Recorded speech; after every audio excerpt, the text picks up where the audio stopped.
Hello everyone, we are back with the second day of the CCT Series 2 on Bowie, and we're gonna have a lot of matches today. We have 4 series waiting for you. I'm gonna be casting 2 of them, and yeah, it's gonna be super exciting. It's very early here, but I hope you're ready for exciting Dota 2.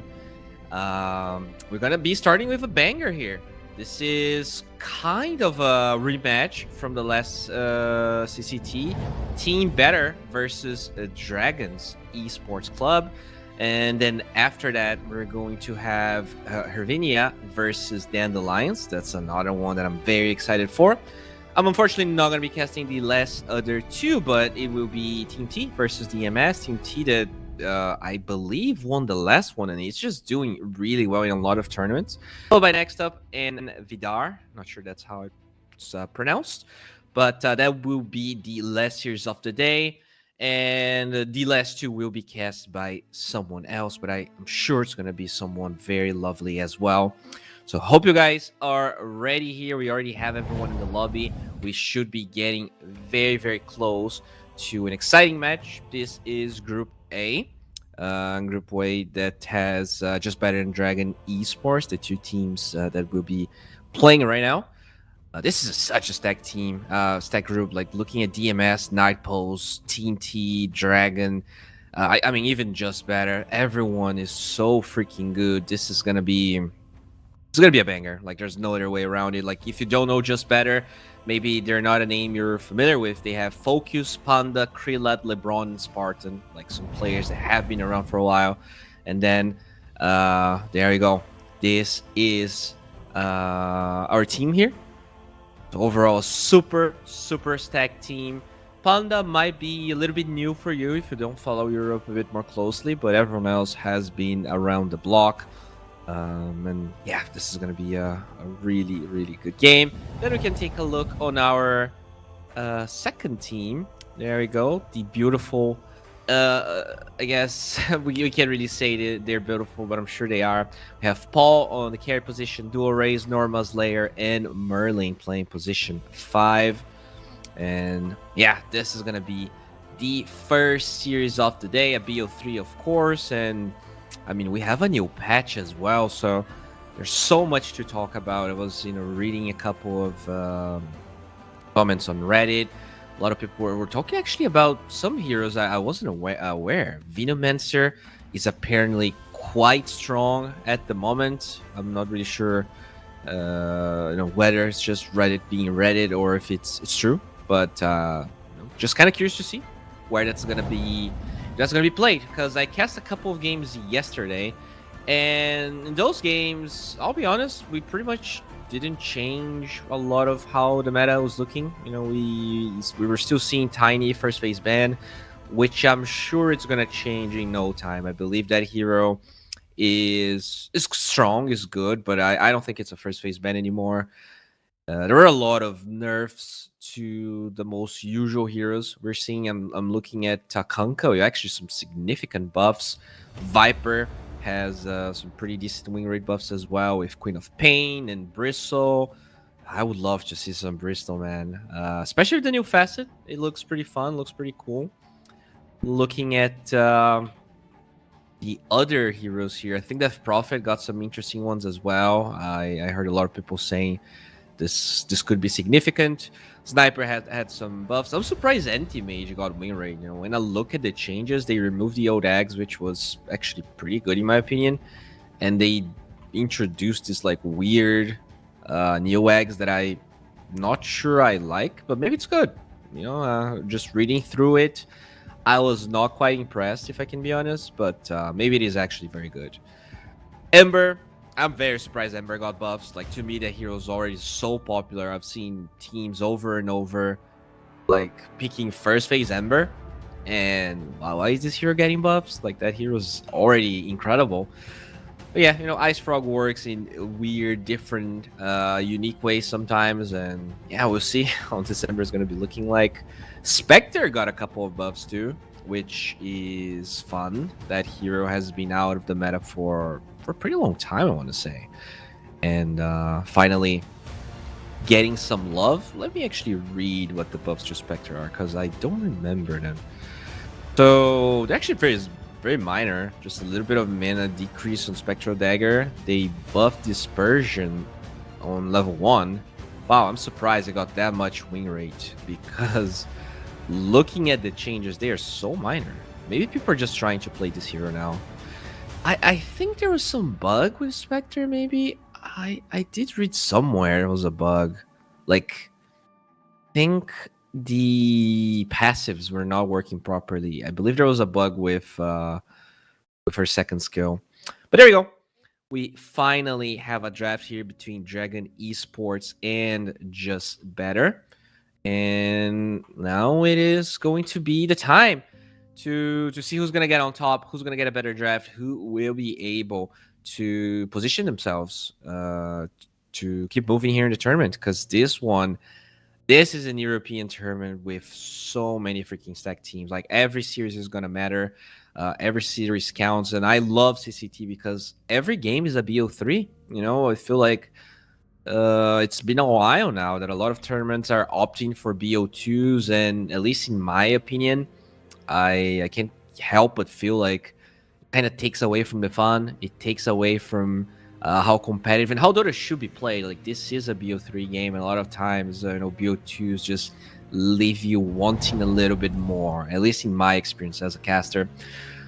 Looking at the bands here, we actually, it looks like we have a new sound for, like, bands. I'm not sure why. The sound looks a little bit more intense. And I haven't noticed that yesterday, so I don't know if maybe it's because I'm casting by myself, so I can hear things a bit better, but the band sound looks different. Maybe it's just me. Nothing crazy here. Pangolier being removed is surprising, considering some of the nerfs that we had in the recent future. The Shadow Fiend, actually got nerfed quite a bit, but still, first phase ban apparently here for these European teams. And Enigma, I think this here wasn't changed. Let me double check what happened to Enigma. So he got a new ability, damage reduction rescaled, from 15% to okay. So his whole thing where he does more damage when people are facing the other side now actually scales with Black Hole, so it doesn't start at 15, starts at 9. So I like this. I think this is a good nerf. Yeah, makes sense. I do like this change. It was a bit too powerful for sure, especially in the laning stage, as now they're gonna ban Sven, a very popular position 5 and carry at the moment. Looking at the more, let me check here the very popular heroes right now. I think Jakiro and Weaver has been quite popular. I don't remember if Jakiro got any changes as well. Looking at the patch notes, just a small nerf to the attack range talent. Very minor. And yeah, Rubik was also, usually the move from what I've seen from a lot of these teams was you ban either Rubik and Weaver as your last ban. I'm sorry, you ban Rubik and you pick either Jakiro or Weaver. That was a very popular move that people were going for, but Just Better, they seem to have other plans because they're thinking this one pretty thoroughly. A lot of reserve time being spent on these first bans, and I think this has to be, yeah, there you go. They take away the Jakiro, and they're gonna grab themselves a Hoodwink. Okie dokie. Interesting. They're gonna get a Batrider as the response. Very strong hero. Can break the trees, can find a Hoodwink. This hero was actually pretty ignored in the last couple of patches. I haven't seen much from Batrider.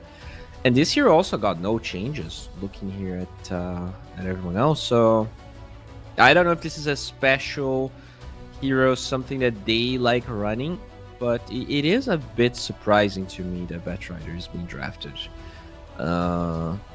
Is it a good Hoodwink response? I think it's fine. I think it's okay. Definitely a good support you have in the late game. A lot of scaling, but also kind of a slow support, right? You have to farm a lot. You have to take your time until you get to a good position. As you're gonna be in Mars. What would you like to take out here if you're just better? I mean, it's a hard ban to predict because usually, like, you're banning, kind of prepping for whatever it is you want to draft in the next phase. But I guess anything that combos with Flame Break's nice. So putting people back inside the arena is great with the Flame Break. I think stuff like Fisher, stuff like Cogs, stuff like anything that is kind of terrain base will be good with Batrider in general.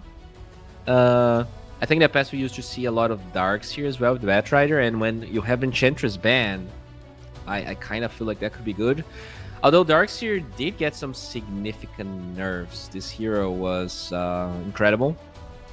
Pretty much a first phase ban every single game, and looking at the win rates, it is one of the heroes that were the most affected by the patch. I'm surprised that PL is also one of the lowest win rates. Because this hero wasn't picked that much. I feel like this is... Yeah, I don't know about this PL changes. I felt like there were buffs, but apparently they were not. To take away the Grimstroke. Yeah, it's not a terrain-based hero, but it is a hero that combos well, because Grimstroke OT with Lasso is amazing. Then you have Flame Break that can allow the Inkswell target to be stunned. And then you have Inkswell on Batrider that allows them to chase people better. So, love it. As they ban Rubric and Pick Weaver. Great. I mean, I think Dragon knows what they're doing here. Distant Flex with the Weaver. I feel like support Weaver is pretty bad now. I mean, it is way worse than it used to be. It felt like in the past, like you were fine with playing both Weaver, Carrier, support. And now, I definitely feel like the hero's a bit worse. With the whole Gemnate attack not being available, level 1 and everything. But, there we go. I'm gonna go Ember. I'm okay with it. You gotta be careful about the Batrider being flexed to the mid lane. That's definitely a hard lane for the Ember. Even if you max chains, I feel like there's some Batrider players that can crush Embers. I've seen that happen over and over again. You think you can lane and then you're like level 3 against level 6 bad. It's pretty nuts. Now, for just better, you can probably pick your second support here, right?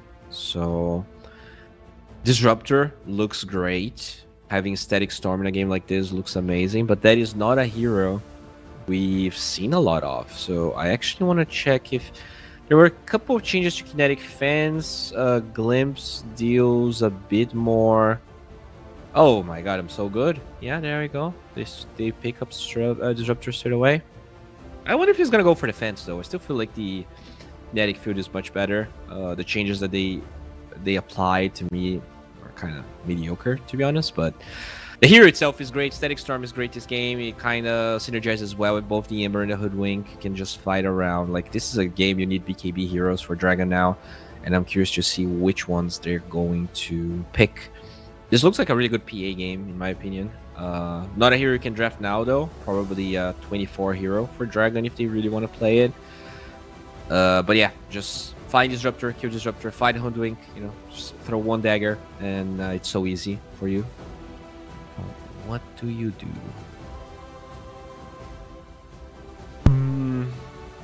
Did PA get any changes, actually? I didn't check. Oh, Blur Disjoints projectiles. That's pretty good against Hoodwink. Yeah, that's pretty nice. Now Dragon here. Burning through their reserve time. Both teams actually burn through a lot of their reserve time as the NP is going to be picked up. And I have no idea what to expect of this. Let me check Dota 2 Pro Tracker. Who is playing Nature's Prophet and in which position? Looks like we have a lot of support. Some position 4 and some position 5. Looks like 9 Class and Roger. 9 Class has 5 games in a row with this hero. Just going straight up Solar Crest, Pavis. Okay. Alright. I'm going to go for the Sand Krugen. So this has to be a Weaver or a Batrider core. Right? It could be Bat Mid, Sand King off lane, Weaver Nature's Prophet supports, and they can pick carry. I think that's what they're gonna do. As they grab themselves a void. Alright. I think with this void pick you have to play Weaver support. And now it's on Dragon to find a good matchup here against this void. Not a lot of great Faceless Void matchups, and I'm sure they're gonna ban most of them, but looking here at the worst possible ones. Ursa is pretty good. I wouldn't mind seeing an Ursa ban. Let me check the table. So, looking at carries here.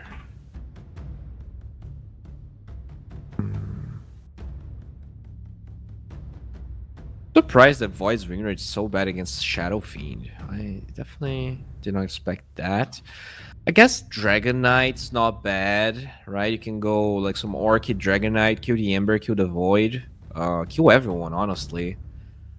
Pretty tinky hero. There's a lot of magic damage on Just Better, but I do like the Ursa ban, and I think Dragon Knight's not a bad one. We're seeing a lot of carry DK this past couple of days. I think Morphling is not bad either, right? You can become the Void, use time dilation. This is a great time dilation game, mind you. I'm not sure if they play that hero, as they take away the Beastmaster and the Darks here, which makes a lot of sense. 2 melee carries, 2 melee cores. You definitely love to have Iron Shell on them. And for Just Better, Morphling,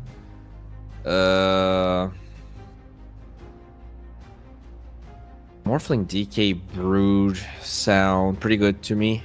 I wonder if there's anything else. You have this range support 5 on the Disruptor. Morphling isn't necessarily the greatest, especially against Sand King, so they take away... Interesting that they take away the Monkey King, but I think it's, yeah, mostly about this Underlord. You can have the auras.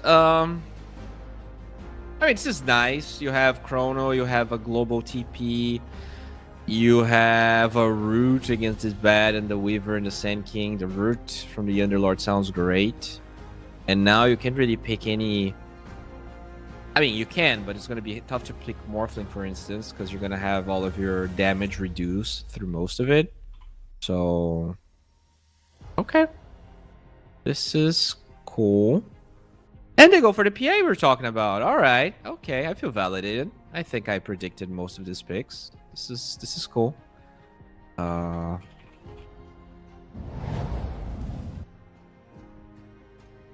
This is a good draft from Dragons. I think I prefer their draft a little bit more. Just Nature's Prophet is a little bit of a curveball, but overall, a big fan of what Dragon has here. We're gonna go on a very quick break, and we'll be right back with the match between Just Better and Dragon Esports.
30 seconds to battle.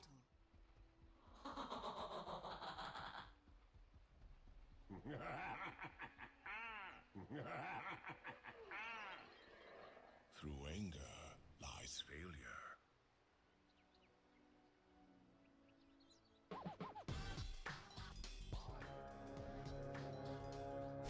Long live the Queen, the real Queen.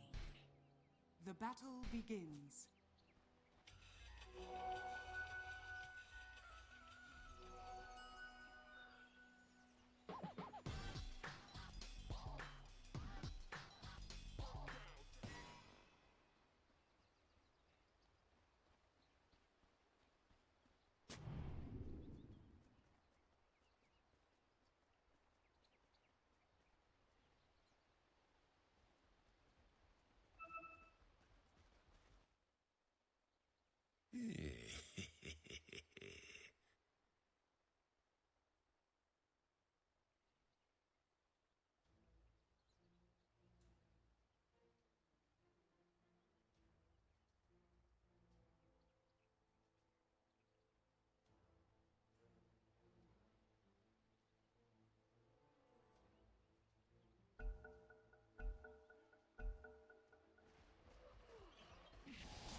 Uproot and after them!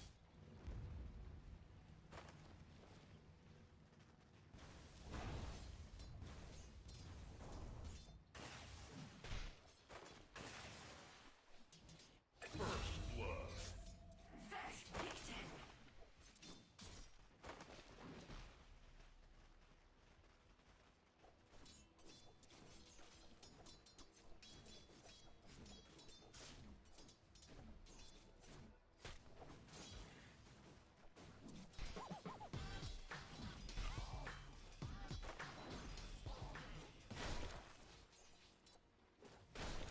I'm saving your will to live.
Radiant structures are fortified.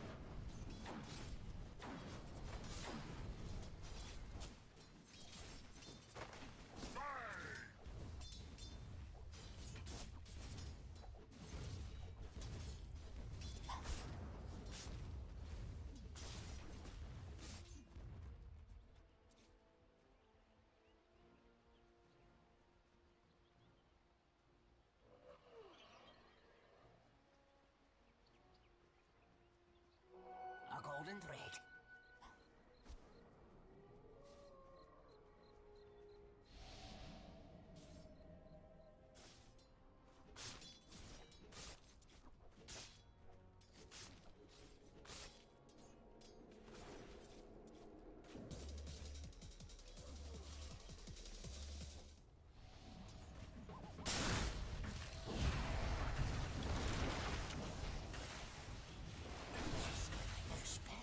Subtle and low, I will your doom.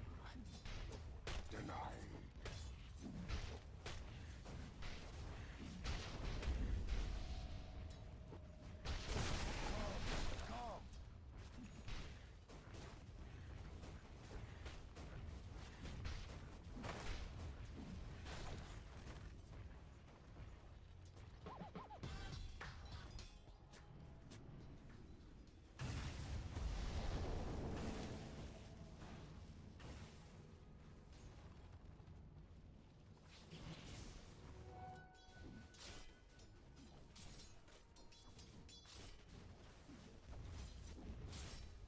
Just keeping it loose.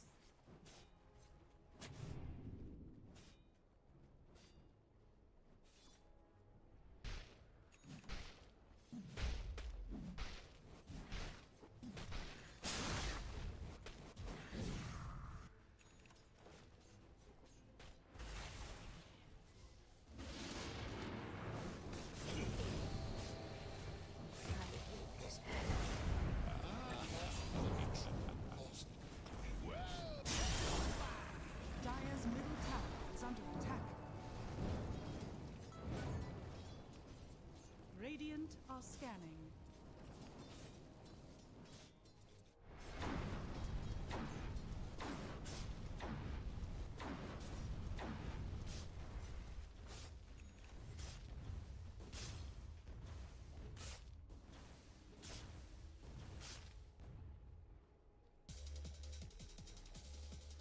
Set the damage, but they do have a glimpse sending Norma back, and this will be another kill. So just better equalizing or trying to equalize the kill score, but dead with advantage. Actually, a solid 1k.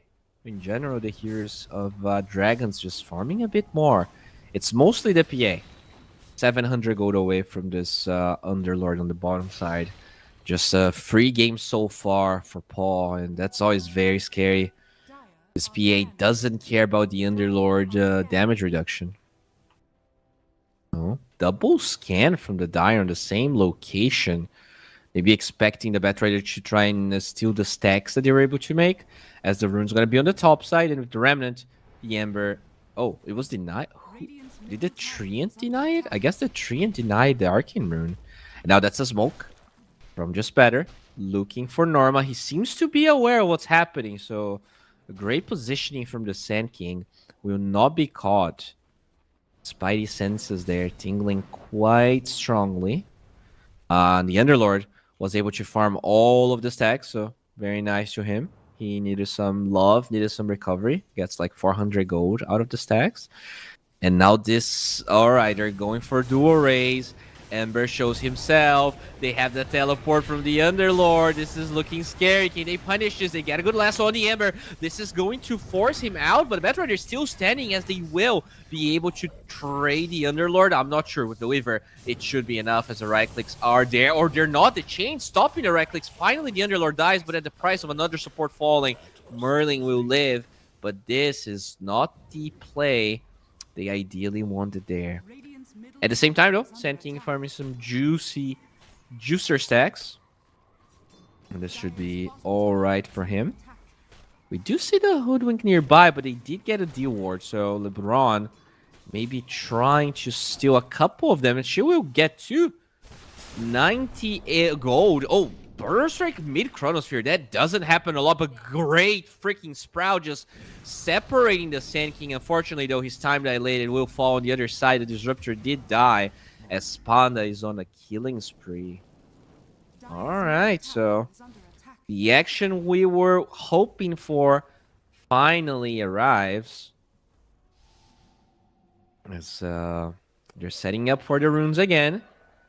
Overall, Just Better was able to secure literally every single one of them.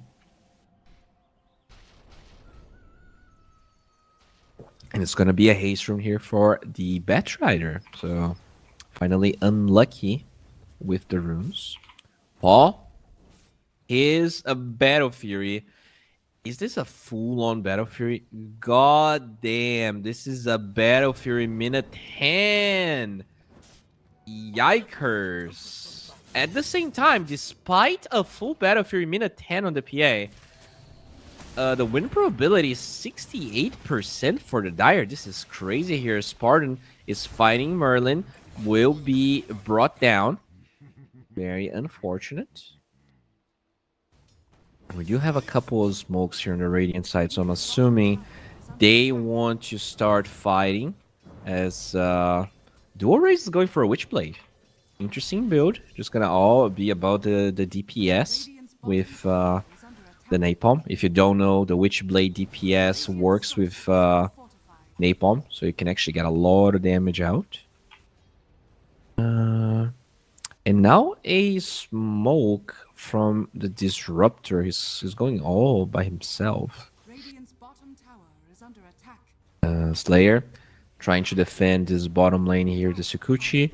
Good positioning, just trying to waste the Faceless Void's time, but it doesn't matter. They will be able to secure this rune. The mid lane, Spartan still smoked. Radiant's Just bottom tower has fallen. maybe trying to bait this Batrider. I'm not sure what the play here is. Doesn't have enough levels for the glimpse. It's a level 2 glimpse only. So you're not going to be able to find dual rays. But they're setting up for the runes. Mina 12 is approaching, and the supports on dragons just not in position, it looks like. So they will probably secure this rune. Now let's check it. It's going to be Illusion Rune. Slayer will steal it, but will he pay the price? Has OT available, so we'll be able to stand his ground and be fine. At the same time, the Sand King on the Ancients here, just farming a huge juicer stack. Norma will finish his Blink Dagger pretty much. Yeah, look at that Sand King go. Getting a lot of farm for himself, and he needed some love. That was definitely struggling in net worth. But yeah, Norman, after finishing the stack, will be able to go for some smoke ganks.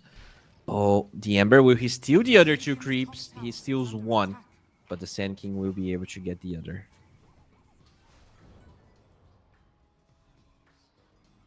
Okay. So Faceless Void having a good game. PA having a good game. I'm very surprised that the win probability looks this bad for Dragons, because in my opinion, this PA is for sure Manus. Paul, level 10 already, such an early Battle Fury.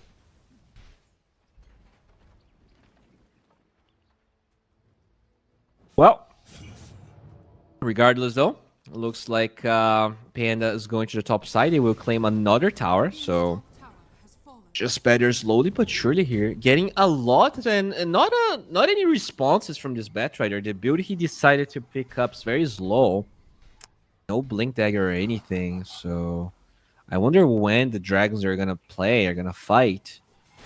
They have all of the necessary items, and they will smoke behind the Batrider. So maybe try to contest this rune here as the Sand King preparing the OT, gets the Burrow Strike, but they don't get the spells in time. Oh no, only level 2 Burrow. So the stun duration, not enough. At least they secured the region rune for Batrider, but this is another move, another attempt on the Ember, where they're just a little bit off with their spells. Oh, Weaver. Slayer gets found. Will time-lapse and dispel the dust, so he should be fine on the bottom side. We see a Static Storm. They're looking for Paul. Can he actually live? Good Sprout separating the fight. He will be able to Blink Strike away, so he's still alive. The Pavis helping him to buy some time as they're looking for Krillat. Do they have any lockdown? They don't. So both teams going for moves and not really finding what they were looking for. And this is huge here. This PA staying alive means a lot.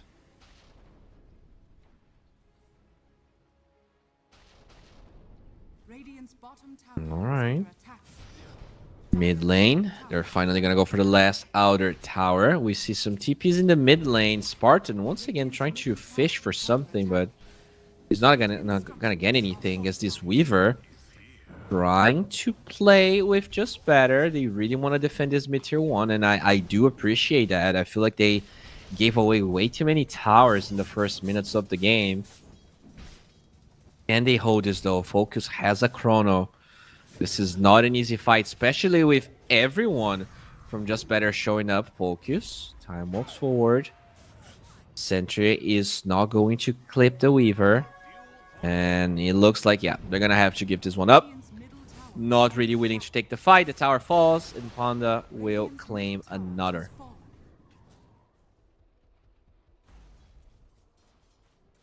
Okay, so the Sen King going for an Orchid build on Norma. Not a build we actually see that much. Very interesting build. Underlord just going for normal stuff. This is going to be a mech into a pipe. I'm surprised he's going pipe into a PA.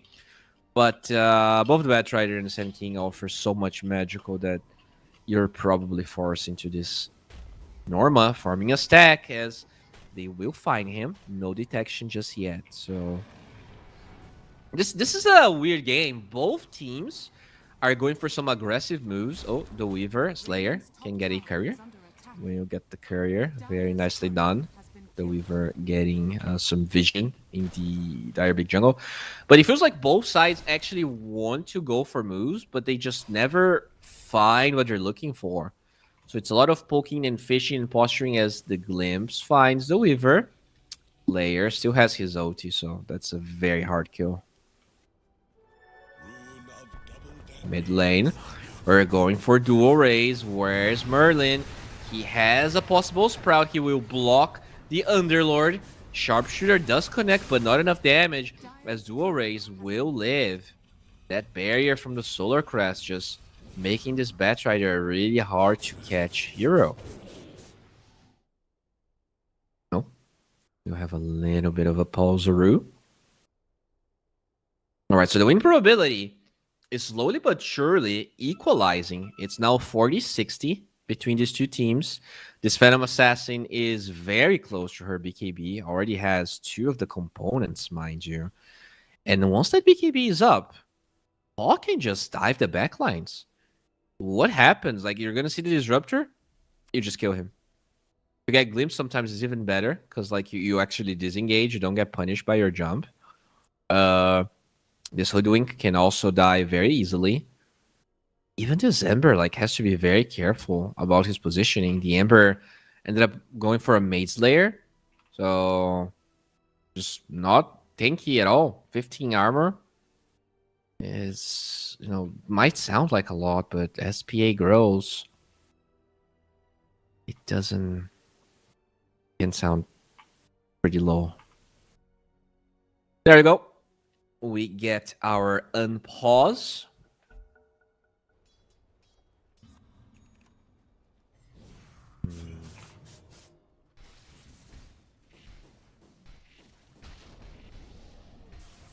There we go. I mean, if these moves are not connecting, if this PA is not being punished, Paul will eventually Has been killed. grow way too big. And this Weaver from Slayer constantly being a nuisance, as he will eventually be found. So finally, just better gets the punish they want. First 30 levels, they're doing really well. Oh, top lane. I heard an Epicenter here looking for this Underlord. Do they have the damage? Mech's gonna be there buying some time as this Disruptor is getting the position he needs, so they will finally protect Krillet. A lot of damage coming from Sand King, but if he needed level 12. I think if it was level 12, that's a kill. That would be the extra burst of damage he needed. PA gets found by the Faceless Void. They're gonna go for Chronosphere. Where's the damage? Maelstrom is there. The procs are working. Finally, Ember will show up with the chains, locking him down. Sharpshooter from afar. LeBron gets that kill, and this will be... Yeah, that's exactly what they needed. This PA was being unpunished for way too long, and now the net worth finally gets equalized here. PA and Void very, very close to each other now. You need those kills because the PA is just naturally gonna farm much faster than the Void can, even with Mask of Madness and Maelstrom. We do see. I mean, Slayer, I love the way he's playing. He's been really deep, looking for couriers, just trying to get as much vision as he can, just trying to delay, to distract, because you want that PA to get as big as possible. Mid lane, they're going for... Oh, there we go. The Orchid on the Sand King. They will find the Ember, but really good Pit of Malice separating the fight as finally the Ember looking for the chains. Doesn't find it. Okay, they move forward with the Remnant, but the Burrow Strike afar will allow Norma to live. Smoke on just better. They really want a little bit more out of this, but they don't have a chrono. This is not an easy fight. They're actually circling exactly where Paul is on the bottom side, and they're trying to connect to that hero. Oh, great positioning from Dual Rays. He will be found, chained up as they have the Static Storm, but he's a tanky boy, a tanky bat, trying to live through all of it, but will not be able to. At least, though, the Phantom Assassin knows exactly what's happening and can protect herself. So the Batrider, I mean, was farming, trying to break the smoke at the same time. But really good play from Just Better. I'm surprised this Batrider ended up going Mage Layer. Such an odd build, in my opinion. Have never seen... I guess, you know, damage over time works with Napalm as well, but just very odd. Not at all what I've seen from Batriders in the past. Oh, top lane. Merlin gets found. Are you going to be able to TP out? No Atos. Oh, LeBron. Very quick TP. Gets the Sharpshooter off. And now NP will eventually be run down. And yeah, the gold advantage Dragons was able to acquire is slowly being chipped over. But they will go for a smoke now. They want the Ember. They have the Atos. They have the Orchid. And the Ember has absolutely no dispel. So going for a U-Scepter. But not there quite yet, as even the PA can join the fray with a BKB level 15. This is a huge power spike. Can they get Panda? Oh, they don't. They're afraid. They actually don't go for this. But they will probably maybe scout that Roche has been taken. Scan is available on the Radiant if they want to use it. They're holding on it for now. But this Weaver is aware of what's happening. The bugs will get a lot of vision, but at the same time reduce Roche's armor. This is getting tense, and the entirety of Dragons trying to get into the action. You have to stop this Roshan. Just better smoking around to the other side. They understand that forcing this Roche is very scary. Static. Oh, wow. Static Storm on to nothing. This is a plain wasted Static Storm. At the same time, Slayer looking for some couriers here on the opposite side. We'll probably find the Void courier. But despite the Static Storm being wasted, they're going for this Roche, and Dragons are going to respect it. Afraid of the Chrono, afraid of the Wombo combo. Okay. I'm very surprised by this. I expected once... Oh, wait, they are going through a portal. Everyone looking for Merlin, and they have the glimpse. This poor guy... 5 teleports for a single HP. That's some hate right there. And he will be punished, as they will go back to the bottom side. But this means that Paul can join. He gets a lot of damage with his Phantom Strike. BKB is forced from the get-go. But Orchid only on the support. Do you even want to take this fight, as the Hoodwink's going to be found and the PA needs to get the hell out? The Void wants to chrono her, but they will have to... Oh, maybe... Yeah, they will find Slayer. And we'll be punished here. Alright. Dragons. Yeah, that feels pretty bad. Like, BKBing for a single Disruptor.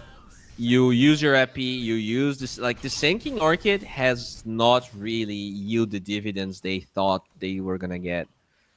A very quiet game for the Sand King, honestly. Really not having the game he would have liked. And honestly, same for this Batrider, right? Like 2, 2, and 2. Very late Blink Dagger. Not a lot of kills. He was close. You know, this is a game that if he actually gets those early kills, maybe this is a totally different endeavor. But with the way those early fights developed, he never really got online on Dual Rays. Okay, so just better. Ready to start getting some actual real estate here. They got a lot of early towers. They've been very quiet for the past 10 minutes in terms of objectives, but with these Aegis, I'm assuming you're gonna go through every single tier 2. And it's on Dragons to try and find trade somewhere else, try and find openings somewhere Radiant's else. middle tower is under attack. Dire's middle tower is under attack. Okay. That's another tier 2 falling in the mid lane. River once again Has fallen. being very playful, will survive, but ENP gets found here and will once again fall for the 3rd time. Actually, I'm surprised he only died 3 times. I feel like I think the supports combined have a lot of deaths though, right? It's 7 deaths out of the 13 kills that Just Better has.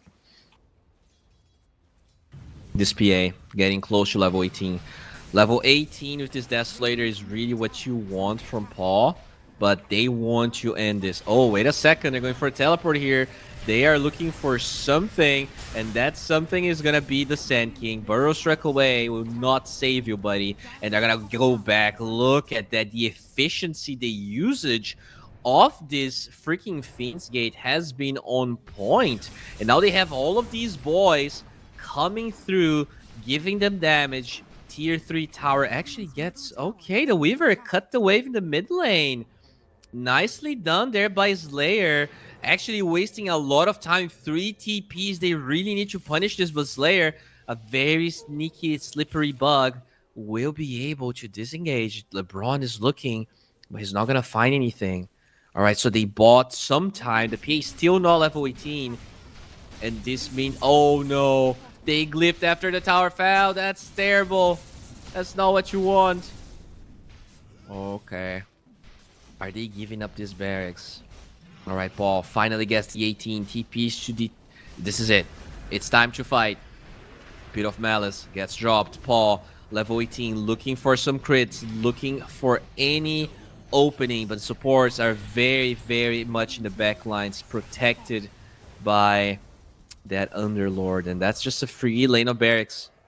Despite the gold advantage being that even, Just Better will be able to secure lane of barracks. Very nicely done. They were quiet, you know, before these Ages, but once it mattered, once they really needed it, such like the way they're using the Fiend's Gates this game has been very impressive. Like they are on the same page, they know exactly what to do. They send 4 or 5 heroes through the Fiend's Gates. They get all of the boys doing some extra damage as well. Are scanning. Really nice. You know? Looks like they want a Tormentor, but the Dragons, they want to punish. They want to do something. The Age is still up for 16 seconds. Lasso launches support. They will get the Disruptor. Double Orchid as well. I mean, a lot of resources being used just for a support kill. Once again, Paul, how are you getting out of this, buddy? I don't know. He will Blink Strike away. Do they have any glimpses here? Spartan doesn't have the vision. It's nighttime, so he will be able to Phantom Strike to the bat. They did buy back the Disruptor. I'm very surprised the PA survived through all of that. That was very close. The Chronosphere was available for Focus. I'm not sure if he had the Mask of Madness turned on, but did allow this PH to slip through the cracks. Well, they did find a Weaver. It's going to be a Dead Slayer. They even OT to make sure the little bug will be taken down. 5-0 on the Underlord. Really slow start. Oh, wait a second. They find the PA. They have the Gleipnir. 1 root, 2 roots, 3 roots, and that's going to be a dead Paul. He gets the Blink Strike out, but it does not matter. Ooh, that's bad. Is under attack. That is bad. Even though you have buyback, you don't want to use it because your BKB is on cooldown. This is the last outer tower falling, and despite not having the Aegis, I mean, they still have the Chrono. Top lane, they find the NP. All the split pushing, all the shenanigans are going to be punished as Panda will claim another. I mean, this is a high ground attempt now. And King is alive, but he's only level 14. Like, they don't have the levels. They want a BKB on the Sand King, I think. They might have to give up another lane of barracks. They have Glyph on the Radiant. Are you going to use it? Looks like they will not. This is just another free lane of barracks. This tells me that they're giving this up. They are literally giving this up. Oh, bottom side though, there's gonna be an attempt onto this Disruptor Orchid with the Epicenter. It's a kill as Norma instantly TPs out. You know, that's fine. But you know, oh, they actually didn't even get the barracks. All right, if you don't lose barracks, this is not a terrible play. You probably can't really do anything though, because your Epicenter is on cooldown. But this is nice. This is the BKB completed on Sand King as well. Norma definitely not too sad about this. Spartano's having a great game, and now he diebacked, which means whatever item he wanted to buy next is going to be severely delayed.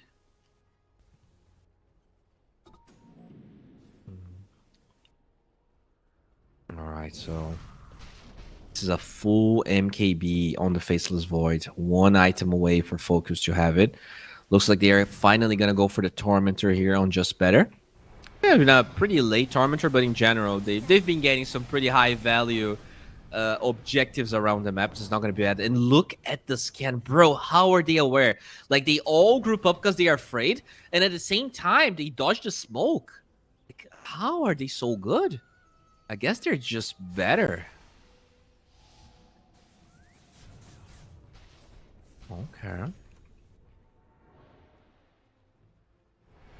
The seeds of fortune.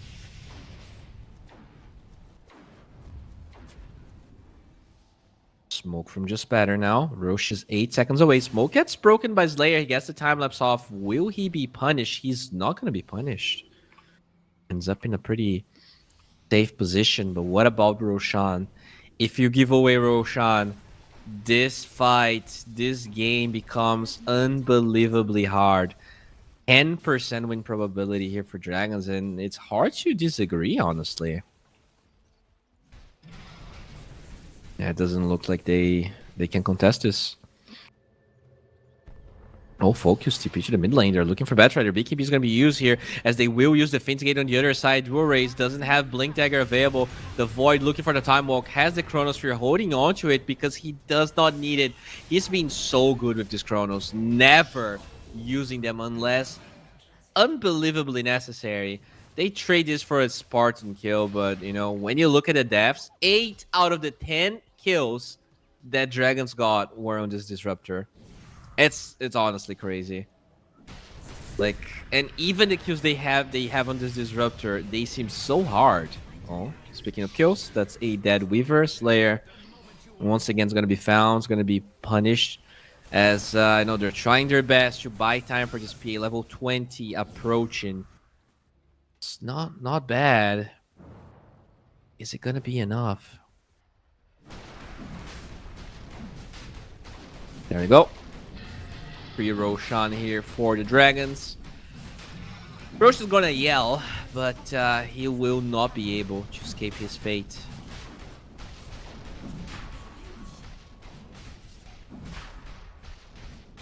Okay. Okay.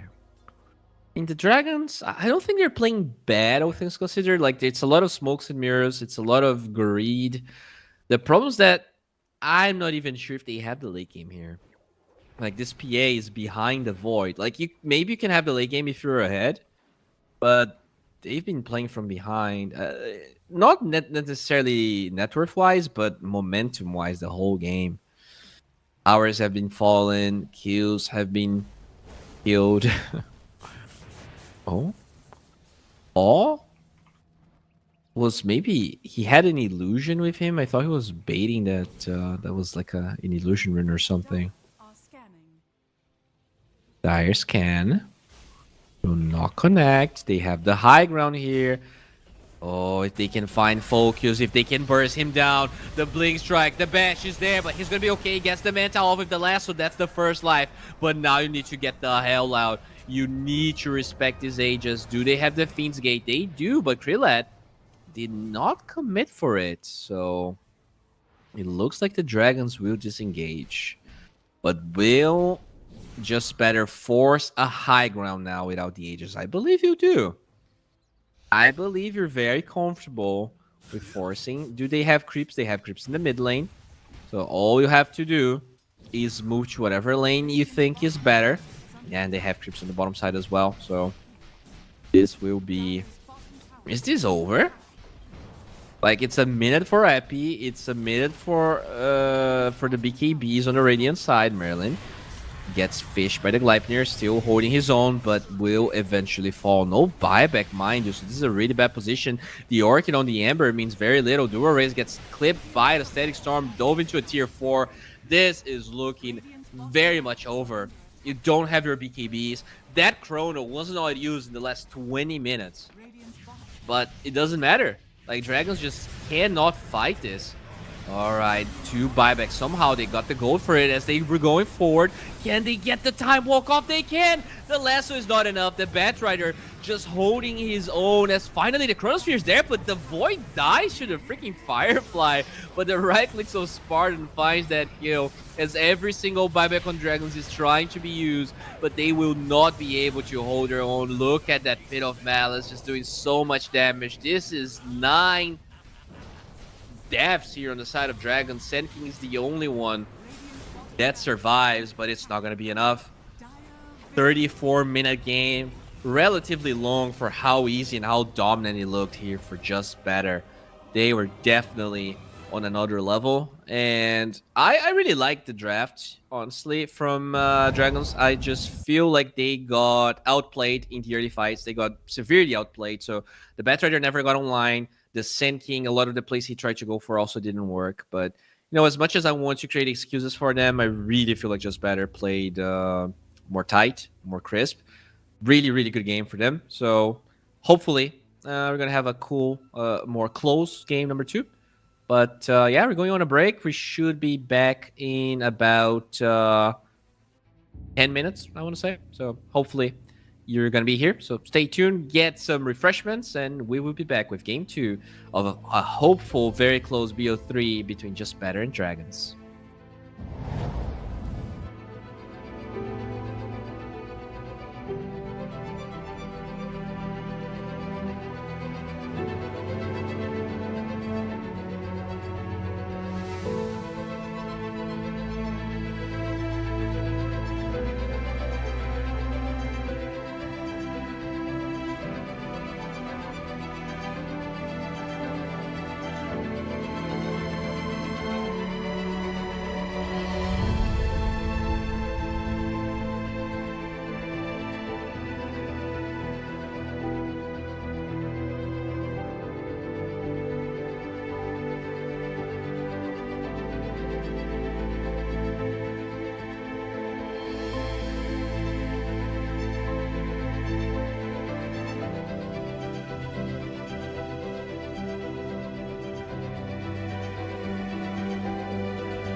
We are back with CCT Series 2, and well, we have the second game of Series number 1 of the day, Just Better versus Team Dragons. It was an interesting match, I'll say. I think strategically both teams played well, but Just Better, they just executed it so nicely. Not a lot of mistakes.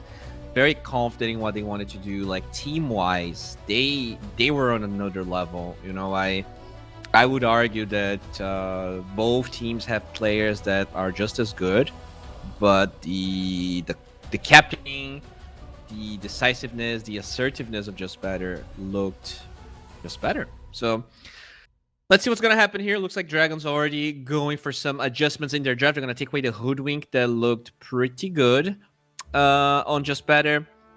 I gotta say the whole Weaver plus NP they tried out looked interesting, but not great. I think I mean the NP honestly looked pretty good. They were like split pushing, cutting waves, and doing lots of fun stuff.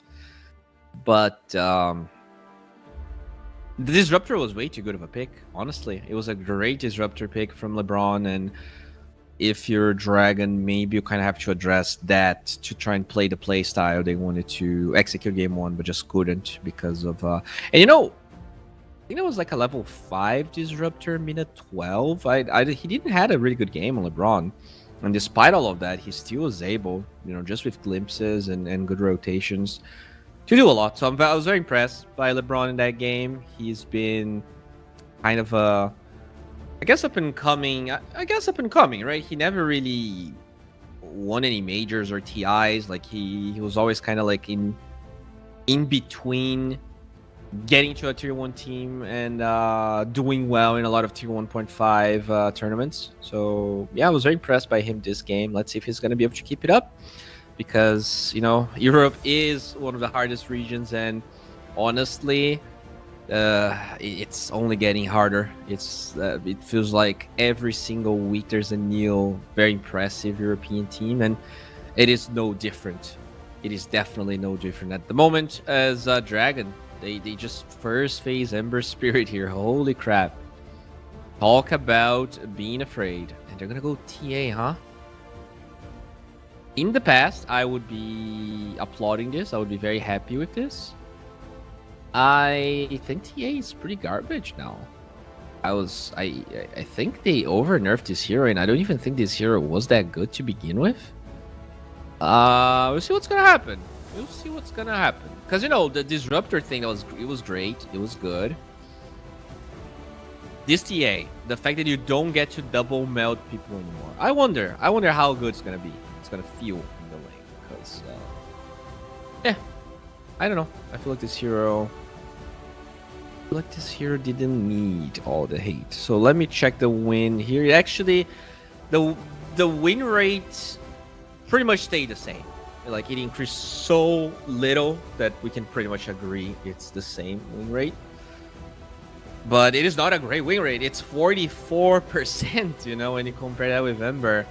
Let's say what, 51% win rate hero? Definitely a bit further ahead as they're gonna Darkseer here. Oh, that is crazy. Just Better. After winning game 1, they're like, okay, guys, let's be very bold with our picks. TA Darkseer opening has to be something that I just haven't seen at all. All right, so Dragon, are you going to approach this whole Dispel meta? No, they don't. They get some armor against the TA, and they get this Gyro, which I'm not sure exactly what the goal is. I'm assuming it's going to be a support. So this could be like Gyro Force, Vent 5, I think. Very good against TA, and if it's going to be a TA carry, Gyro is very good. You just dive her, break the refractions. Not that you need it necessarily. I think refractions are very easy to break nowadays. It felt so much harder, so much better in the past. It's now just better. What is the goal here? You need some melee 4 to work with the Darkseer, probably. And you probably need You probably need a bulky boy to protect the TA. Clock is usually good, but it's not great against Ember. Maybe Ogre, right? Just get some attack speed for the TA. Not at all popular hero, but I know TA carry. I mean, TA in general has not been popular. So, no Enchantress, no Phoenix, no Jakiro. I'm gonna have to scoop for a little bit of an unorthodox 5, I believe. Shadow Demon is alright, but you know, once you get the Shard in the Sven, everything is undispellable. Oh, they go, or they protect the Darkseer. Interesting. At the same time, I hope TA is not carrying then, because this kind of smells like a terrible, very weak lane. Okay. So what do you do? I mean, now you need your 4, right? There's not going to be any flexing in this draft. You just need to pick a good 4 for the Darkseer. What is that hero? You can go Tusk, right? Get attack speed to the TA. Oh, they go Treant. Very interesting. What changed on this hero? Lightning Shard total damage changed. Oh, it's I guess it's stronger than it used to be if you get the right click facet. I don't know, man. Just better. They played really well game 1, but I look at this draft, I'm like, what? What? All of these heroes are, I mean, with the exception of Darkseer, which is a hero that got nerfed tremendously. Same for TA, to be honest. This is so out of the meta. If they're gonna win this, it's gonna be out of like just being plain better than Dragon Esports, because I don't believe in their support duo at all. I really don't. They have, you know, the spells for the TA. I guess the TA is gonna be able to play the fights a bit better. Unless they're gonna go for Mars here. Ooh, I like this. So now you can false promise the TA, because there's not gonna be any vision to do that. It's gonna be Mars Gyro Lane, I'm assuming, and probably you pick a range carry for dragons with this Sven being their position 5. So for dragons, you want to ban neither mid or carry heroes, and they're banning Huskar for the Ember, which makes sense in case TA is gonna be carry.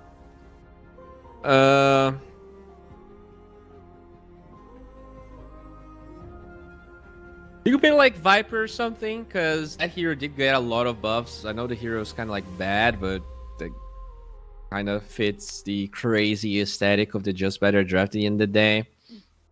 They ban Weaver here, so expecting Gary Weaver to be an option. It's alright. You're gonna ban Sniper. Interesting. Is the new Dusa any good? I haven't seen the stats for the new Dusa. Let me see it. I guess it's very new though, so kind of hard to know how good it actually is. I feel like if you go Dusa, they just don't have damage on Just Better. Like T is a terrible matchup. I guess you can go TB as well for dragons. PL doesn't sound terrible. Actually, PL is probably the best one, because it's the best here against Darkseer. Out of the Illusions heroes, is probably the best one. Dragons here, trying to figure out what is their ban. Talked about Huskar, Viper, Batrider mid is a thing, but it was Dragons that played it. Not sure if Just Better would be willing to just pick it up. Doesn't necessarily sound amazing this game. Have Mars, you have Ember.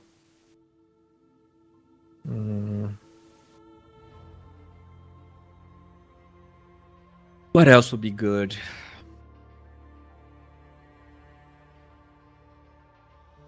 Maybe, I mean, Puck is okay. Oh, they take away the TB. Interesting. All right. Why would you take away the TB?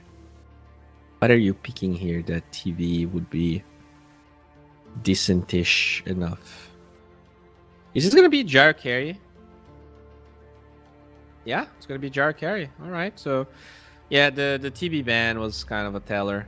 They just want to play. I guess it could be Sven carry, right? But I'm assuming what would I prefer?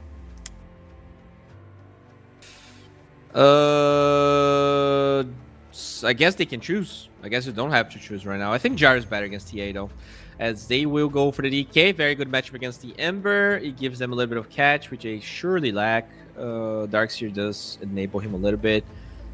In all honesty, I'm still Dragons all the way. So it's gonna be a Paul Jarcopter with the Slayer Sven, Merling Snapfire. I don't know, man. I am not a big fan of Just Better's draft. I think the DK was a good last pick, but that's also a focus carry DK because TA is going to be mid. Huh. It's good against Ember, but I really have my doubts about TA as of now. I don't know. I feel like this hero got a lot of hate unnecessarily. I think she got like 1 buff out of like 7 nerfs. Let me reread here. So they reworked the facet, the melt facet. The armor reduction lasting 6 seconds is crazy though.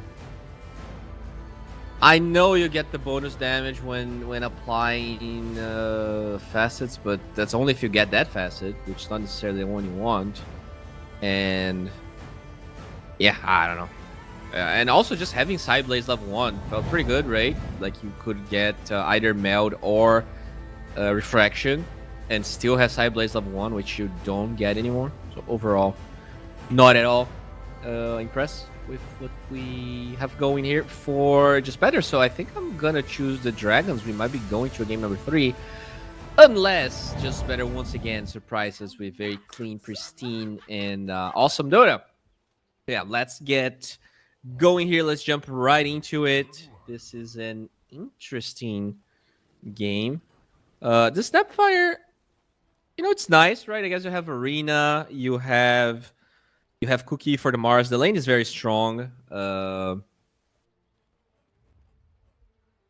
even though you can argue that this Oracle can like save people, I feel like you're going to be hunting the Oracle every single fight. It's going to be a repeat of game 1. Spartan just feeding like kills after kills, which, you know, it's going to be fun to watch. He had a lot of deaths, but they're all great deaths. So we'll see, you know, if Just Better's going to be able to execute to the same level. To battle.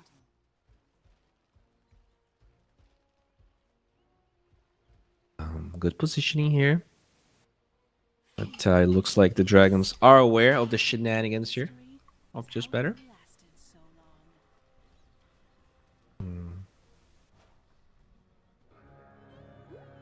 Oh, Slayer. I mean, the TA is in a good position. They find a Jarcopter here. Oh no, they get a good stun, but this is going to be first blood being given away. LeBron finds first blood. Great positioning from Just Better. And looks like I'm going to be eating my words. They already start killing the carry. Minute 0. It is LeBron that gets that kill. And Iron Shell with Leech Seed and Nature's Grasp. This is going to be interesting.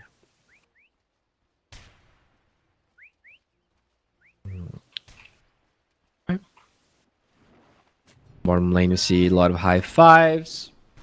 Norman out playing this Mars. A bit more of a, let's say, conventional hero.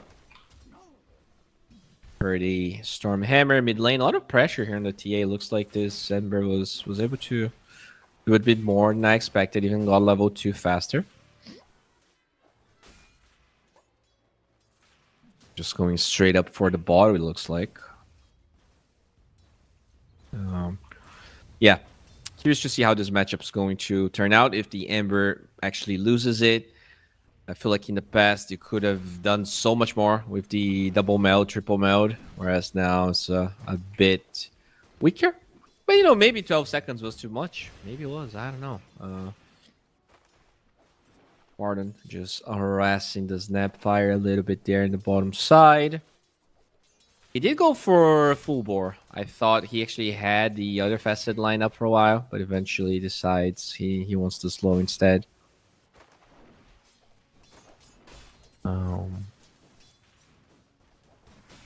Very chill start once again. Oh, trying to pressure the Snapfire. Really wanted to get the range creep there, but not only they don't get the range creep, it gets denied. Oh, Spartan played this one so well, bro. He zones the Snapfire, gets the deny, but now they're going for the play. They have the stun with focus, so this will protect him, and the spear is only a way to disengage with the blood grenade. This should suffice. Spartan, does he have enough mana? He does, and with the right click, he will be getting that kill onto Marilyn. Very nicely done. All right. Yeah, just better overall here. Already starting with a bang. You know, I doubted them, but I'm looking like a fool already. Very, very good start.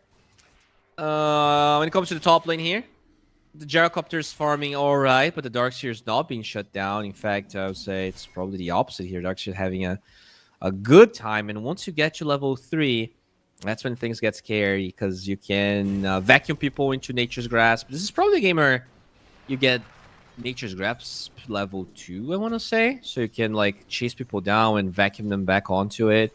It's a lot of damage, a lot of chasing potential that you gain. In mid lane though, Panda actually not having as much of a good time as in the past. Oh, okay, they're fighting the top side. Yes, they're so tanky though.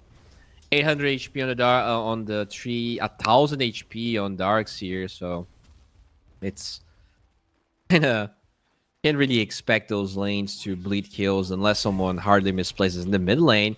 The TA being pressured once again. The reflection charges are burning. Light of Fist, TP from Spartan though. Locks the Ember in place. Can he survive? Has a fairy fire, but the right click. Spartan is a god, and he will claim another kill. As we also see the Darkseer falling. So at least they get that one, as LeBron will be able to disengage. Time for the water runes in the mid lane. Yeah, it's gonna be secured as well. The Ember, unfortunately. Oh, some fights happening in the bottom side, but Focus is just way too tanky. Can bring this bad boy down.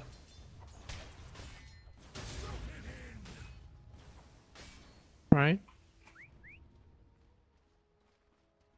Barton now is gonna walk back to the bottom side, but it's not like this DK is struggling at all. DK is just having the time of his life. Like, his support's not there for a full minute and his second CS. This is crazy.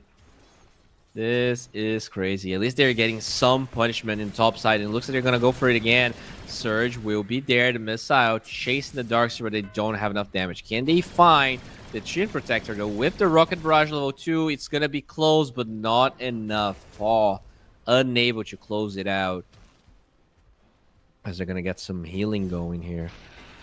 And that's the thing, they didn't go for Nature's Grasp level 2, but when you have Leech Seed level 2, how are you ever killing anyone? Well, by just poking them, I guess. Slayer just kills the Treant Protector. That's a streak. That's some good money that Slayer's gonna be able to pick up. Oh, never mind, it's not a streak, it's he only had 2 kills.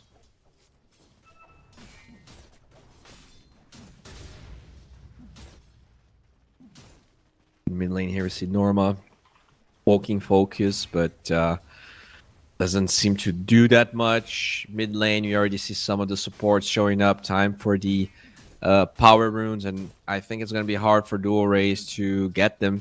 He's not gonna have his 6 in time, I believe, unless he draws some aggro. There's so many TA traps, and they're gonna slow down Dual Rays. They're looking for him. He gets the slide, and now Spartan showing up. There's no way out for this Ember, just on the edge of that trap. And oh boy, that first pick Ember. Very expensive pick here for the Dragons, as they actually... Alright, they're gonna spear this DK back into the tower, but unfortunately they don't have the damage. In fact, they're the ones turning it on to Norma. Focus just way too bulky. That was close one.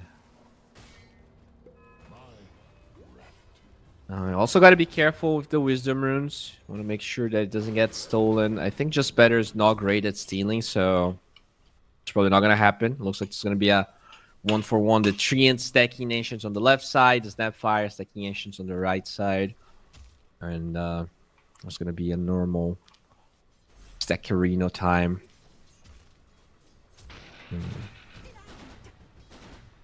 Okay, there we go. Everyone picking up their wisdom runes. This gyrocopter. I mean, no one on the side of dragons is having a good time. Literally no one. You know, game 1, that PA got a minute 10 battle free and they lost. What happens when you're just a 30 CS gyrocopter minute 7? This is not looking good enough. And now they're gonna go for Norma. They get the dragon tail. They get everything. Good slow from the Treant, and that's going to be a kill. The shield crash is not enough to find LeBron. And, I mean, this supports on just better. They are getting kills. They are responding to aggression. They're doing everything. And Dragons just, their support's unable to respond to the same degree. Okay. Time for the runes. We do see a rotation here from Slayer. Trying to secure. He's going to go for stun, guess, and amplify damage. And they are in a decent position to get the chains off. Where is the tree? And refraction gets used. Good Nature's Grasp. The healing is there, but it's not going to be enough. They get DTA, and it looks like even Slayer is going to survive through it all. Finally, it's Dragons gaining something.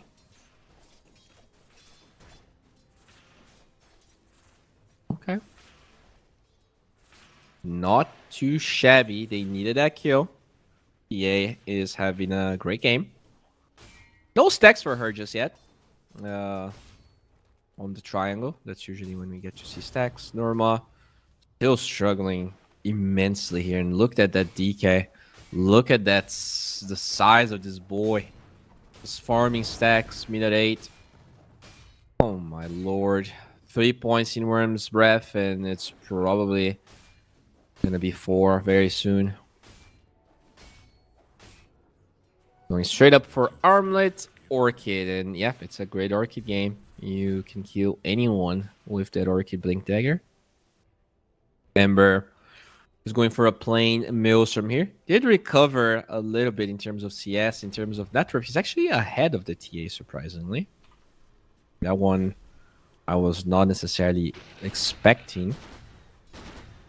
As we see a rotation top, they're looking for Paul. They get the slows. They have the Nature's Grab. There's a vacuum available as well, so he's going to be vacuum into the wall. Good cookie, though. The Grandma will make sure. And these are so many TPs. There's 4 heroes from the Dire on the top side, and that's a good stun. Finds 2. Where is the false promise? It's nowhere, because Duo Rays shows up with vengeance. Okay, so the Dragons being a bit more proactive. Good response. And can they protect their runes? I believe they cannot. They can, never mind. Haste rune picked up onto the T.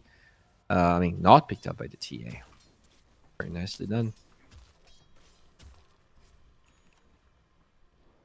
Some TPs in the mid lane here. They will refill the bottle, it looks like. Yeah, Spartan's movements are going to dictate whether this is going to be a decent game for just better or not. Like, oh, look at that dragon. He stole some stacks on the Dire. Very nicely done by Focus. He invaded the Dire triangle. And, you know, that's after actually claiming a tower as well. Very nicely done. Okay. So, looking at the items here, looks like Norma's going for a blink. Oh, Focus is going to go for the stacks as well. He's stealing every stack from Dragons. He's the dragon. He is the king. He is the boss. He gets most of those. And now Norma forced to just feed from the scraps. Just eat crumbs that were left by this DK. He is massive. I have not seen a DK ahead of a TA that had a good game like this. This Dragon Knight's crazy.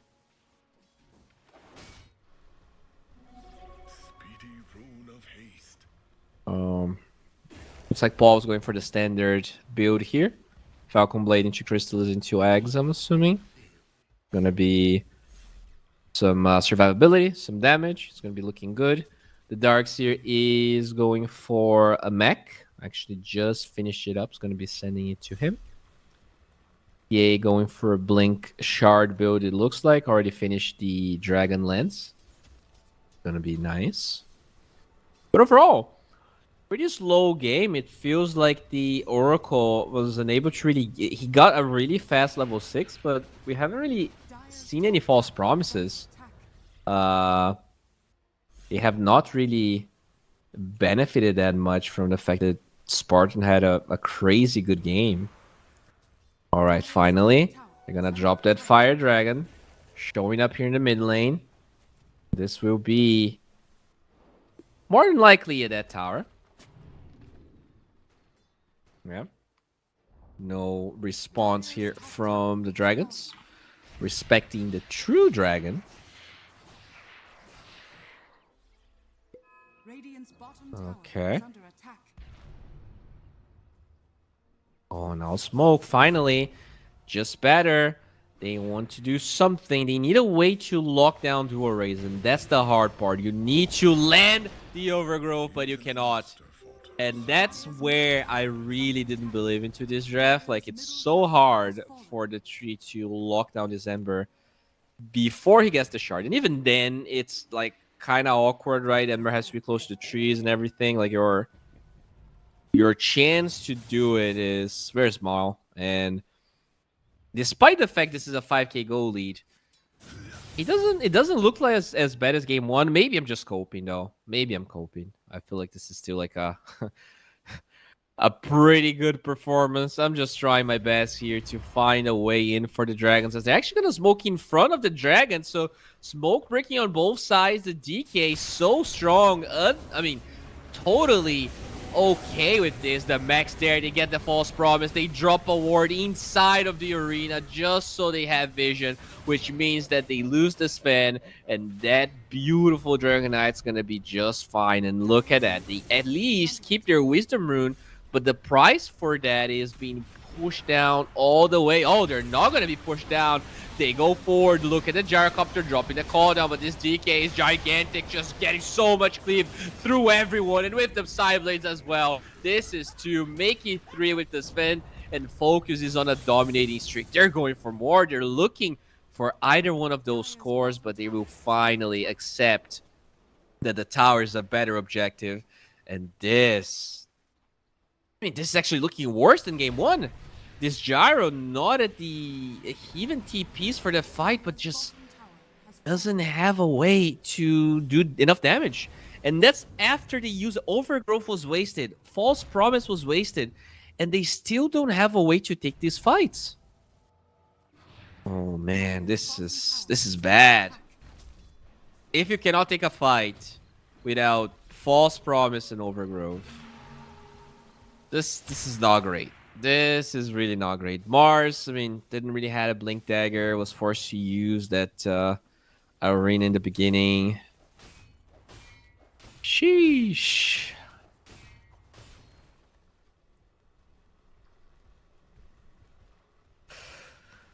Tough one. Very, very tough one, as we do see just better, no? Just spreading the map, farming, waiting for their next power spikes. TA has a shard now, so now you're not going to be able to get the Warcry off. You're not going to be able to get the Cookie off. They don't have any defensive items because they're all so goddamn poor. I guess this Sven has drums. That's drums with no boots. So, no, it helps his team, but he is a very slow fella. He gets slowed down by a TA trap. And he gets silenced because of it, you know. He might not be able to disengage fast enough.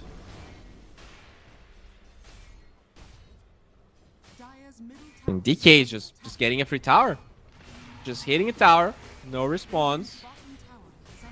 Dude, this DK. How is DK ahead of a TA minus 16? And that TA is gigantic as well.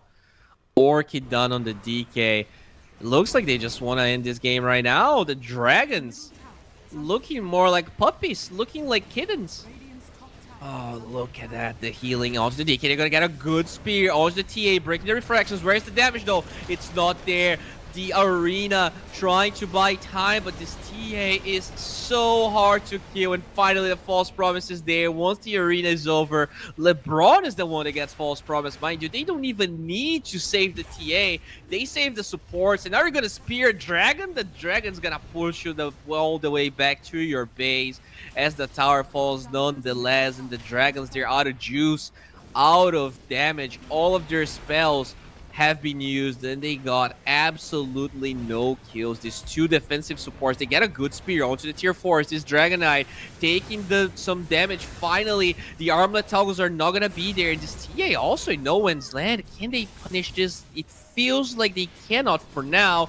All right, the Surge is going to be there. Chains looking for someone. LeBron is the one he finds, but on the other side is the Darkseer that gets controlled. Still trying to fight, will be punished as LeBron, still alive, will be disengaging through this Nature's Guys. Chains finally find him though, and they will kill it. So,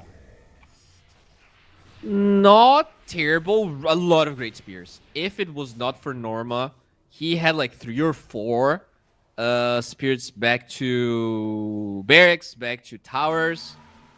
It's all on him. The fact that he returned that fight, it's on him.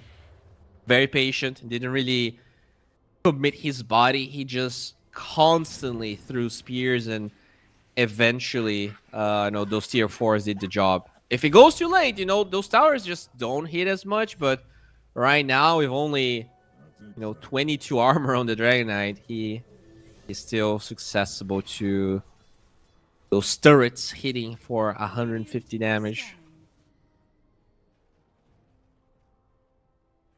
Okay.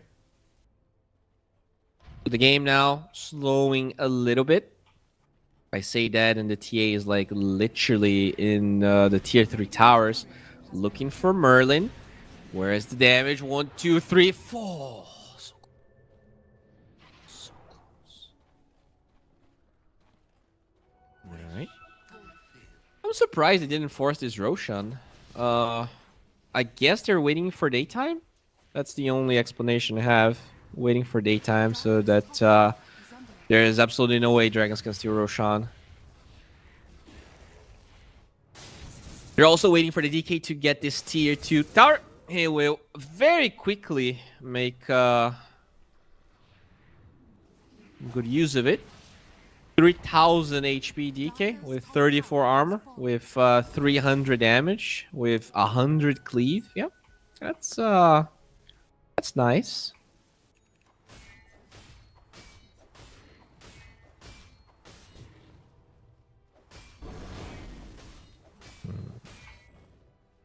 Dire's top tower is under attack. In terms of items here, nothing crazy. Desolator on the TA. They're going for a Solar Crest on the Oracle. Finally, there was smoke from the Dragons. Did they finish any big item? They have eggs on the Gyro, but all right, they're sending the Mars on the left side. They will find Krillat. All right, spear with the damage. No chance for Spartan to save him. Okay, that's a kill, but it doesn't really give them any towers. Doesn't really give them anything, to be honest. So Tormentor gets picked up. That's gonna be a Wisdom Rune as well for the TA. Oh, do they want to steal the Roche? If Dragons can steal the Roche, then that could be the move. All right, that's what they're gonna do. Yeah, they need something big, and Roshan is what they're gonna set on. They're not the greatest Roshan team, but as long as you have this war... Oh. What? Are they forcing something here? Somehow Just Better seems to be aware despite the fact they didn't scan, and they are very aware of their positioning. Like, Just Better in that game, they dodged like 700 smokes. They did some crazy stuff. Norma. Smoke's gonna break. Alright, Arena finds the tree. Gonna get a good spear and a lot of damage flying through LeBron. Can he live? He has a Lotus. He's not gonna die. And Norma very low will be right-click down by this TA. The Dragonite, though, did die. Not even sure how, as this Gyrocopter moving forward, very tanky, killing LeBron. Will eventually get False Promise, but still alive. The TA holding her on, trying to get the kill into Paul. Where's the damage? The Desolator's there, but so much damage coming from the Mars. And Dragons, they will be the winners of this fight. Very patient. They wrap around, but despite all of that, I mean, I didn't watch how the DK died. That is the reason they lost that fight. This DK just being eliminated by the sheer magical damage of the Gyrocopter, I'm assuming. And despite the fact they're all low HP, they might be able to do this. They have lifesteal with Vampire Fangs on the Gyro. Little Shredder available as well with the mech on the Snapfire. It's slow, but they're gonna take it. Okay. The Dragons showing some signs of life here.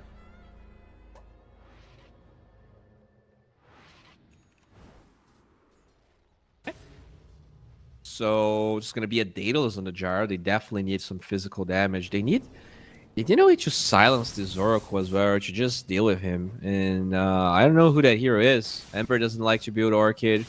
Mars doesn't really like to build Orchid. He needs to find the Oracle, I guess. Not time for the Tormentor on the Dire side. It's gonna be a...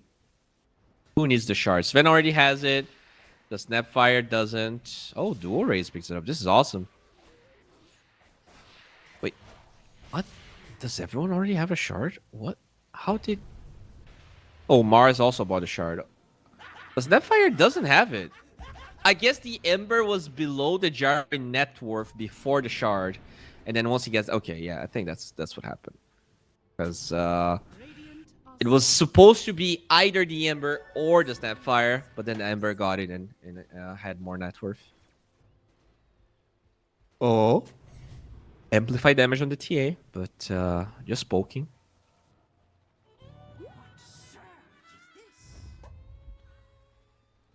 Finally a smoke on the side of Dragons. They're showing Paul, but there's a lot of vision here with this TA traps. Oh, the smoke's gonna break. Norma, can he find something? He gets the Oracle. Really good Fate's Edict, though, protecting him from the damage. Are they gonna take this fight? It looks like they will. The DK shows up. They just destroy the Snapfire. No chance to cast any spells. The Oracle is still alive. He gets the False Promise. They kill the Aegis. What's happening, Dragons? You committed so much for an Oracle, and now you're gonna pay the price. The Desolator is there, and with the DK being able to do damage, there's absolutely no chance here that the Dragons are gonna take this one. Oh, the dreams of a game 3 seem to be fading out so quickly. There's no tier 2 towers, there's no buyback on Dragons. They have one glyph, and they're gonna have to use it, I believe. Oh lord, we even have some all chat, a fake GG, but we have a certain death of the barracks in the mid lane. Scepter on the Ember. Where's the Orchid? They're holding on to it. Not cast fast enough as the Ember gets out. Okay.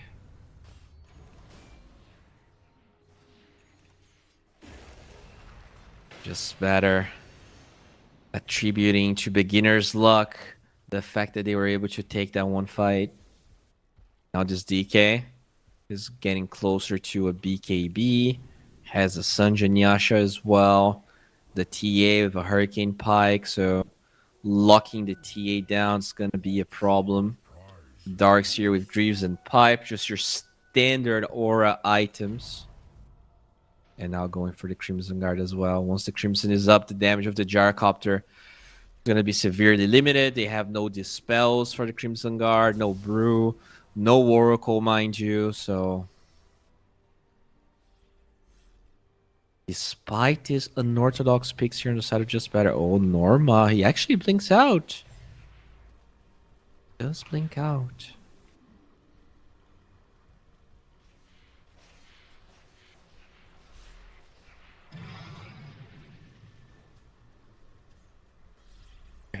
So the game is going to slow down a little bit. They could potentially... If they find like one kill, I feel like Just Better can end this game. They push so fast at this DKTA.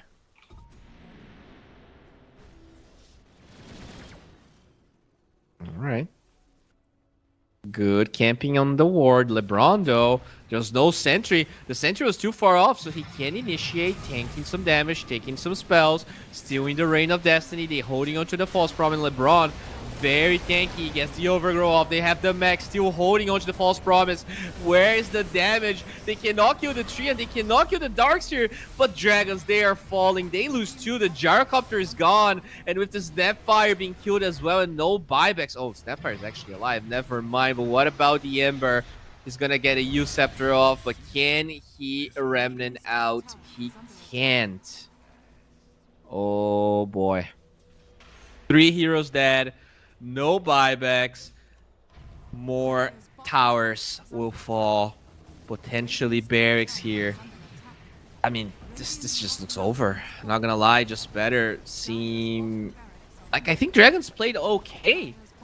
But the way just better can force these early timings is crazy. Like, you don't get to see a lot of that, even at the highest level. Like, this is some GG, gaming gladiators level of pressure being applied. Good spear, very good spear.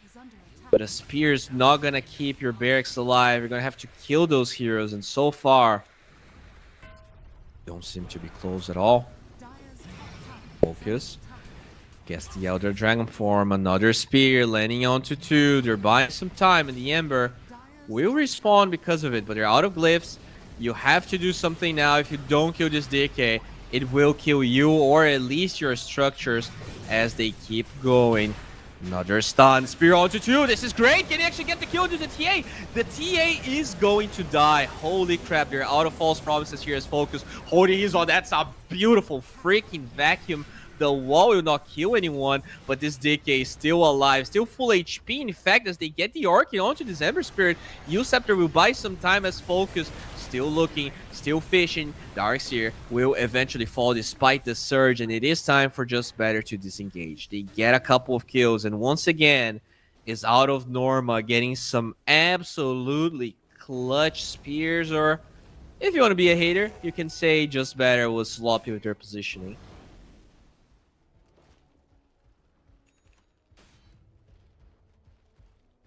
Okay. Finally get to breathe a little bit. In general, though, they hold, but it was not that significant of a win, right? I guess experience-wise, they're going to be happy. I also feel like they didn't really spend any buybacks, I want to say. Yeah, no buybacks were used for that defense.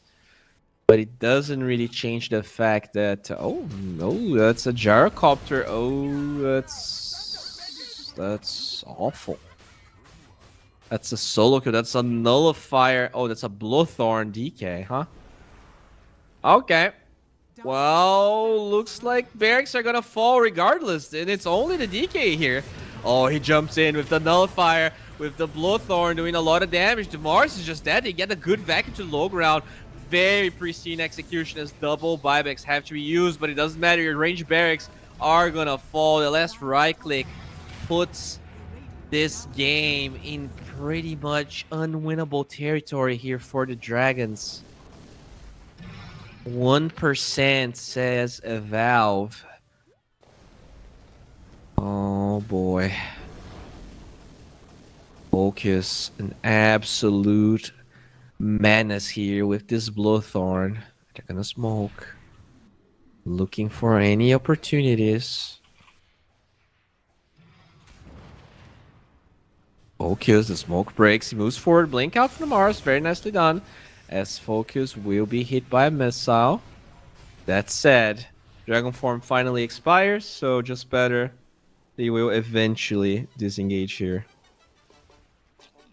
Maybe they want to wait for the Tormentor to spawn. That wouldn't be a bad idea. As the Dragons trying to punish, trying to find any stragglers, but they can't. They really cannot. Oh, Norma. Good position. Blinks forward, finds the Oracle. Can he get this solo kill? No. He will be fine. He will be fine. They had a Lotus here. Gets used by LeBron. Spartan blinks out. Still alive as they're going to drop a lot of damage here onto the Darkseer. Krillats still fine. Looking for anything. Slayer, he has that extra armor, but it's not enough. This jar is gonna fall. GG gets called. And Dragons, 2 very quick 30-minute games, giving them a win that, I expected this to be a bit more even. I'll say it. I look at these groups and I look at the recent results of Team Dragon, and I thought it had potential, but unfortunately, at least today, just better. Were unbelievably good, almost no mistakes. Very good at forcing objectives, of backing down when they needed to. They lost some kills. A lot of times, they actually lost 2 or 3 heroes going for high ground. They instantly go back in and they do the same thing because they know, all right, we die because of X, Y, and Z. We have our buybacks. We're gonna go again. They're weaker than us. And it was the same way throughout the all 2 games. And in this series, they also picked some very weird heroes. Maybe they're new meta, sort of new technology things, or are they just good with whatever they want to pick? I don't know. I was very impressed, and we'll see if they're going to be able to keep it up. This was their first game here in the CCT Dota 2 series. Unfortunately, I believe we're going to have a little bit of a break. Production can confirm, but I think we have about an hour of a break. So guys, you're going to have to sit tight, maybe play a game of Dota. Make sure you follow the CCT Dota 2 channel here on Twitch so you know exactly when the games are happening. We have some pretty long days with 4 series of BO3s. This is like 12 hours of the best Dota 2 Europe can give you right now. So make sure you're tuned in, you're locked in for the best Dota that we're going to be having the next couple of weeks. So stay tuned. We're going to be back in 1 hour. I'm Bowie, and the series between... the series between Hervinia and DD, then the lines is going to be happening. Sorry right there, and we'll be back.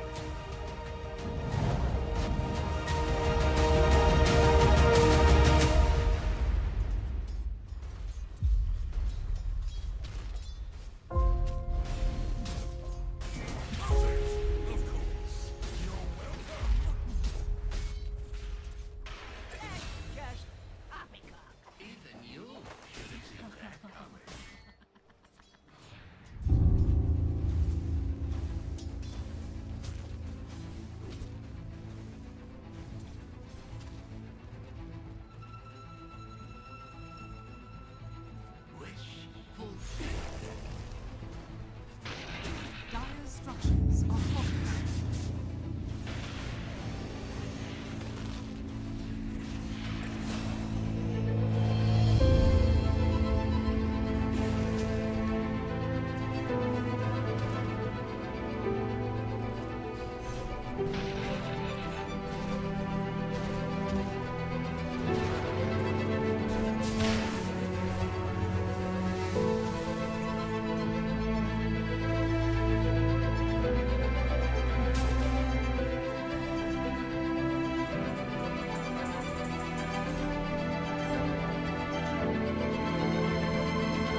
We are back with CCT number 2, and this is the second series of the day. We're gonna have a blast here with a very, very cool series. Virginia versus Dandelions is the game that we have in store for you today.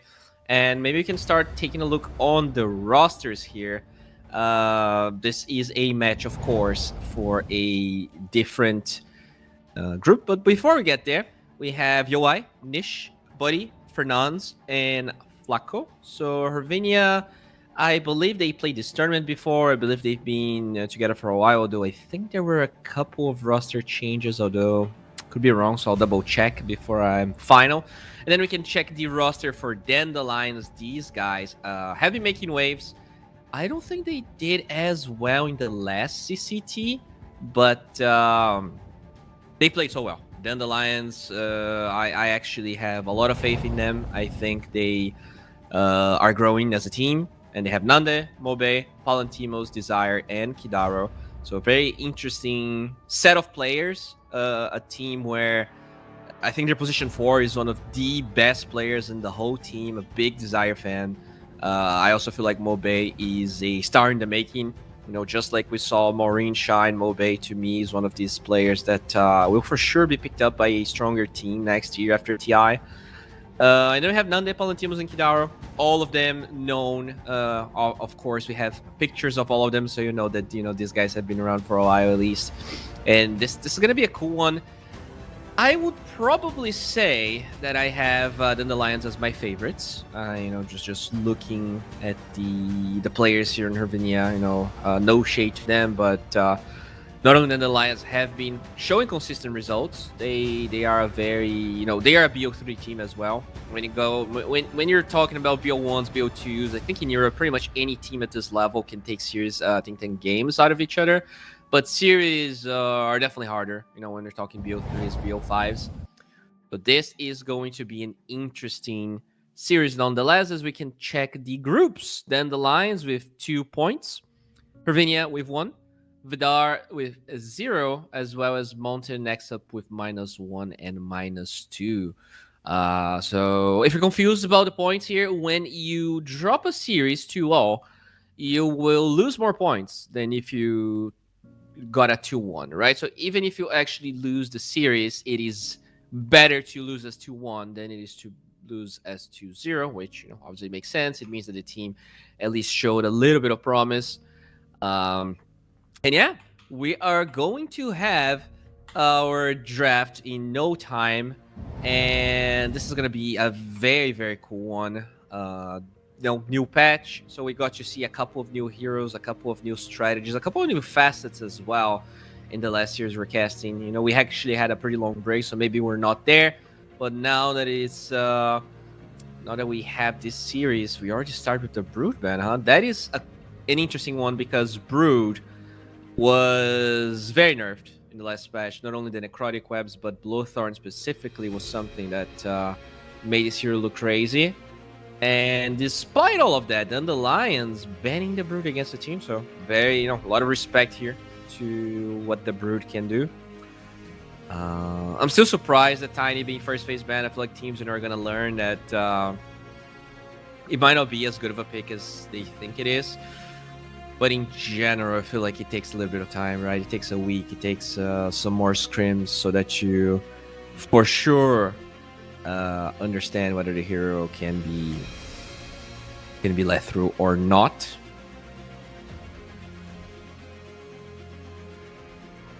Looking at the band so far, Batrider is interesting. I feel like there's a couple of European teams that love it, a couple of European teams that feel like the hero doesn't even exist. So in this particular situation, it will be banned.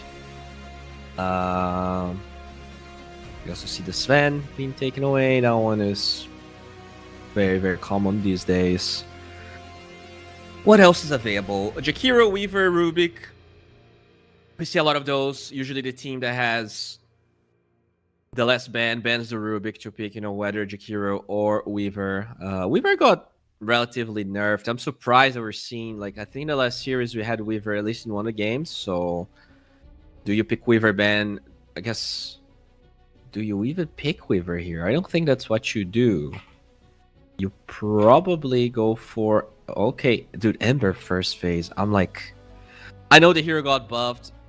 I'm surprised the hero got buffed in the first place. For me, the hero was in a really good spot. It was already being like second, third picked so constantly. The fact that you just pick Ember like this kind of crazy. Hervinia, though, they get a Brewmaster. So that Sven ban is already worth gold for them because they get to play this brew without really feeling too sad about it.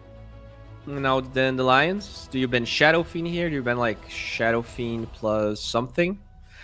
I don't think banning Husker second phase really makes sense, especially because Hervinia has 17. So it's not like you're gonna be able to counter without something actually happening. As they do take away the Weaver here. Alright, still a lot of love being given to this Weaver. Definitely a bit surprised by that, not gonna lie. You know, out of all the heroes, I feel like this hero got significantly nerfed. But, alright, so what else are you gonna take out here? Looking at the possible options, we've been seeing a lot of, a fair amount of Rubik, a fair amount of Tro as well. That's something that we do get to see quite a lot. But they're taking their time, and yeah, I mean Shadow Fiend, we did talk about it. I think that's a classic. That's an easy one to take away. Now for Vinia, you also have a ban. Gyrocopter is a ban that we see sometimes, but that hero feels kind of dead right now. I wonder if you even care about something like that. Darkseer is still available. I think that's a hero that actually gets enabled a lot with the Ember, but because they have this brew, they feel like having the dispel of the brew is good enough. I don't know. I feel like I can still pick Darkseer here. Vinia, they snatch the Rubik. It's going to be a brew Rubik lane, more than likely. Rubik not... Can be a 5, but not that common. Phoenix sounds pretty bad here. Not that much you can do. I like Clock for Dandelions. I think it's very good against Brew, very good against Rubik in the lane. You can like Clock Darkseer if you want. But they're gonna go Edge instead. Very interesting. I guess you can still pick Darkseer if you want, right? You can Edge Darkseer and then pick your 4 as an 18. Or you can pick your 4 and then later decide what actually do you want to play. For Vinia, though, they do have overall last pick, so I believe they will be able to make a really good response to whatever they want to play on the offlane here for the Alliance. Bango's still available. Beastmaster is still available. Sounds like a pretty bad Snapfire game for Dandelions because Rubik's there. They could still pick Phoenix for Hirvania though, so they go Earth Spirit. Okay, so that's probably gonna be their 4, right? Unless this is Carry Ember, which maybe Nande can play. I'll actually check if Nande plays Carry Ember because he is very crazy. His hero pool is wild. It really is. Well, looking at his heroes, at least recently, he has not played Ember, but okay, he actually has 0 Ember games, so this is not going to be a carry Ember, I believe. Probably going to be Mo-based hero at the end of the day. Now, Harvenia. Do you draft protection for this brew? Is the silence of the Earth Spirit going to be enough? Some questions here need answered. Definitely. Not here we see a lot. Did he actually get changes? I'll check if your Spirit. So new facet, huh? Rolling over an allied hero grants the allied hero move speed for 4 seconds. Earth Spirit travels further and faster and stuns enemies longer. Travels for 2.5x? What? Bonus stun duration. What in the hell is that? Further and faster. Stuns for longer. Rolling boulder damage increased. And magnetized damage increased. Okay. Nyx is the response for Hervinia, though. Okay. Okay.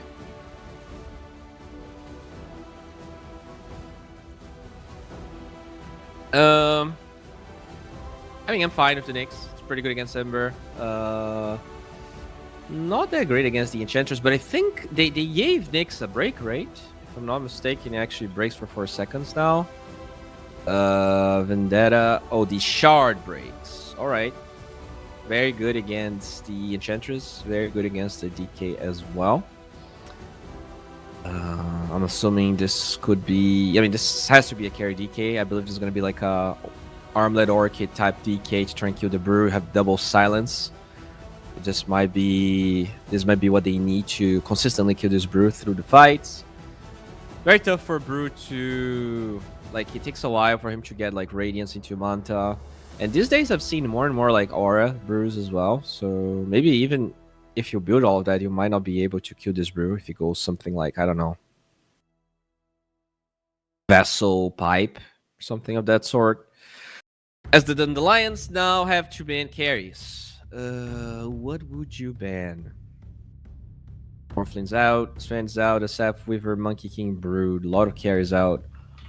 I don't hate PA ban, honestly. We saw one in the last game, and it had a really good laning stage. Ursa sounds alright. I think you can kill the Ench. You can kill the Earth Spirit. It's... I actually really like the Ench ban, especially with the Crystal Maiden. And Terrorblade. I would definitely ban the Ursa. Did Ursa? I think Ursa got slightly nerfed, right? He got the duration of his passive got nerfed a little bit. For Hervinia, they are probably looking at an offlaner here, so they moved the Doom. Centaur is okay-ish, I think. Gives the DK gap close, allows you to maybe disengage. They don't really have great reliable stuns, because Crystal Maiden has no cast range, so 10p could be pretty good for them to disengage. But they take away Mars instead. Alright. I guess Centaur did get significantly nerfed with the bracer changes and everything. Let me check how big was the win rate change here for Centaur. So it is... I would guess it's negative. I would definitely guess... Oh, it's actually positive. Interesting. 1%. Did they change anything else that I'm forgetting about? Huh. No changes to Centaur. Okay. I guess he's tanky, but I thought that maybe he would struggle. Then the Lions, they could ban Ursa. There we go. Did say Ursa. And now you can go for Scent. You can go for Ango. Although I think Universal offlaners seem a bit weaker now. Beastmaster is open. Pretty good against Brew, but you gotta be careful about the Rubik. Oh, Razor. It's been a while. This has been out of the meta for a while. Huh. He has his new facet, Storm Surge. Lowers strike cooldown by 2.5 during out of the storm. Interesting. To just do a lot more damage. I wonder if it's good against Brew. Maybe that's the move here. You go this new facet against Brewmaster. To me, this is even more of a decent PA game now, because you can disengage from the Razor in the lane. I'm assuming it's going to be offlane Razor, so sounds decent.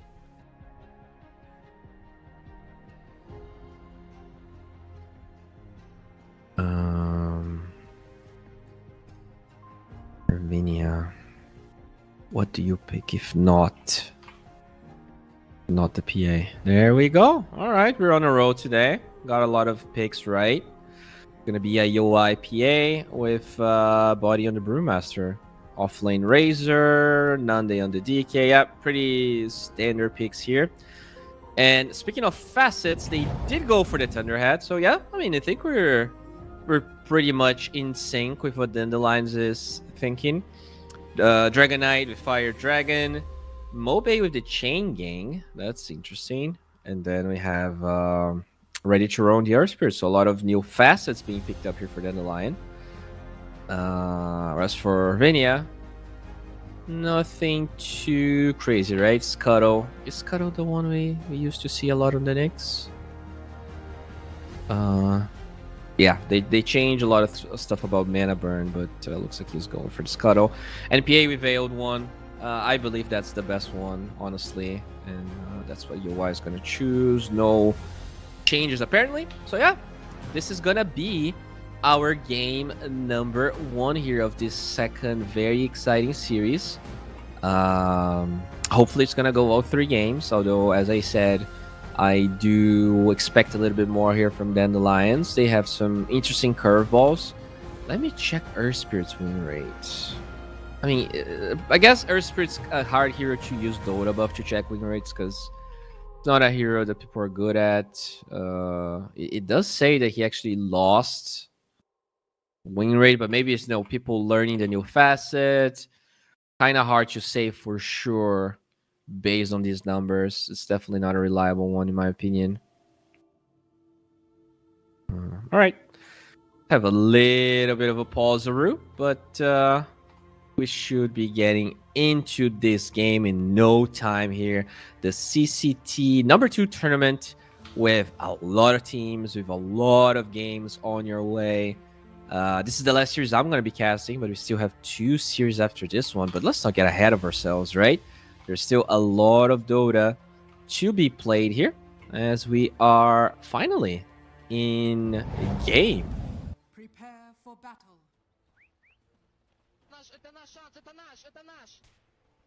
Okay.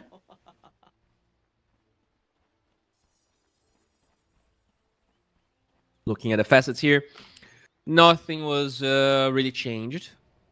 Looking at Dota 2 Pro Tracker, the win rate of position 4 Earth Spirit actually positive, so pretty cool.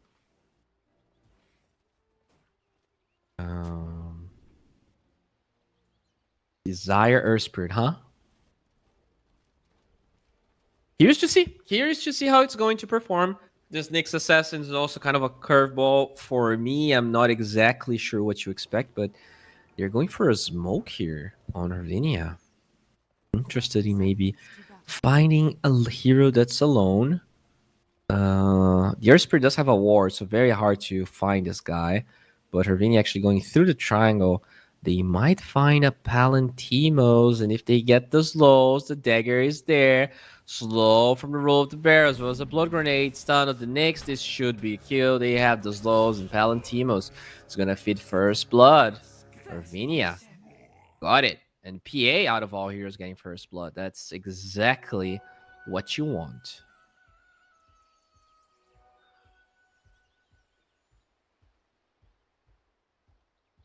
Okay.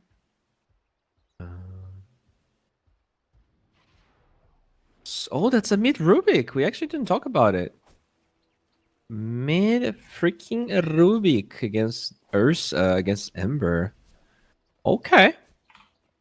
All right. Very curious to see how that's gonna be looking like.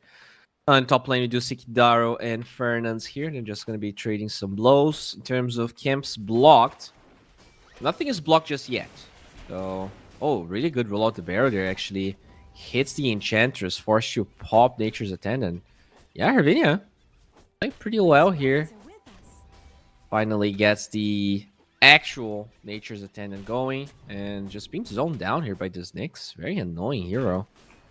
A lot of tangles did get consumed though, and in general, Nature's Attendant will allow the Enchantress to be very durable. Gets the sentry off. Not a lot of action happening in the other lanes in terms of CS. Bruin PA having an okay time. For the side of Hervinia, Palantimos also having an okay time will probably... I think you'll probably ignore Radiant's courier has been killed. Static Link. Or at least for a while. Like, I think you probably get Static Link level 4, maybe.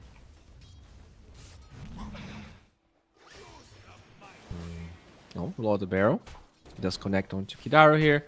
For all, pretty good trading from Fernandes, I want to say. But the Crystal Maiden actually dying. Palantimos was able to pick that one up, even though he is level 2. Desire even level 1, so I'm assuming that was a really good roll from him to secure that kill on the Crystal Maiden. Mid lane. Oh, Dire's courier yeah, has been just a little bit of poke, I guess, from Desire. Earthspirit has no damage in the early game. Very, very weak hero in the first levels.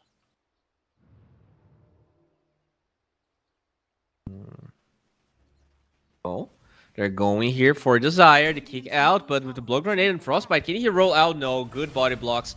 And this is going to be a killing spree for EY. So this PA, once again, starting with a bang here. This is crazy. Very good start.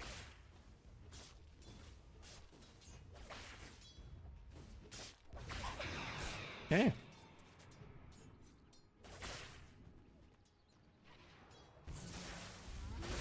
Dire's middle tower. Valentimos with that level 2 plasma field. A lot of harass that he can put onto the PA.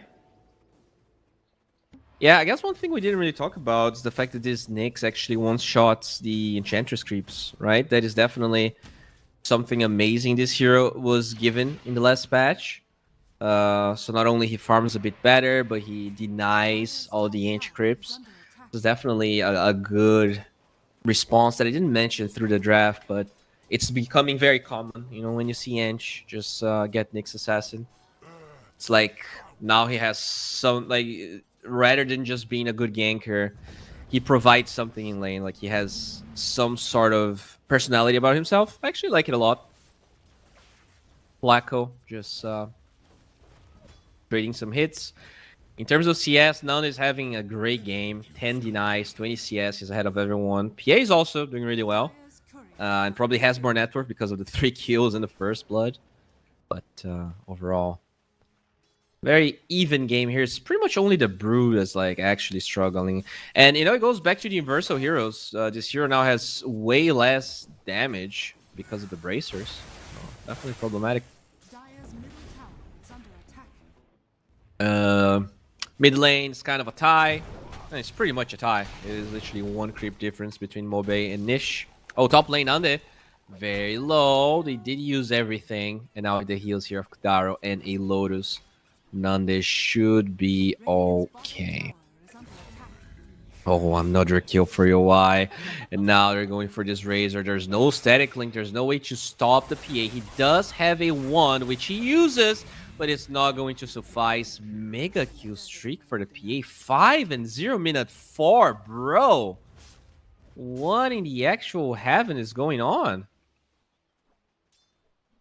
This is the second game in a row. PA looks amazing in the lane. We'll see if it's gonna matter later down the line. They go for Desire. Kick tries to cliff the PA, but even still, she would be able to eventually Phantom Strike out as Desire, trying to find a good angle, and the pause. Ooh, sheesh. Okay. DK lag and there's Spirit Death because I don't believe he can get out of this. PA has all her spells.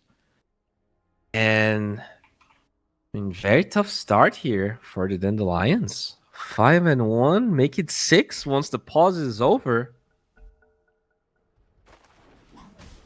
Oh, yep. Goodbye. Flacco actually gets that one.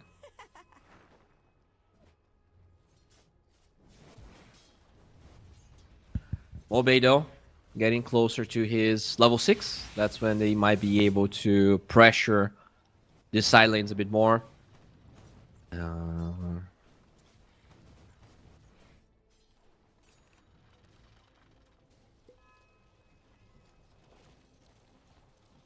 Rotation here from the support to the mid lane. The rune is about to spawn. Mobe. Oh, Palantimos will die in the bottom side, but at the same time, there's a fight in the mid lane. Stolen Remnant allows the Rubik to get the Shooter Rune, and now it's very tanky. Can he actually go through all of that damage? He does have another Remnant slowly trying to get there, and he will. Another Remnant from the Ember. He gets the chains. Very lucky. The Sleight of Fist is not needed, and he picks that kill up. Very close fight from Nish. But you cannot forget that the bottom lane is a disaster. This PA 6-0-1 with treads and already a cornucopia flying out. So this PA is absolutely massive, as they will find Flaco. So this should be a kill. They get the silence with the slow, and that should be a dead CM.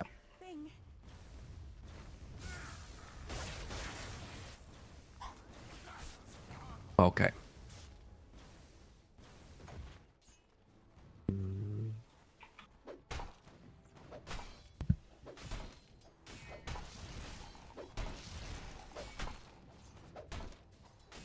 All right. Finally, things seem to have calmed down a little bit, at least. The top lane. Oh, rotation from UI. The stun from Nanda is not only gonna be good enough. Great rotation from the PA. They are pressuring the bottom tower, so that's probably why the PA rotated to that lane.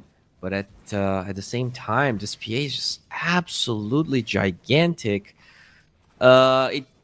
They don't seem to be willing to defend bottom. As I said that, though, there is a couple of heroes nearby, PA and Flaco in the vicinity, but Razor just pushing, poking them away, making sure that the tower will indeed fall. But now they go for Palantimos. They get a crit. Whereas the CM has Frostbite available. The roll will find UI, but they have Fernandez nearby. Good kick out, allowing Palantimos to live for just a little bit. The crit from UI gets the kill. Now the Ember shows up, has the chains. Oh, if the PA dies, that would be huge, and it will. That is 900 gold going towards the Ember. Can they get more? Nish in a pretty bad position, gets the lift. Mobe with a double kill finds another. If they can get this light chains on the Rubik, this could spell disaster here. All of the lead they acquired is gonna go nowhere. The split is available. He gets the Brewlings off. The Ember will fall, but Nish is dead. 2 cores gone for the side of the Radiant, and this seems to be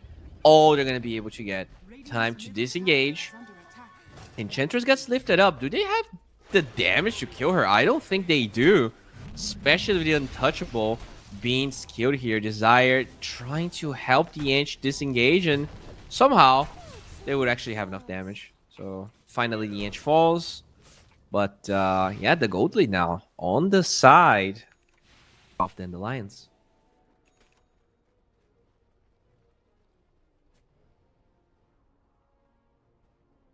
Yay, with some of the components of the Battle Fury here. Already has both the Cornucopia and the Broadsword, so the timing is still going to be good. Although it felt like, you know, it's going to be like a 9 minutes or 10 minutes stretch Battle Fury, which is unheard of pretty much. 8-1-1 is not a score I've seen in a Phantom Assassin in maybe my entire life. Just not something that happens that much. Oh, top lane. They know there is no split available for this brew. The chains are there. They don't get the kill. And now Fernand's looking. Oh, misses the Impale here. Skidaro, as tanky as he is, will fall to the damage of that freezing field. In the mid lane, though, it looks like they will be able to secure the rune for the Dandelions. And it is going to be a region rune here for Mobe. Okay. UI closer and closer to the Battle Fury. Looks like the Earth Spirit's trying to work towards his level 6. Very close to that OT. That did get buffed with this facet, so curious to see how it's gonna pan out. Palantimos farming, I mean, he's so poor. He's absolutely poor. In general, like you would say, oh yeah, Razor's a hero can scale. Not when you're this poor. He has an urn, so no Yasha. Maybe this facet allows him to play differently. Maybe you can just be tanky and do damage through your Storm Surge when you're ulted. We'll see how things are going to develop.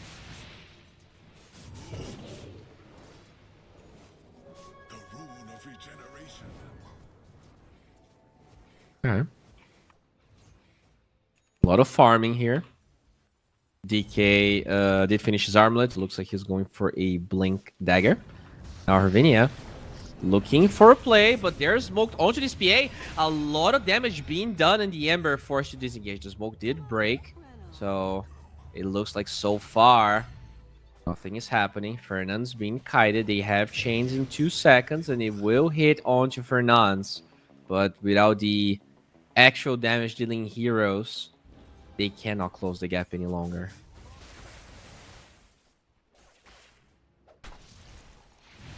Oh, rude on Nish. They get the chains, but Nish does have a remnant out if he wants to, as now the Brewmaster shows up. The silence is there, slowing them down with the split. It looks like not only the DK will fall, but they lose the Earth Spirit as well. Flacco with a double kill. This is a disaster. Oh, Ember did get a kill with the chains and the remnant back onto the CM. What about these Enchantress, though? Very tanking. Buying some time, and now the Razor shows up. This is a lot of damage. The split is over. Can they find any kills? A lot of slow from the barrel. Oh, the chain gang remnant forward. Enchantress finally falls. CM is gone still, but could TP to the mid lane as the Ember falls. Double kill for this Phantom Assassin. The Urn will probably take down the PA, and it is Palantimos that picks it up. That's finally his revenge, as not only they get some kills, they might be able to get this tier 1 tower in the mid lane. Oh, the Nyx fishing for an opening. They're very respectful here of Dandelions. They realize his Nyx is on the prowl and end up not forcing this tower.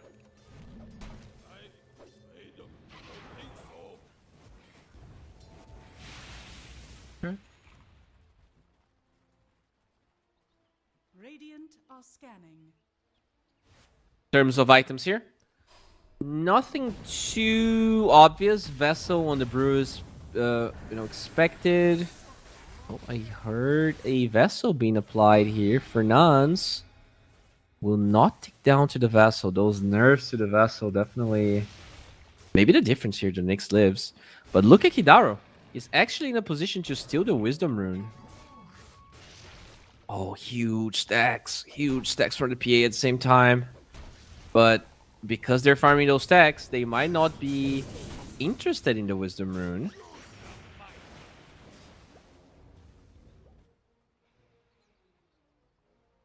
Yeah, Kidaro. Will he be fast enough? Are scanning. Oh, he will. Oh, he will. There we go.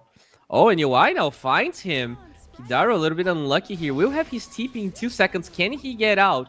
Gets the Ancient onto UI, holding on to the TP for now as the slow from Flacco will hit. And with the Phantom Strike, this might be the 11th kill of the Phantom Assassin in 14 minutes. Somehow keeping more kills in a minute than some teams can usually keep in some of these European matches.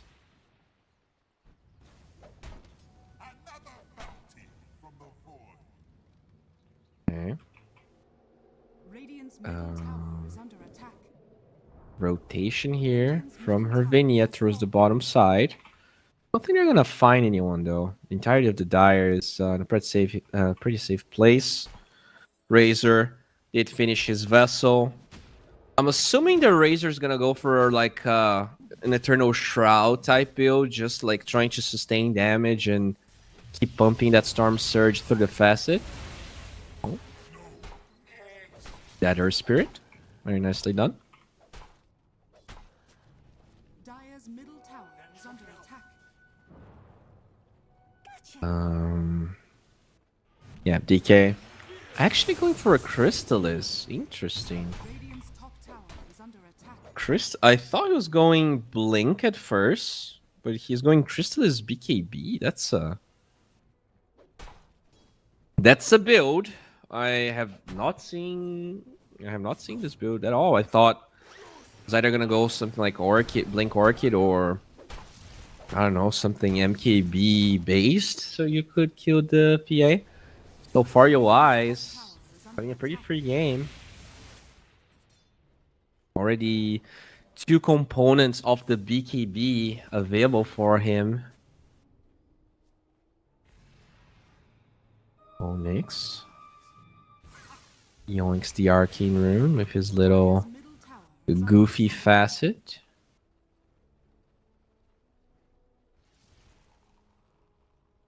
Very passive game. Like we had some kills, but there were a lot of skirmishes, but not a lot of big fights. Like there's a lot of heroes being picked off in aggressive areas of the map because pretty much every tier 1 this bottom and mid fell down as Desire tries to roll, will be killed and punished. Dragon Knight just keeps on farming. Radiant's top Pretty tower is fat, under but attack. still 2k gold behind this Phantom Assassin. That will pretty much have a BK Battle Fury Treads, BKB minus 17. That is crazy fast. I don't remember the last time I've seen a PA doing this well. Guys, I don't remember the last time I've seen a PA, so does make sense.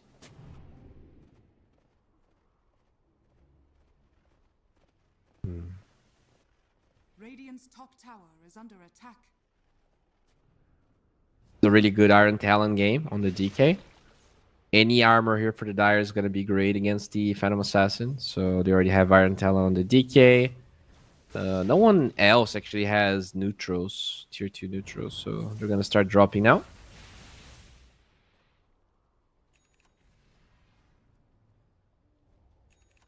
Gleipnir down on the Ember is huge, but with the BKB available on the PA... Oh, no. They see the Ember here for Nans. OUI finds the Ember. A lot of damage flying out. Crit is there, but not enough damage as Razor being force-staffed out. Can he live through all of this? He's tanky, but not tanky enough. The PA finally gets the BKB off, going for the Enchantress, but a really big freezing field protects Flaco and the Radiant as they keep on going for Kidaro. And as tanky as he is, he will eventually perish. So that's a 3-0 as Hervinia just breaking some ankles here in this fight. This early BKB really sets up Hervinia to do whatever they want in the next minutes. The DK is just not ready to be a part of all of this. He will have a BKB in a relatively short period of time, but Dire's middle tower is under attack. not there just yet. Few of the components now. Just needs the third one.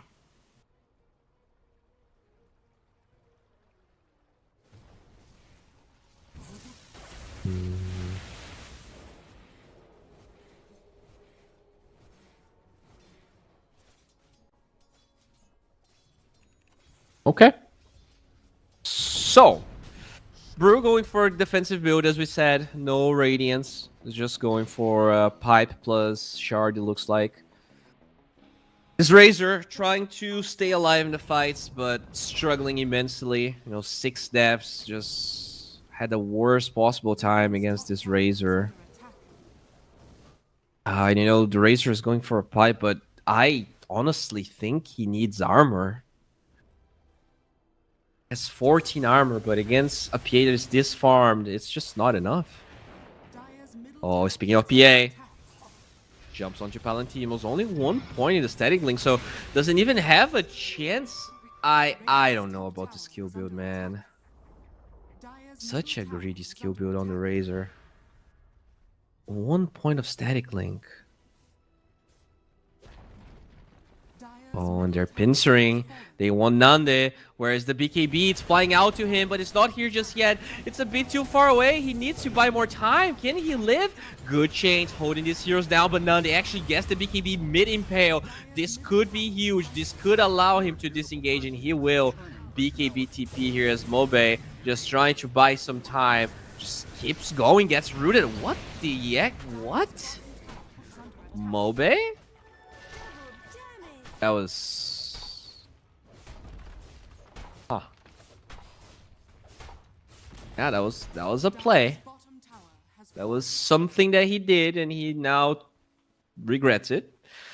Not only they're gonna lose their Tormentor, they might lose their Wisdom Rune as well, because I don't really see where resources would be available here for them to launch to contest this. There we go. Free shard for the Knicks, so now there is a break available on Vendetta. Pretty big.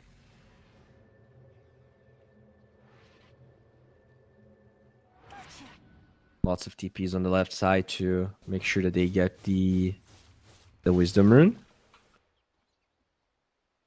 Nick's very close to his Dagon as well.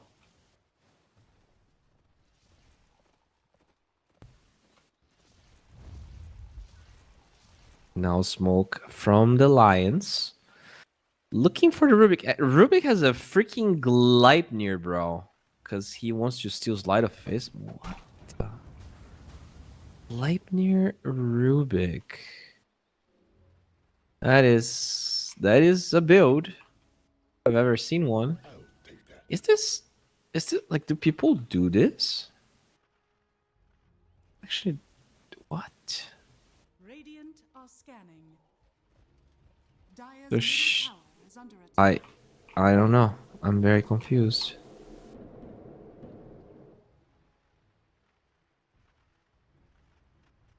Radiant are scanning. Huge smoke from Dandelions. They find nothing. Tried really hard to find something. They got absolutely nothing. UI also has... Oh, okay.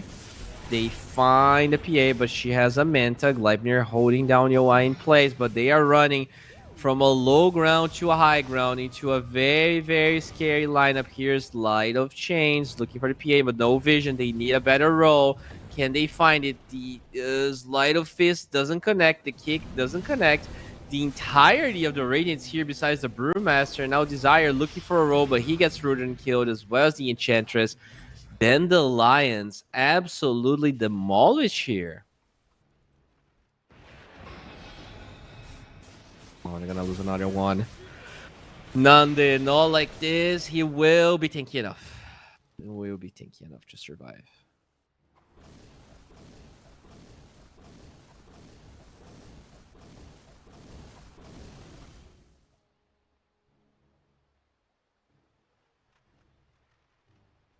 I honestly don't know what the plan is here. Like, this Razor seems to be dead weight forever. Like, with this build, I don't understand how he's ever going to scale. Desert Spirit also has very little.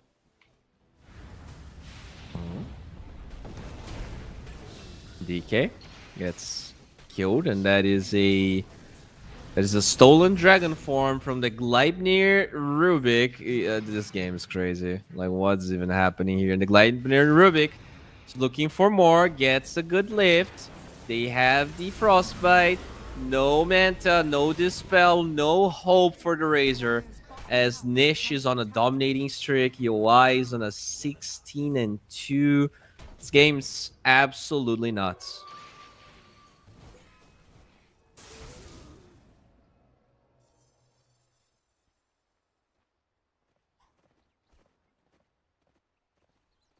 Dire's Yes, bottom it's tower is massive. under attack. Oh, Mobe. He's playing with fire there. Saw him dying the last time. We'll be able to survive here.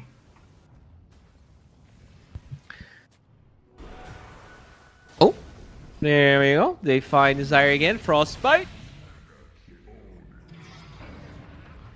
More damage. I think they can just Roche if they want to. It's going to be on the Dire side. They are all here. Nande gets found. Has no TP. If they can stop this, and they will, he will fall as the break makes this DK look like a filet mignon. Radiant's middle Oh, well. tower is under attack. Yeah, that's a free Roshan for Hervinia. And, I mean, I honestly don't know what to do if you're Dire. Like, this Razor is absolutely useless. Like, Palantino's just got trashed real hard in the lane. This DK did nothing with his Crystallis. And this Xur Spirit also didn't really do that much. I don't know. Weird draft at the end of the day. Oh, Flaco. Going through the Twin Gate. They get the Gleipnir. Do they have more lockdown in pay of the Carapace? It's more than enough for Nuns. Gets the kill.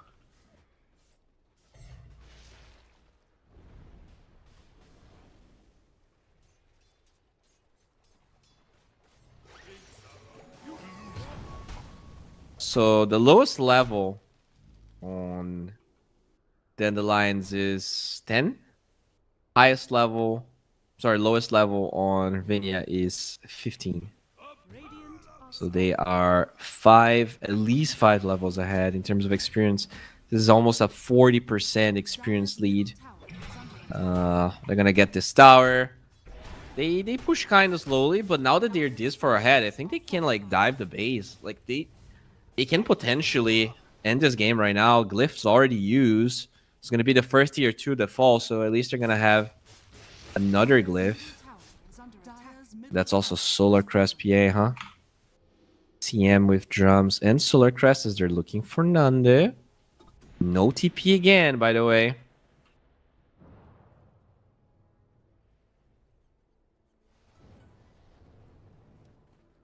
I'm not gonna find anything.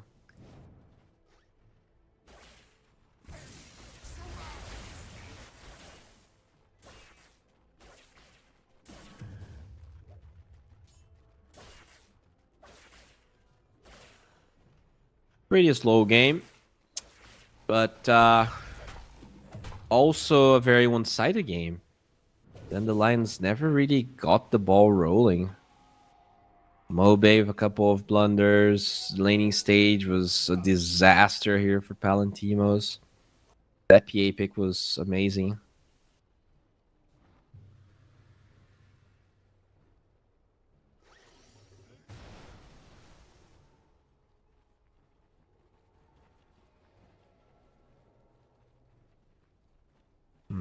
Wisdom Rune here. Also gonna be stolen, so look at the locations they have to play here. Then the Lions, they're all packed up in their big jungle. Even though the Aegis wasn't like fully utilized till now, they are now ready to poke high ground. Not everyone is here though. Rubik is pretty far away. The Crystal Maiden is in the mid lane, maybe looking for this Ember. As the gets vision, good remnant out. But the PA actually got the tower. There's no one from Dandelions in the base. In fact, they're actually scared because of it. Like they're not hitting the barracks. I guess there's no wave at the end of the day. I did get cut. Smoke. And you will find Nanda. He does have that BKB TP though. You kinda need to kill him, almost 100 to 0 him. They find the Earth Spirit, that's one. Nande. Still trying to disengage, gets the BKB TP out. Do they have any bashers? They do not. I mean, they do, but the PA is not there. Okay. There you go. PA with the break, with the jump, with the bash. Doesn't get the kill. The armlet toggle doesn't matter. UI will get that mega kill streak. Solo kills the DK. Dire's top tower is under attack.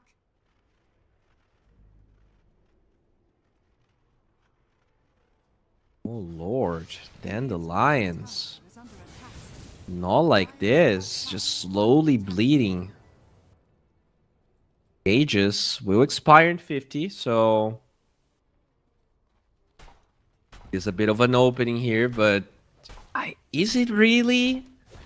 Like I don't think they have the damage. They're just so weak.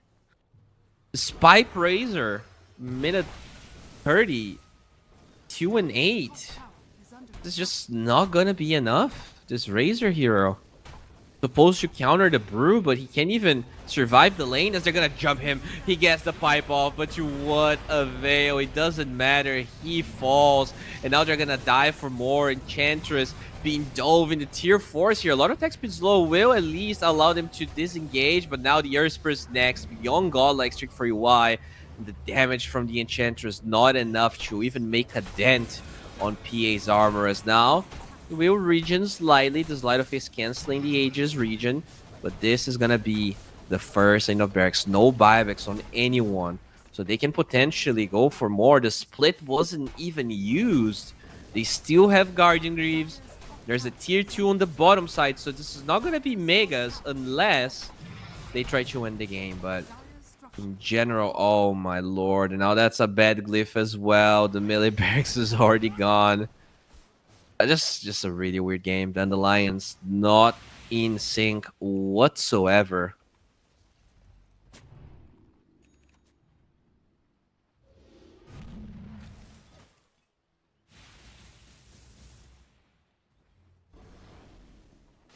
Radiant are scanning.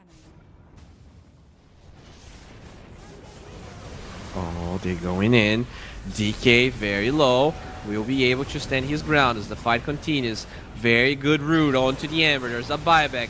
They are back here with Mobe trying to do damage. Everyone on the side of Radiant's alive though. They are so freaking tanky. Even PA goes back in with the break, with the kill. 4 heroes dead and GG flies out. It took them 31 minutes, but honestly, it feels like it could have been 20. This game over for a long time. Just PA, just having the best PA game I've ever seen in my life, and I'm honestly not even exaggerating. Like, he had 1 kill a minute for 11 minutes. That's absolutely nuts. You know, at the end of the day, I think the Razor was a good pick in the game, but no points in static links crazy. I understand that you want to like make that facet work and do all of that, but it meant that every time like the PA was ganking this Razor minute 15 and there was no static link, there was nothing you can do about it. I think the build was a bit yeah, you kind of have to figure out the build for this Razor. It's a novel thing. You know, teams and players are figuring it out, and today it was not the day or not the game for Dandelions, because this is a BO3 and we still have at least 1 game left, possibly 3. Sorry, possibly 2. So we will be back in about 10 minutes with game 2 of this beloved series.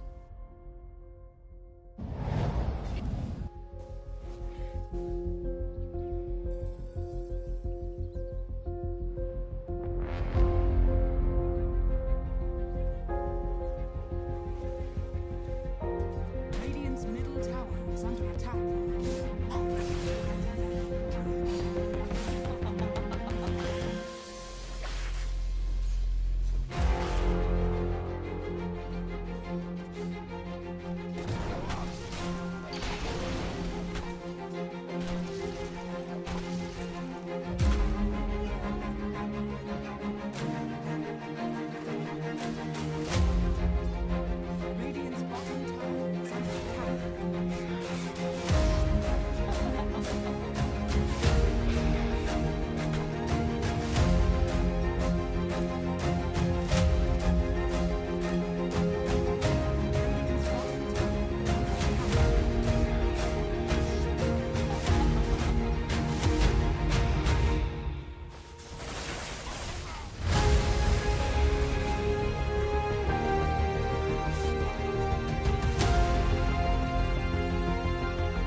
Radiant's middle tower is under attack.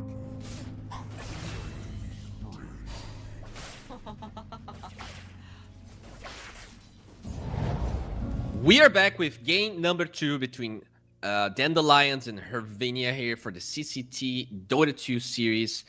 Game 1 was crazy unexpected. Not only Hervinia won, but they won in a convincing fashion.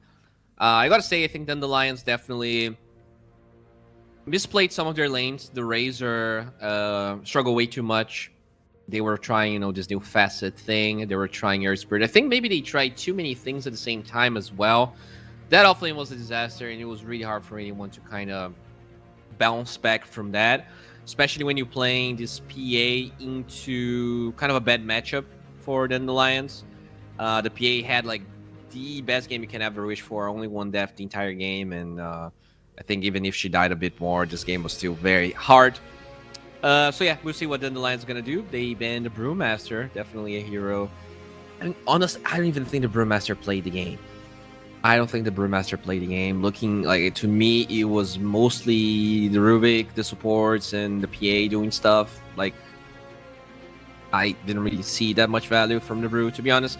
But maybe it forced them into a lot of picks they didn't want to play. From that Razor, from the fact that they couldn't pick Darks here because the Brew was on the enemy side. Maybe it's more about that than what the Brew can provide in the game necessarily, right? And yeah, we'll see what's gonna happen here. Lots of different bans. Batrider is a hero that some teams let through, other teams just don't. Brewmother still gets banned in the first phase, actual hero selected. So a lot of hate for the Brew. And now here, take away the Ember, huh? Okay. The Ember that they themselves picked up first phase. So now it's going to be a pretty fresh opener here. What exactly are you going to pick? Because I think they did the whole Brew into Ember, right? But now both heroes are banned by Dandelions. Okay. No Sven. And they go Hoodwink. Classic. Very classic. Also, you ban the Batrider, so now you don't have that Batrider to hunt the Hoodwink, as they will respond with a Rubik of their own. Decent against Hoodwink, but not crazy. Definitely better heroes to play Rubik against. Now Hervinia. What do you do here? What did they play very well? You definitely don't ban the Razor. I don't really think you need to address... I mean, the Ember is banned, so you don't have to address that. You don't have to ban the Air Spirit. I think that was a pretty... unfortunately, not a great performance from Desire on that hero. A great player. One of my favorite fours from Europe, honestly. But not his day. Maybe they wanted to pick the Darks here and eventually couldn't. I feel like he could have been a good matchup, a good pairing with if you actually had the Iron Shell for the Air Spirit. Beastmaster ban, and now Dandelions. What do you get out of this Morphling ban? What does it tell you?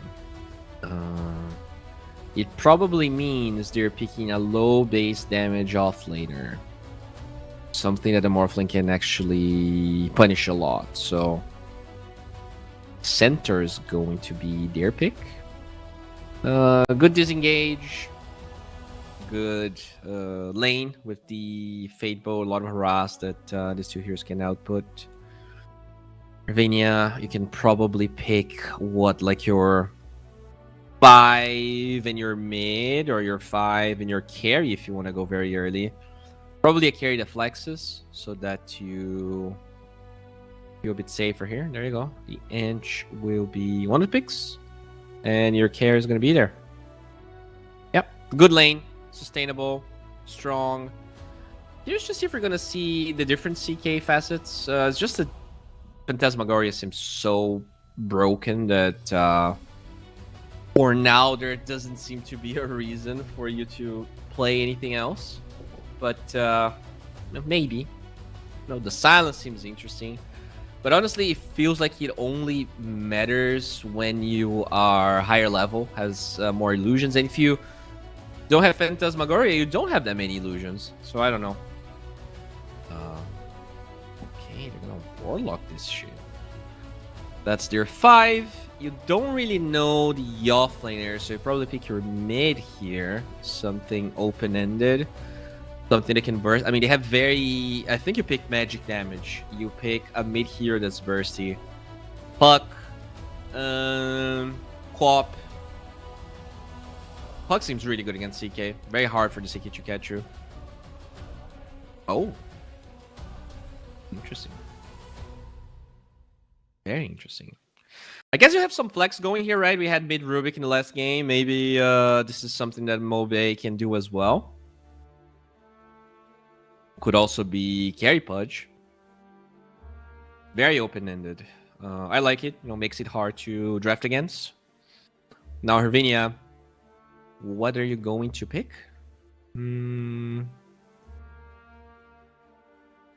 Probably your mid. Probably your mid. Or a Vessel Hero. Okay.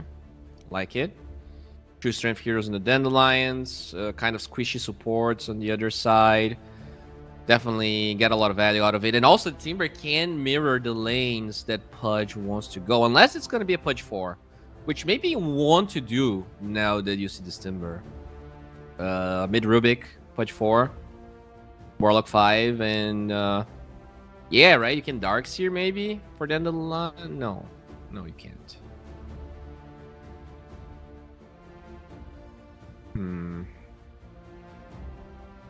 Still kind of a tough one for Dandelions, even if you flex.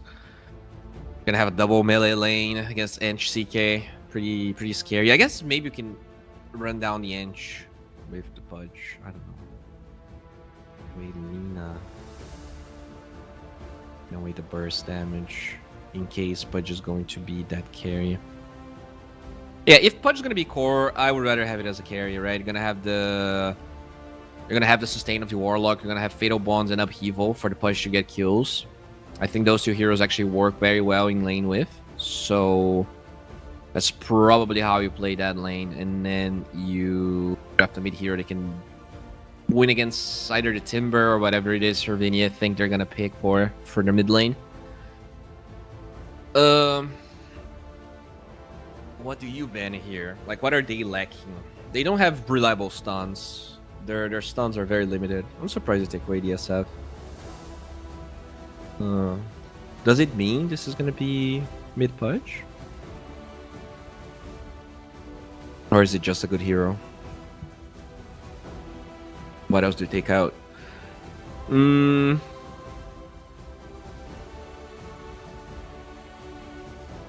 don't know. I think they need lockdown. I think Puck's fine. I think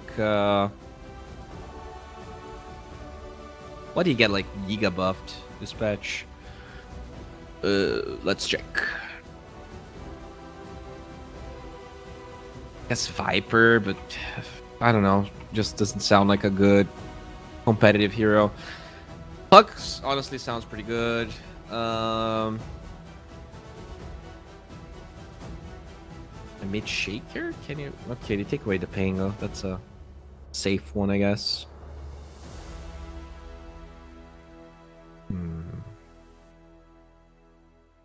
Puck Void Spirit sounds like good bans for Hervinia. They're hard to catch. They can kill the supports. They can get a silence eventually, right? Either the Eggs on the Void Spirit or just Puck's abilities. And they just do a lot of magic damage. They have decent AoE against the CK.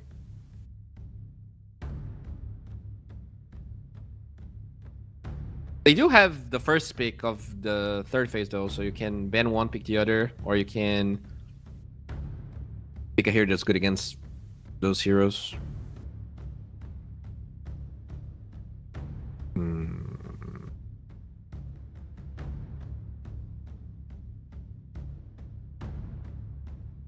Have a lot of gap close.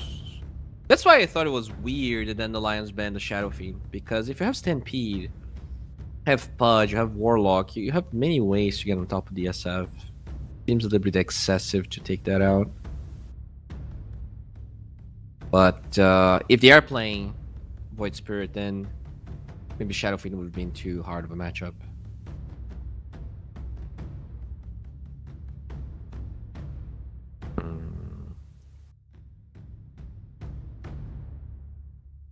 Vinia definitely taking their time here. Definitely making sure all of the knots. Oh, they take away the dazzle. That is a Mobe hero. Kind of forgot about that one. Okay. Guess it's not a bad man. I don't think it's necessarily what they need, but it is comfort for sure. And now they gotta pick something.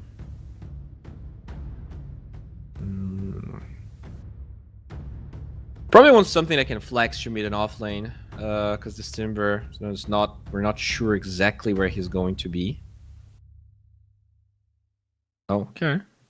Just pick the Void Spirit that we were talking about. I think it would be pretty good for Dandelions. Not bad for Hervinia though. Not reliable lockdown, and I think the heroes. I guess the supports are very easy to bring down, but the cores are very tanky. But they do have damage from the Timber, so should be okay. As long as he doesn't feed in the lane.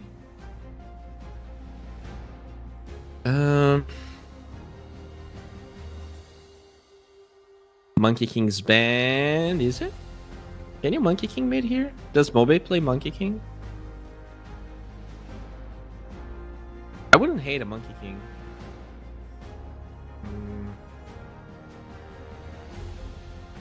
Maybe what? Can you Meepo this game?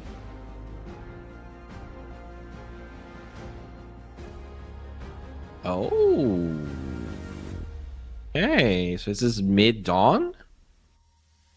Yeah, it's gonna be a mid-dawn breaker with a Nande Pudge. Alrighty. Rubik with the standard facet. Kidaru playing Black Grimoire. Nande with the Flayer's Hook. Dawnbreaker, we're not sure, but it's gonna be Mobe's hero. Sanctuary on Void Spirit. Twisted Chakram on the Timber. I actually saw a game with the other facet yesterday. It was not great. We have Phantasmagoria on the CK. Very... I don't know, no. You gotta nerf this. It's just too good. It's hot. Like, it doesn't really matter what you give other facets. This one, I think it's hard to find a facet that's better, or more synergistic with the hero. Maybe make the innate be that facet, and create other ones. I don't know.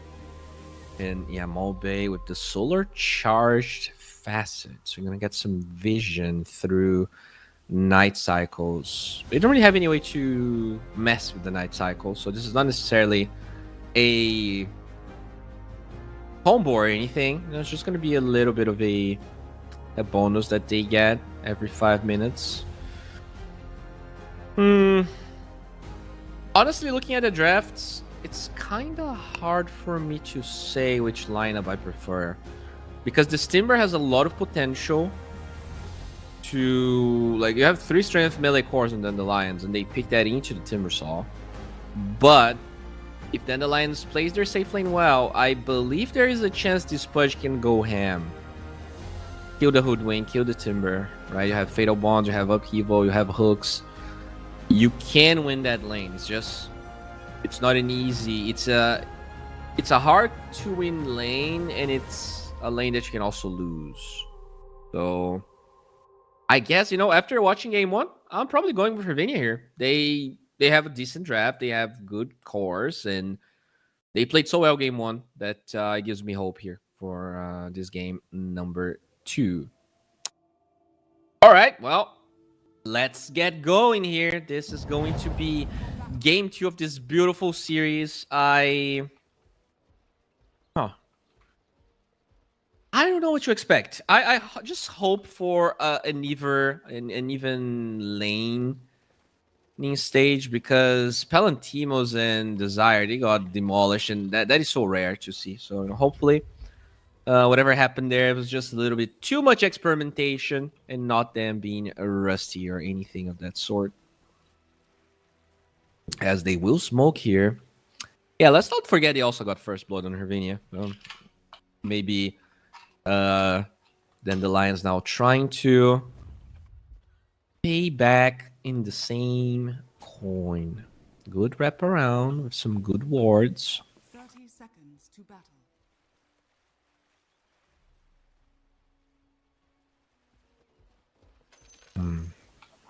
You also see the Hoodwink on the bottom side. Same play that Hervinia had game number 1. The Hoodwink just sitting idle with a ward. Just making sure that if in case a smoke approaches that area, it will break and the Hoodwink can react. So very nicely done. The battle begins. Oh. That's just a hook on the Hoodwink here, trying to run her down, but no blood grenade and no follow-up of the Warlock. A Warlock that, mind you, yet to learn a spell. So very curious to see what the plan is for this lane. Like, are you going to Shadow Ward this Pudge and like allow him to sustain? Or is this some sort of like, let's kill level 2 sort of lane, right? You go Fatal Bonds and Upheaval. And as long as you get level 2 before the Hoodwink, they don't even have a stun to stop your Upheaval, right? Blood Grenade, play Upheaval, Rot, and Fatal Bonds, probably enough to kill anyone.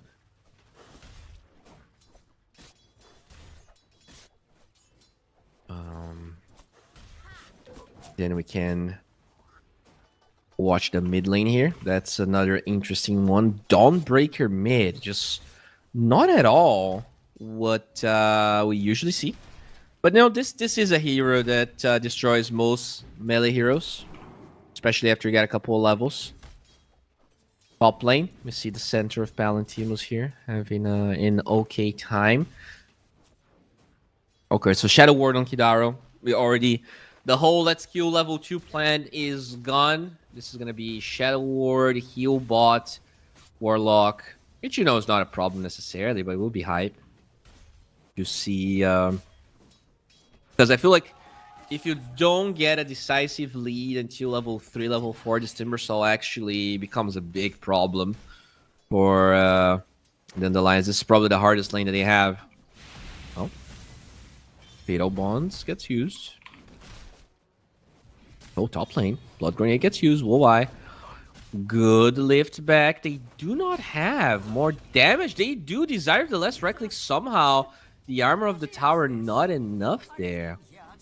Okay. Okay, then the Lions.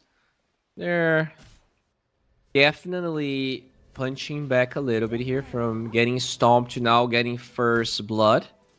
Not bad whatsoever. Mid lane, looks like the Dawnbreaker is doing a great job. Oh, that's another maybe. Flacco gets the Nature's Attendant, but it's a bit too low. As UI looking for another hit. Can he get it? Doesn't crit and will not claim a kill. Okay.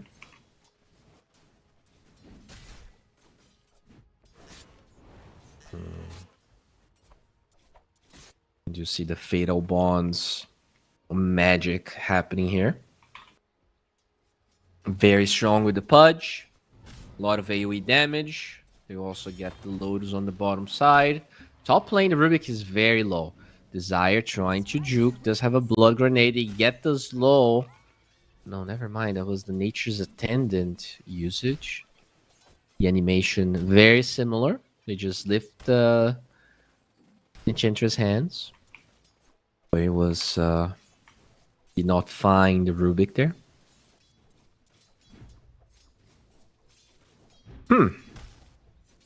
Yeah, we do see why they picked this Dawnbreaker now. Slowly but surely, this Void Spirit is being outlaned.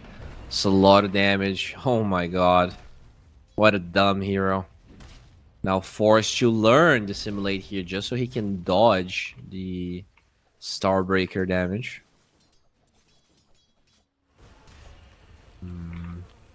Oh, bottom lane. Blood Grenade is there. Nande gets the hook. Timber Chain out. Is it going to be enough diving for tier 2 tower? But Nande gets the kill nonetheless. The Bushwhack's not going to connect onto the Pudge. And Fernandes, he was going for a stack and really good awareness here from the Dandelions.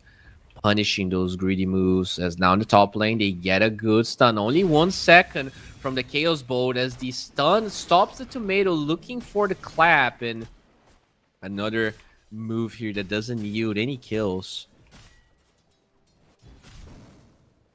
Irvinia, another 1 second stun. Just not good enough.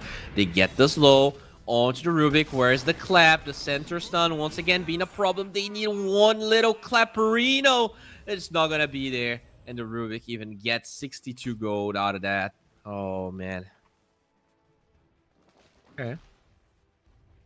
So Void Spirit having to dodge this lane. Mobay gets the damage. Finally, they simulate a little bit too late.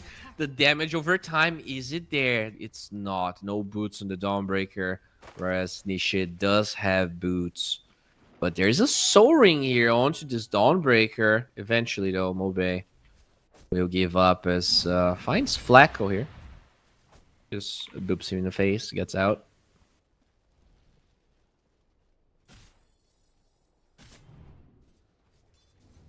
CS-wise, the game's pretty even, right? Lowest CS 23, highest CS is 30. Everyone's getting what they want. It's not storm by any means, despite the 3 kills. Gold advantage is minimal.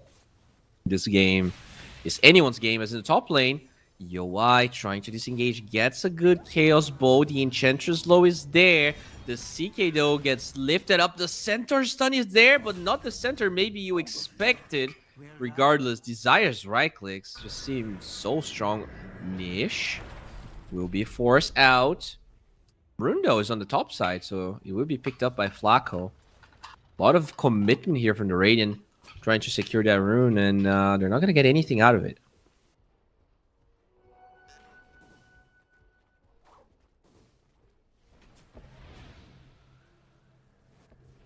Dire's middle tower is under attack. Hidaro forcing Fernand's out. We'll scout a lot of stacks here. Looks like a 3 ancient stack and a 2 large camp stack. Is under attack. Mobe trying to protect Hidaro. Does have a Fairy Fire, but not enough as... Yeah, no way to punish. No OT as well to heal this Warlock. Finally, Irvinia here scoring a kill in this game. Minute 7. Wisdom Rune wise, nothing crazy. Hoodwink's gonna pick one up. The Rubik gets the other.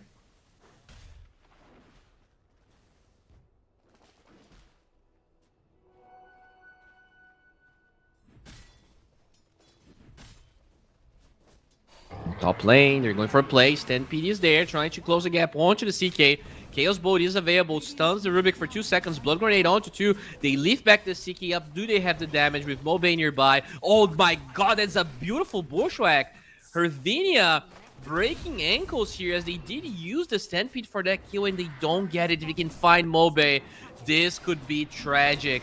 Oh, somehow the Remnant actually found a different target, but it doesn't matter. The CK will fall, but he expends his 3 heroes here for Dandelions. Hervinia, despite the struggles in the early laning stage, they are the ones that benefit greatly from that fight.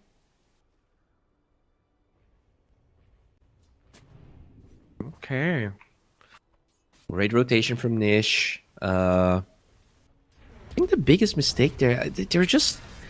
I feel like the Dawnbreaker took too long to cast her spells. Okay, there we go. That's a kill onto the Timbersaw. Mobay using his OT as he respawns, and overall, just a lot of spells being used, right? Both the Golem as well as Solar Guardian. An expensive kill, but they will get a tower out of it, so it's definitely not too bad.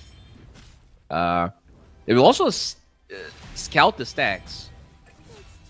Well, the Enchantress did die somewhere else, but these stacks are very important here in Triangle. The Hoodwink will watch as all of her hard work gets taken away.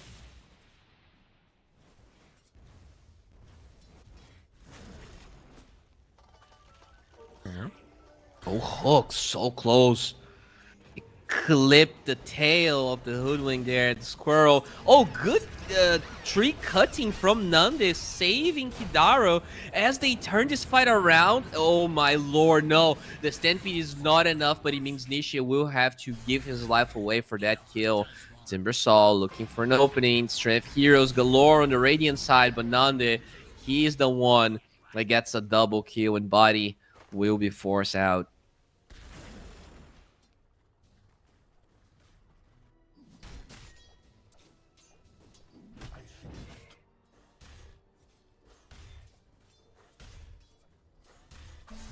Where'd you come from? Bottom lane.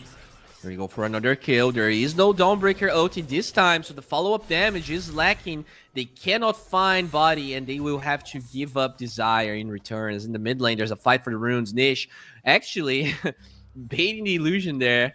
We will eventually pick it up, though. Radiant are scanning. Okay. Radiant scan being used as they are finishing the stacks on the triangle. There we go. Timbersaw benefits slightly from it. Gets some extra gold. Net worth wise, it is a very even game. Like the difference between the highest net worth core and the lowest net worth core is less than 1k gold. So even the heroes that are having a bad game are honestly having like an okay time compared to everyone else. Smoke though from the Radiant. Is it going to save this CK? For now, it doesn't look like that's the case. He actually got some good lifesteal from one hit, but 4 heroes, make it 5 heroes of Dandelions are ready to use this catapult wave to take the tower. At the same time, the mid lane though, Nish is doing the same and will force Mobe back. He does have an OT back to the top lane in case something happens, but it doesn't seem like that's the plan here for Hervinia. They are mostly farming. Timbersaw is getting farm bottom. Supports are on the big jungle here. Flacco doing a great job. Oh, Hook will find the Timber in the bottom side with the Dismember, but they're not willing to use the Solar Guardian. Maybe they feel like they lack the damage, and I would say they're right, actually.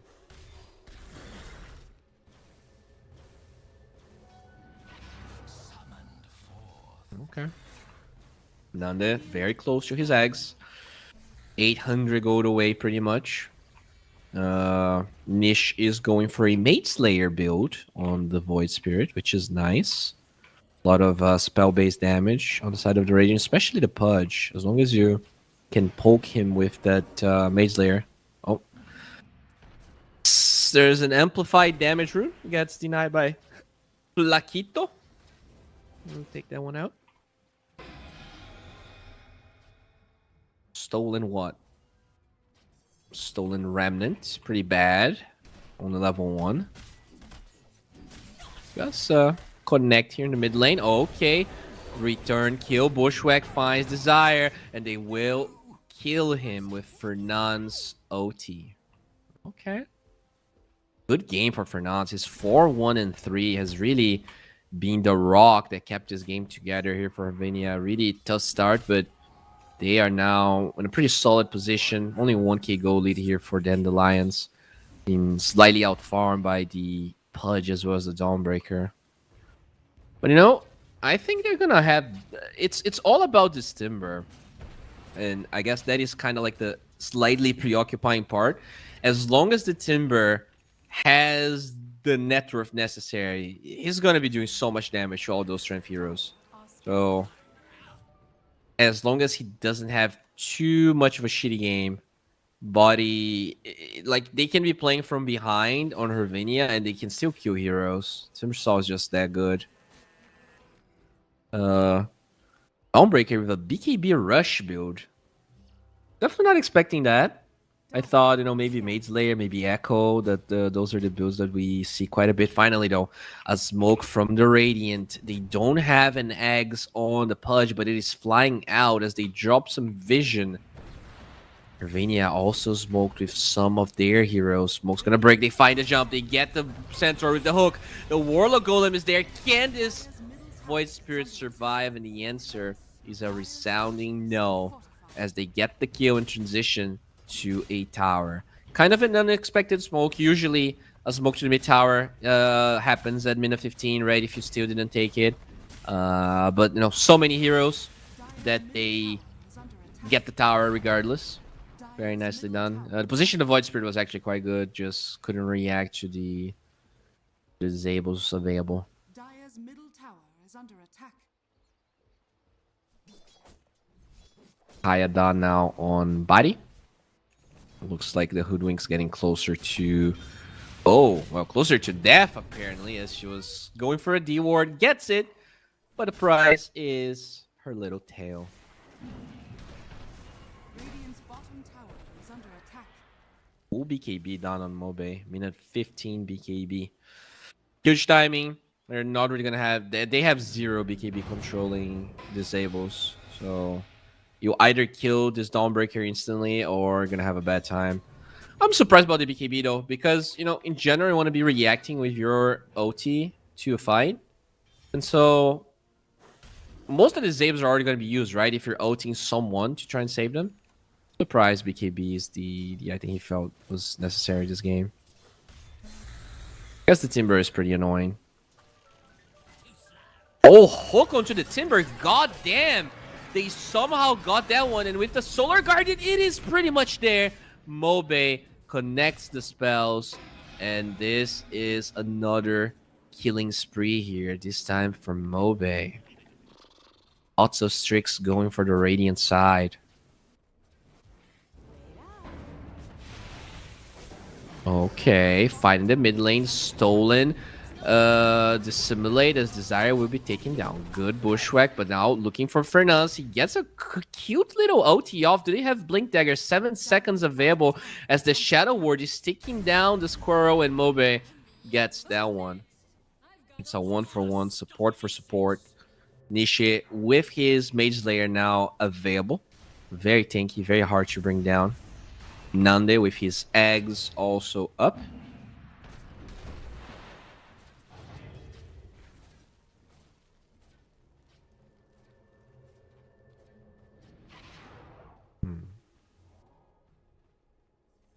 Okay. Centaur did go for... I was going for a Crimson Guard. Very good against the CK Illusions. And the CK is going for a BKB. So feeling like he needs BKB to survive. And yeah, the Pudge is quite annoying. But, if you cannot go Orchid or Manta or any farming or damage item in the beginning of the game, CK is going to feel sad, right? This hero definitely benefits from farming. It felt like the CK build a couple of weeks ago was way greedier than what UI is able to do this game. I mean, he's 1-4, so I can't really blame him for going BKB. He's just dying a lot. They don't have a save. There's nothing that can really play around, so he can do damage in the fights. So you got to start with surviving for sure.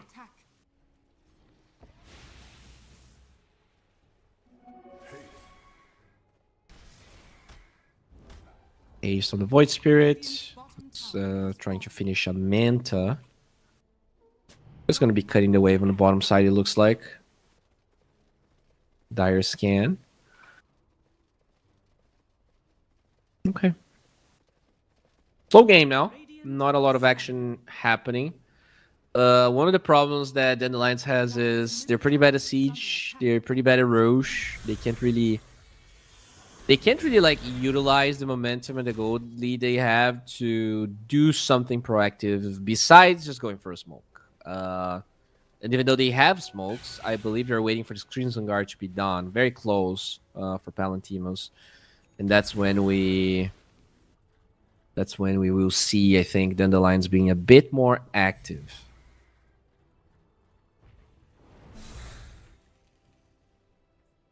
Hoodwink getting closer to a Maelstrom as well. Mobe looking for Fernandes, but doesn't connect the Starbreaker.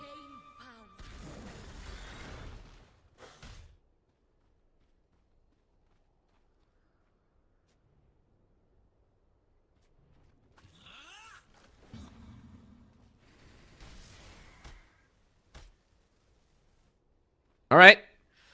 Kind of a slow game again. Just as I say it, They will find Yoa and they will take his life, his 5th death in the game as Nish will once again disengage. Reliable lockdown is really a problem for both sides. I mean, the CK is just having the worst game of his life. Oh, top lane, they ping Fernandes. But there's a ward, showing exactly where Desire is. Really hard to connect to the Hoodwink. But in the mid lane, Nande gets a good hook, slowing down Nish. The other remnants there, as he will be able to disengage with his ulti. No Solar Guardian available. Hoofstomp finds Flacco as they will buy time here for Nande to disengage. Golem gets dodged by Nish as they're still looking for Nande. He's so low, but the Chakram will be there. The damage of the Timbersaw we're talking about is finally here. Mobe shows up and is forced to disengage with his BKB as we do see the CK looking for Kidaro, and he will eventually be able to get that one. So 2 very important kills being given for free. Way too aggressive of a posture, I think, considering that some key cooldowns were not available, Solar Guardian being the main one. I do like that Mobe is going Desolator. He definitely needs the minus armor, for Siege, for Roche.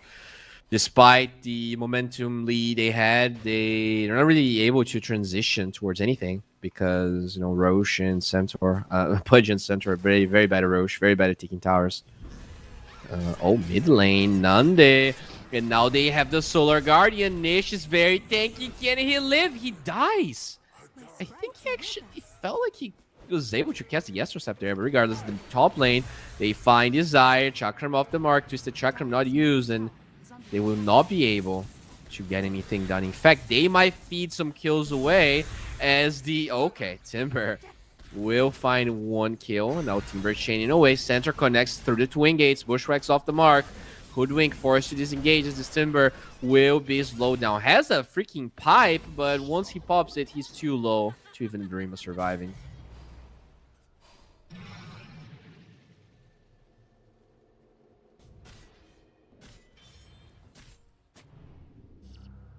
Okay.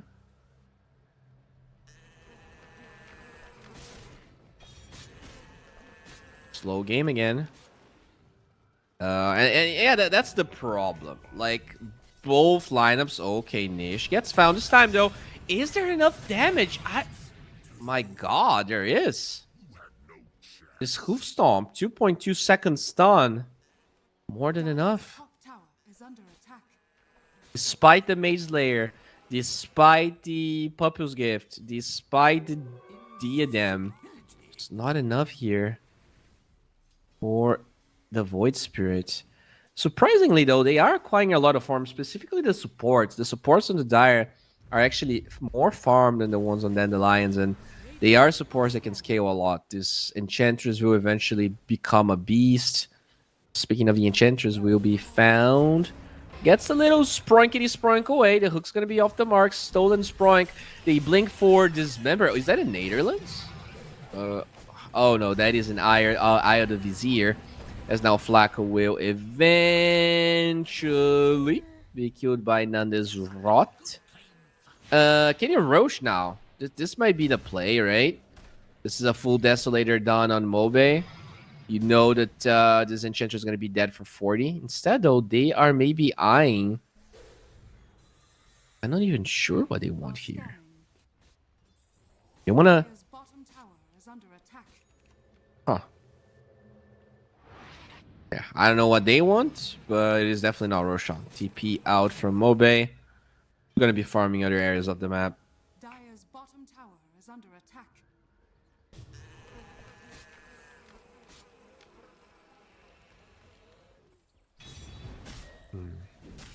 In terms of items here, CK did finish his BKB, going for a Sanjin Yasha. Void Spirit did finish his Manta. Hoodwink does have a Gleipnir. So they did hit a couple of interesting power spikes. And at the same time, looks like they are going to rush here as Dandelions. Can they stop this smoke from Ravinia? Moving forward, Dire Scan does not find... Oh, that's unfortunate.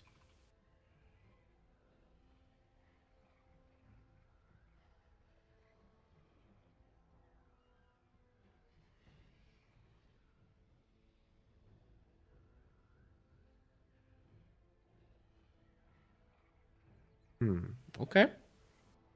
You have a little bit. Okay, never mind. They are back here with Nande and the Roche. Still, I mean, very, very healthy. There is a ward in the Twin Gates, though. So once they decide to go through, be dangerous. Kidaru's in a good position. Can get a great Fatal Bonds, Upheaval, Chaotic Offering.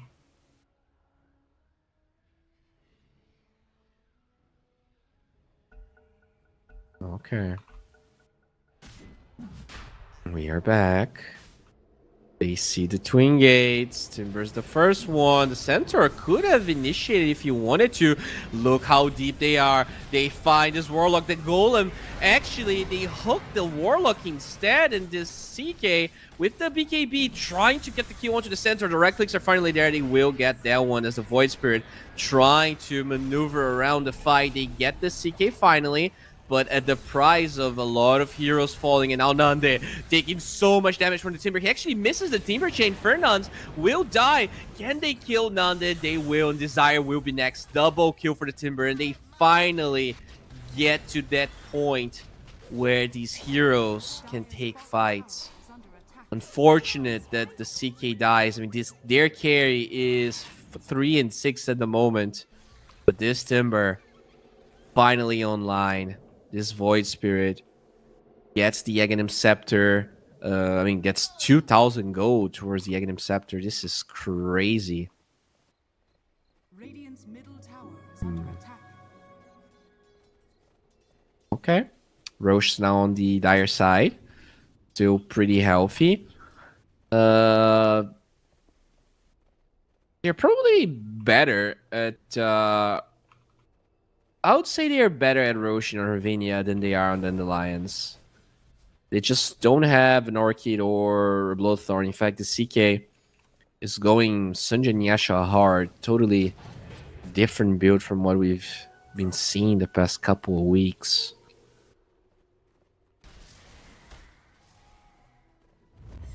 Oh. Smoke from Hervania. Looking for a play. They get Desire. That's a no buyback Rubik. And they rush out of it. That's the question. It looks like they will try at least. No CKOT. But as long as the Enchantress is tanking, I believe they should be able to get it. So now, it is actually Hervania in the driver's seat, at least. It looks like it for the first time in 26 minutes. Are they going to be able to bounce back?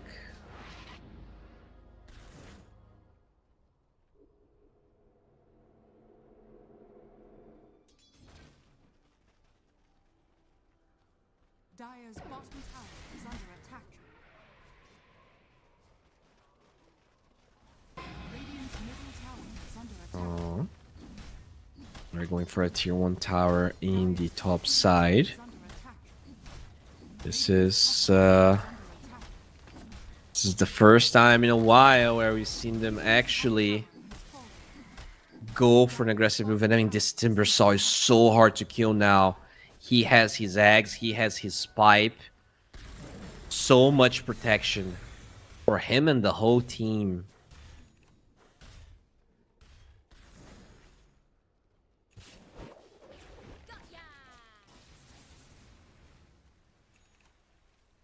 Aghanim Scepter also getting closer here for Nish. He gets an Enchanted Quiver as his neutral.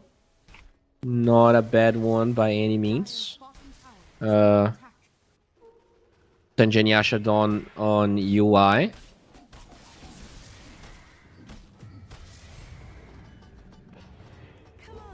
They're gonna steal a Tormentor as well. Not too shabby. The scan is way too late. Gonna be a Hoodwink Shard. Not bad at all. Boomerang is pretty good, actually. Radiant are scanning.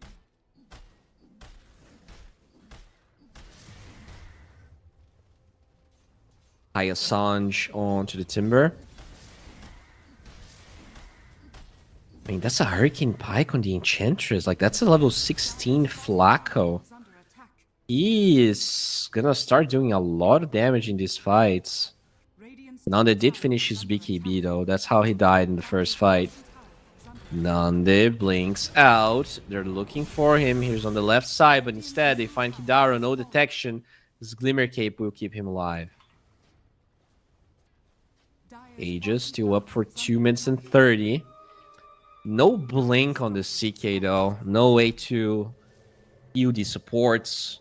Like, I think he would benefit a lot from like a blink orchid, but oh, the hook actually finds Desire instead. This is really weird, and now they have vision with the ward. Solar Guard is going to be there as Yoi trying to disengage. Do they have enough damage? BKB from Nande allowing him to survive as he's going to get the Timber Saw, but he's so tanky. Has the pipe, has the eggs, has so much damage. The Centaur trying to kill the Hoodwink, but the pipe allows him to survive at least for now. They find the Warlock in the backlines, but at the same time, they already lost the Hoodwink. Can they get Desire? They can. Aegis still up on the CK, and they will be okay with this 2-for-1 as Mobe is being chased down, blinks away. Nish doesn't have the gap closed, tries to guess, but a little bit too much to the left. Oh, but they will encounter each other. Will they?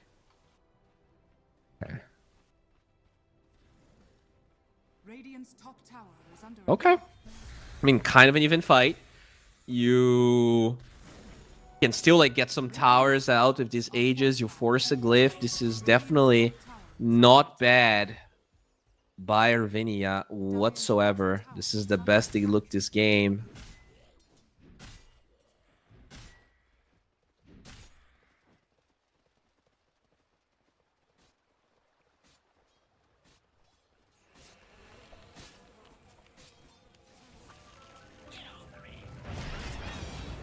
Okay, that's a dead Hoodwink. Good move from Hervinia. Oh, but at the same time, Kidaru gets found again. No detection. Kind of a problem here for Hervinia. That's definitely not ideal. This Enchantress, though. Level 17. Oh, I heard a Stampede. None is very low. Will blink out as BKB-TP from Mobe will also suffice. Nanda does keep his BKB intact, but he will find this little centaur that also does have a BKB. For now, holding on to it, BKB TP, no way to cancel it out. But yeah, Hervinia forcing them to make moves. Ages will expire in 3 seconds, but with those BKBs being used, they will claim a tier 2 tower, I assume. Glyph was already used on the top side. Top, though, still looking for Kidaru. Hook is there. Hook will save him. No Golem for now. 4 seconds on cooldown, and Nish gets it. This is a huge pickup as Nanda tries to stand his ground. Will now BKB TP. They cancel it. His BKB didn't last enough, and Nish with a double kill. Oh no, they tried to take this fight with the Dawnbreaker not having LT, with the Dawnbreaker BKB on cooldown, and they pay a hefty price. The CK Illusions actually getting a lot of real estate in the bottom side. They got the tier 2 good Crimson Guard. Okay, UI has the BKB, he's holding on to it for now. Can probably BKB TP, I wanna say. Okay. Will hold his ground for now, as Palantimos will be zoned. They want to take this tower. They want to potentially force buybacks. Warlock is alive with Golem. Does have Upheaval and Fatal Bonds available as well. Looking for an angle. Fatal Bonds hits 2 heroes. Upheaval slowing some heroes down. But this Timber, level 23, he's a beast. Holy shit, the Void Spirit gets evaporated by the Dawnbreaker of Mobe. That's 1,200 gold, and they're gonna lose the Timber Saw as well. BKB TP allows the CK to watch his life just falling here. Golem canceling it out, and just like that, the Dandelions are back into this one. Flacco doesn't get the Hurricane Pike down, and there's a gem that, fortunately for them, gets ignored, actually. The Enchantress, can we get a courier cam here? Enchantress courier. Looking. Oh, Mobe. Oh, Mobe actually doesn't kill the courier. Oh, okay. Ench. Courier. Oh, he gets it. Dire's middle No, tower is it's under gonna be attack. killed. Oh, he got the obvious path. Been killed. Okay. Yep. Nicely done. Desire gets the courier, gets the gem. And Roshan is 30 seconds away. Dire's top tower is under attack. Okay. Solar Guardian gets used. Hoodwink with the Gleipnir will be killed and munched down. Mine.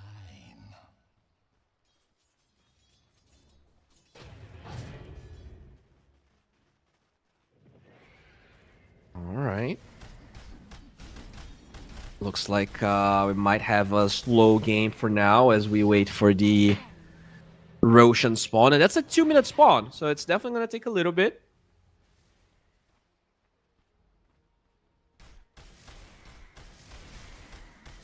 Dire's bottom tower is under attack.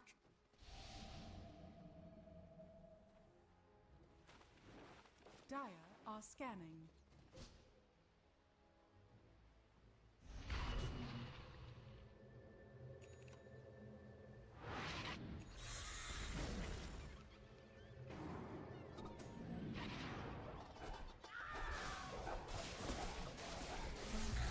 Okay.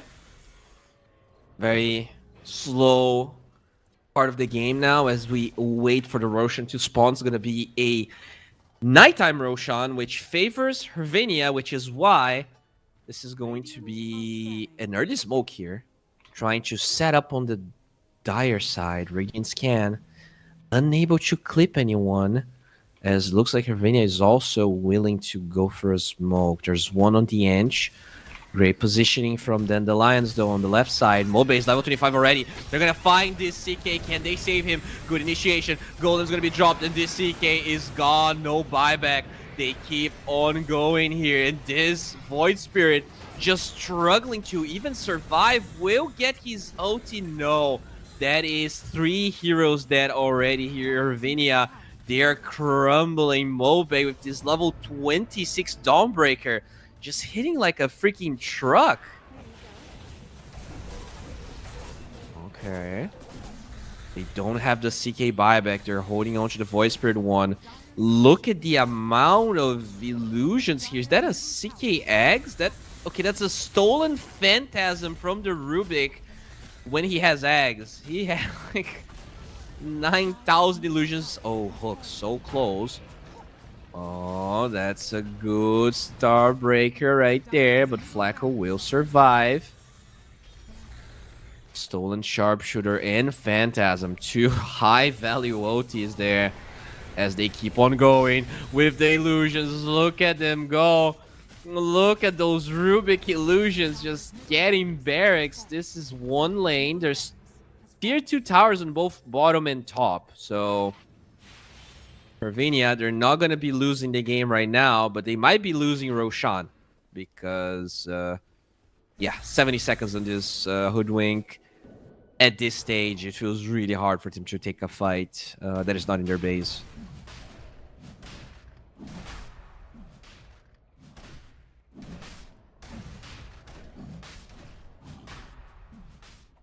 I mean, Mobe is so absolutely stacked. It's honestly kind of crazy how good of a game he had.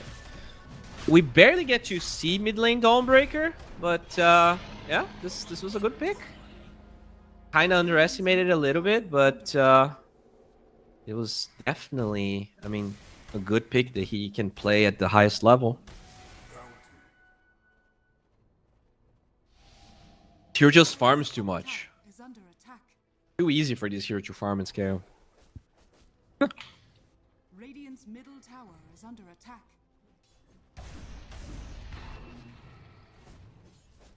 Oh, Mobe. We'll find Flacco here. Nullifier's there. Doesn't really deal with the Enchantress whatsoever. Can she TP out? That was... I don't know what he was expecting with that TP. Really don't know what he thought was gonna happen. Well, he will die. Mobe gets another 13 to 12. It was a part of 25 out of the 34 kills. An absolutely amazing performance here. And now, I mean, they have everything, right? Pudge holds the Aegis. They have a refresher on Nande. So he's also ready to roll here. The double BKB. You still have this freaking Phantasm Illusions. The AoE Dispel of Phantasm as well. Okay, so what can he AoE Dispel? Not a lot of things, actually. Enchant and the Silence of the Void Spirit. That's about it. I don't think you can dispel the Remnant. I think with Phantasm. Radiant structures are Okay. Oh, they glyph the creeps, and now UI force you BKB, but you have to dismember. No saves here as this CK gets the... Okay, really good usage of the Ogre Seal Totem, but he will still fall. Has a buyback, but BKB was spent as I hear a Stampede looking for the Void Spirit. It's gonna be alright. Golem gets wasted. Still doing fine, and will be able to disengage.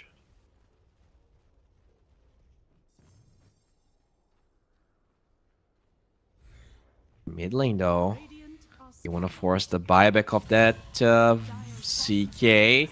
They find this Timbersaw, buyback being held. Timber's gonna die. Okay, somehow still fine. How are they so cold-blooded? They held through all of that. The did Void Spirit's TP get cancelled? I think it did. I think the Rubik canceled the Void Spirit's TP, and now they have to fight. This Timbersaw might be gone, has a buyback, goes for it, but the CK BKB is down, his Phantasm is down, as well as the Barracks. They are slowly crumbling here. Looks like the Dandelions, when they are not picking Earth Spirit, they can hold their own against anyone. And it is no different here when you're playing against Hervinia.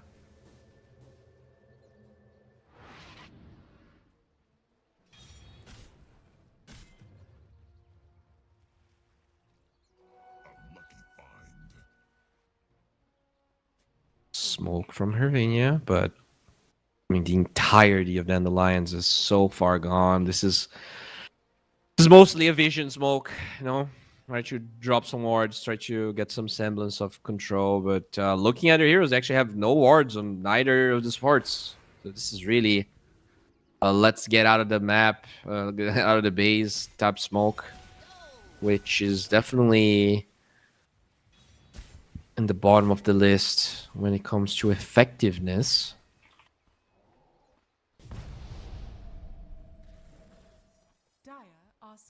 It's Phantasm. How did he steal Phantasm again?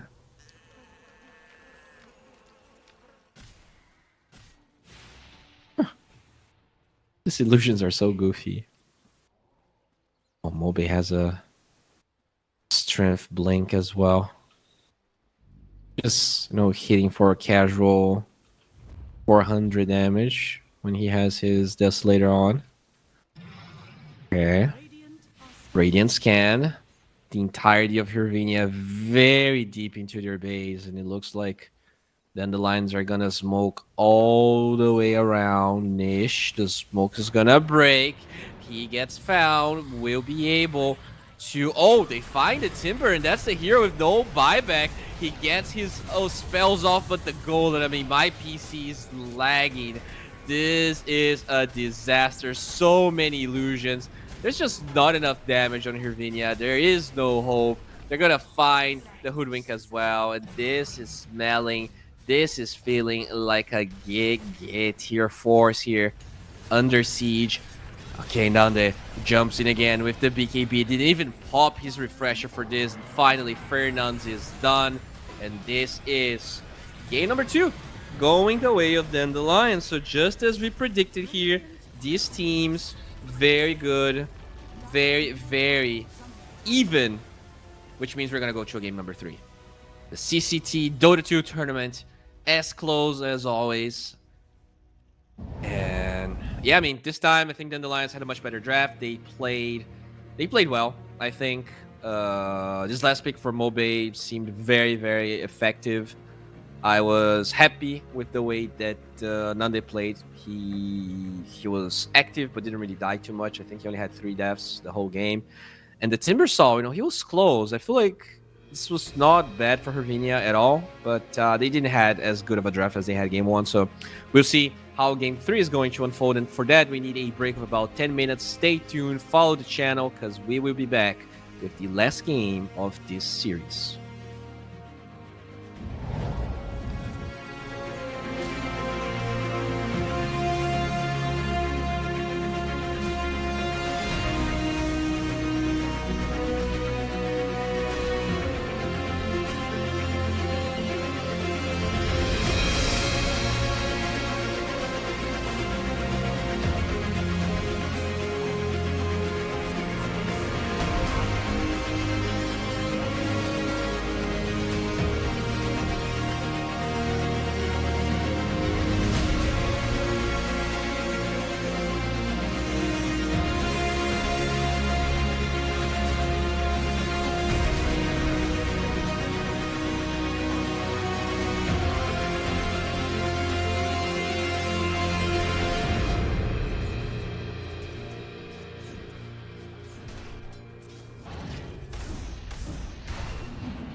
Dire's middle tower is under attack.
The sprites are with us.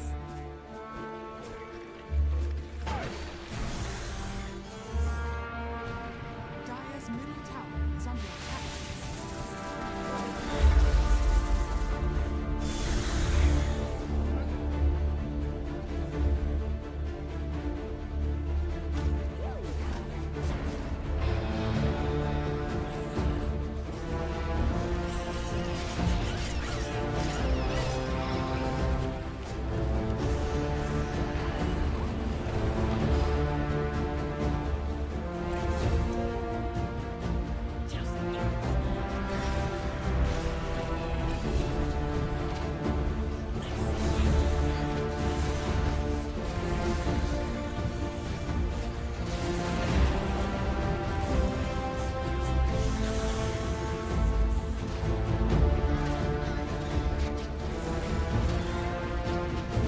Dire's bottom tower is under attack.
Dire's top tower is under attack.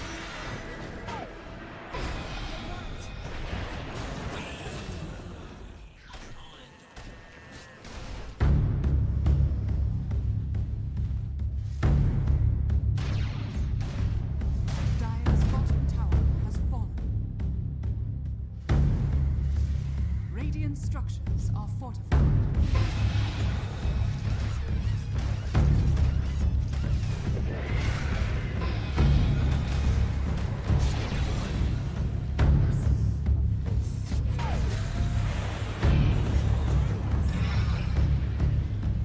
Dire's bottom tower is under attack. Dire's structures are fortified.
We are back with Game 3 between these two powerhouses of European Dota, Dandelions versus Ravenia, and this is Game 3. So the decisive match here, whoever takes this one will be a bit closer to the prize.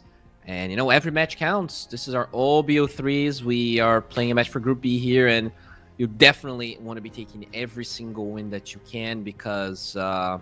at the end of the day, this is a super close group with tons of great teams. And yeah, we'll see who's gonna do better here. In terms of the bans, Ravenia actually taking away the Hoodwink. Definitely look good in some of the games. But overall, no big changes, right? Prudent Batrider were definitely banned game 1. Same as game 2. I think the Sven went through game 1, but was banned game 2 as well. What else is like really important here? It might sneak through the cracks. I guess Brew, right? Brew was banned game 2. Looked really good game 1. Now it's a question of does Dandelion feel good enough picking it? I mean, Sven is banned, so it would be nice to ban a good matchup, pick this Brew. There we go. There we go. Despite all the nerfs to Bracer, to the hero, it is still a very, very good pick as Ravenia responds with a Weaver, which is not what I expected, actually. I guess a very farmed Weaver with Shard can, like, deal with the Brewlings. But, okay. Not expecting that, but, you know, it's a flex hero. It's a hero that is definitely seeing a little bit less play after the nerfs, but as we said, with a lot of these teams, their responses are, like, they need time to adapt to whatever the new response is going to be, right? Because you can say, yeah, Weaver is not as good, but what are you picking in exchange of the Weaver? And we saw a couple of teams experimenting with Earthspirit, for instance, and it worked out pretty bad for them. Sometimes, whatever it is that you know, even if it's weak, might be better than experimenting with something you have not that much experience, not only as a player, but as a team. And now Dandelions here, taking the Phoenix away. And the Rubik, alright. It was a really good Rubik game, last one.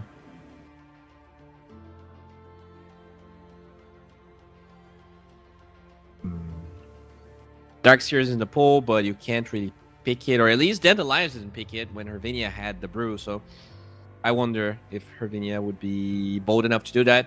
You probably need to wait for the Spars to be picked at least, so that the Enchantress is not a problem. Enchantress is still in the pool, by the way. They take away the Morphling, okay. Decent against the Weaver. Rubik being removed as well.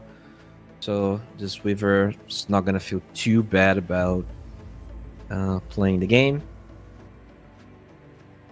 Ooh, okay. I like the ET. Decent against the Brew. They nerfed a lot of the Brew's passive. So that evasion is going to be a bit less of a problem in the laning stage. It can maybe pressure this Brew a lot.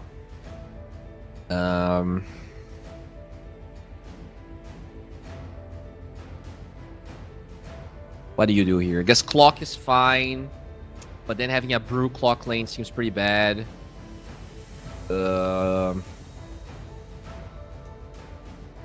We can go in, sure, a Dispel hero, so that you take away the Astral Spirit. That's definitely not bad. You go Monkey King. Probably Monkey King 4, if I would have to guess.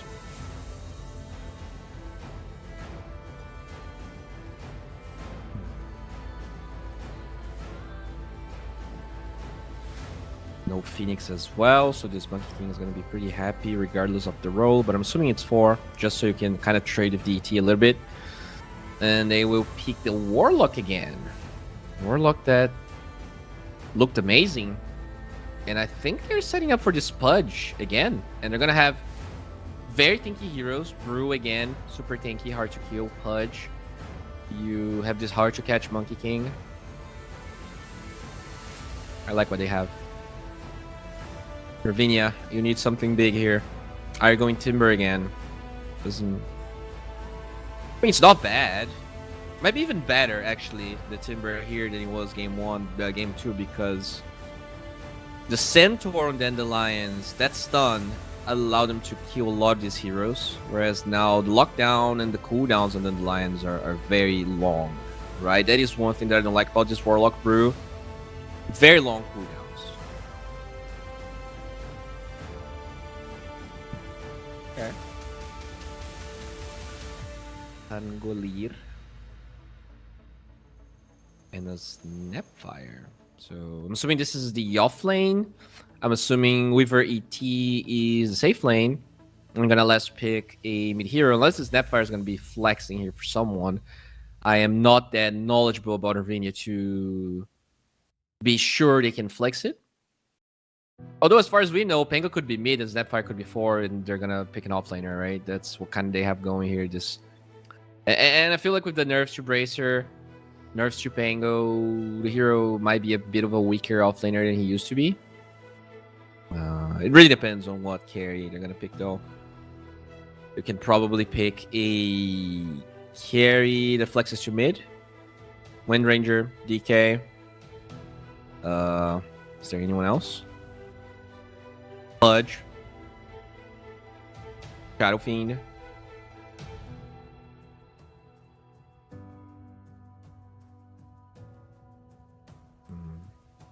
Yeah, that's kind of what I can think of. I would like something with lower cooldowns. That's why I like Pudge. That's why I like Shadow Fiend. I don't like as much. Yeah, literally the same draft. I mean, at least the same concept of draft. Now they banned the Timber. This is great from Dandelions. I think they have an edge in this draft already. So for Hervinia, you'll probably ban mid heroes here. They lack a fast tempo, low cooldown type mid hero. Void Spirit and Puck look good, but they played that Dawnbreaker from Mobe that was amazing. But I guess it is going to be a 23 Dawnbreaker now, so you can at least try to punish it. It depends on whether you think there's a good enough punishing hero that kind of allows you to benefit from it. Because if they can just play this Dawnbreaker again, you know, it definitely made the fights really hard.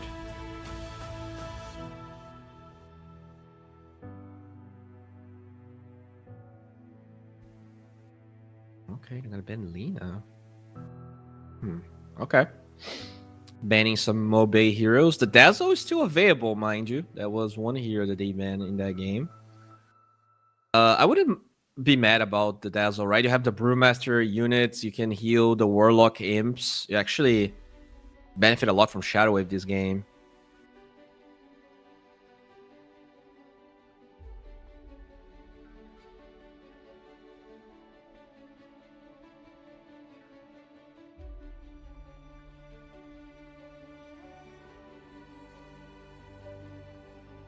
Final ban. Ursa. Okay. So Weaver 4. Tango 3 is Snapfire 2. Is that what they're thinking of? Interesting.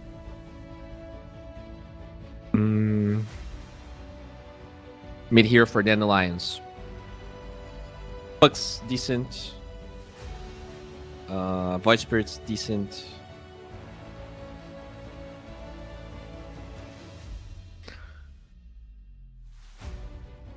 Yeah, these two kind of sound pretty good to me. Ember is available, I guess. Ember's not bad. No, never mind. It did get removed. It goes Storm. I like the low cooldown aspect of Storm here. I like the Monkey King giving vision for the Storm to go. They have kind of tanky heroes on Hervinia though. This game's kind of even. I do. It's not like the easiest Storm game. I'm not a big fan of Storm 23 Dispatch. Can you pick like Anti-Mage here? Is that here even not garbage? I pick like Anti-Mage into this brew. Can you? Is it griefing?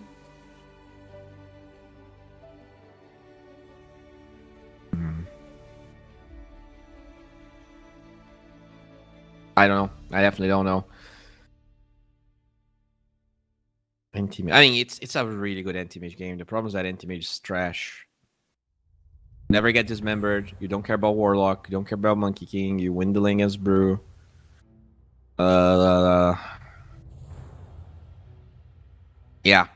that's. I honestly don't hate it. I honestly do not hate it. And are they thinking about it?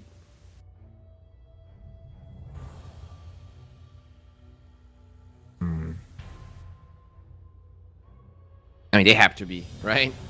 Or if not, you would have picked like some standard meta hero here. You need a way.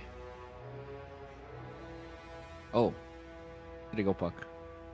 Okay, so it's gonna be a mid puck, off lane Pango, with Fernandes on the Snapfire and a Yoi Weaver. I think they're gonna like damage on Hervinia. To me, they kind of have to snowball this game, which they can. They have strong lanes. Elder Titan should deal well with the brew. This Pangolier Snapfire is pretty decent. Probably don't kill Nande, but we can kill Kidaro. And it's all on niche to get good rotations, to get good kills. You have, decent ways to set up the Snapfire OT. You have a good way to tie your Echo Stomp through the coil. It's alright. I just feel like then the Lions they proved to be very good with this draft game too, and Hervinia didn't really fix a lot of problems. In fact, this might be an even stronger draft with this Palantino's Brewmaster. We saw Hervinia winning with this hero just out of sheer OP-ness or whatever that means. Looking at the facets, nothing crazy. I guess full bore on Snapfire, momentum on ET. Yeah, that's about it. I guess they nerfed Snapfire core quite a bit, right? So kind of forced to play full bore Snapfire now, which is pretty boring in my opinion. I kind of like what they did with the Ricochet too, but whatever. This is going to be the decisive match here, and we'll see who's going to take it. I do feel like Dandelions have an edge, but Hervinia, they surprised this game too. Can they do it again? We are jumping right into game number 3.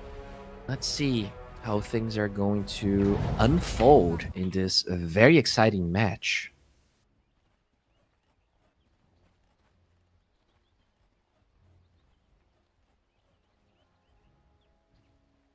All right, pretty chill start with the good luck, have fun PMA game, just like we love it. Oh, smoke on smoke. They find Nande. He's out of position. Can they help this guy? I don't think they can. Oh, Nish gets first blood.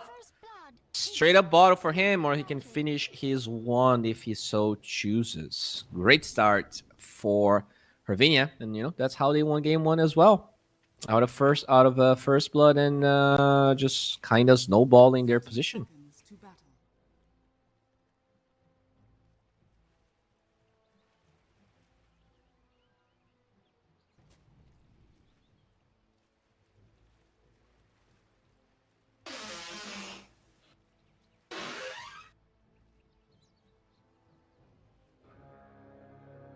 Okay. So, nothing major happening here. The Pudge will get a hook, but it's off the mark. And now a body here going for some body blocks, trying to find Kidaro. Okay, that's a lot of damage. They get the blood grenade. Nande, can he find a way out? Has 6-1 or stick charges, I would say. So I don't think he's going to be chased down or anything.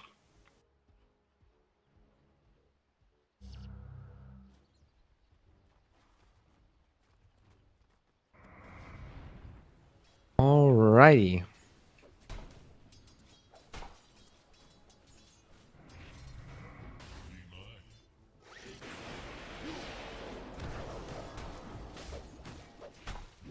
Okay. Pretty interesting start here. That ET with the momentum. We'll have that attack speed to trade against this Monkey King. Can also get vision of him as the Monkey King looking for the courier. Can he get it? He should be able to. There we go. Courier kill from Desire already. Very nicely done. Radiant's courier has been killed.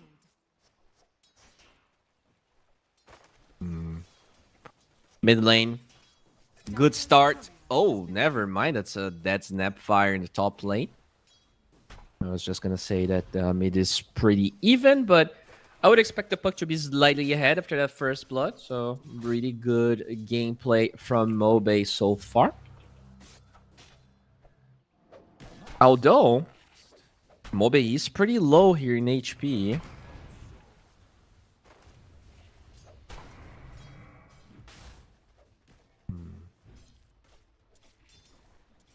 Okay. ZT definitely being a nuisance here every time he gets that Astral Spirit. No one to dispel all of his damage. The mid lane though, Nish forcing Mobe. Could have okay, he denies one water rune against the other one. Nicely done. Very nicely done by the puck of Nish. Top lane. Oh, that might be a dead Nande. One right click gets this tick off, but is it going to be enough? The heal from the Shadow Ward will suffice as Nande taunts a hook, but just doesn't get a good angle. Okay. And then now with a salve as well. Does get back to a reasonable amount of HP. On the bottom side, looks like that's going to be a Falcon Blade Weaver. Oh, trying to be a bit tanky here. Gotta be careful about the Storm initiation. As the Lotus gets picked up by Desire. Very nicely done. I mean, Desire having a great time with the Monkey King. Kind of didn't talk that much about Monkey King, but if there is a position 4 here that I think is broke in this patch, is the Monkey King. Whether the nerfs were enough, I can't say for sure. As regardless of the nerfs, Desire is being a pain in the behind here on the bottom side. In fact, he's gonna get the Weaver Courier. He's up. There you go. Picks it up. Yoinks away. What a hero. What a hero.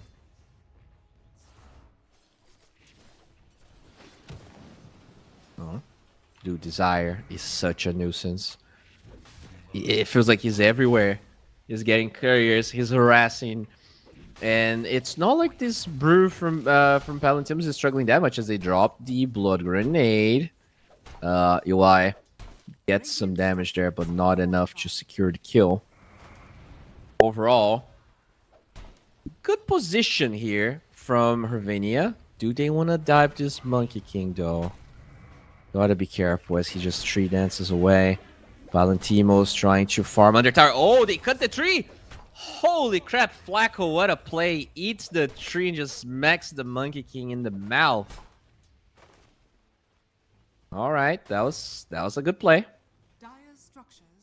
Just knew exactly what Desire wanted to do. In terms of the mid lane, very, very even. You know, a couple more denies here on Nish, but nothing too impressive to talk about. Is in the top lane. Desire's looking for an opening. Can they get like a boundless strike into hook? I don't think they can. It's on cooldown right now.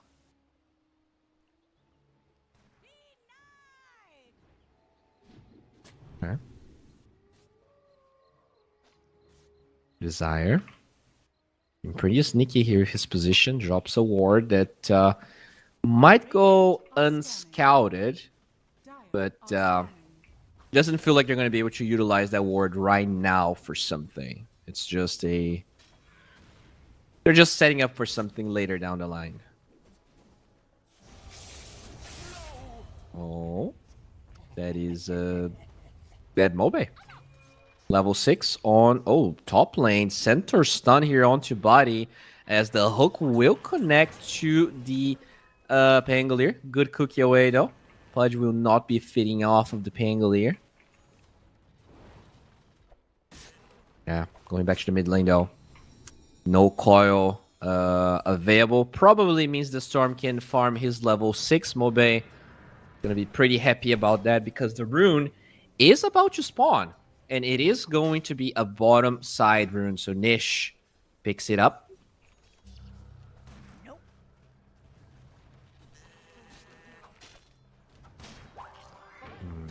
Oh, Nando.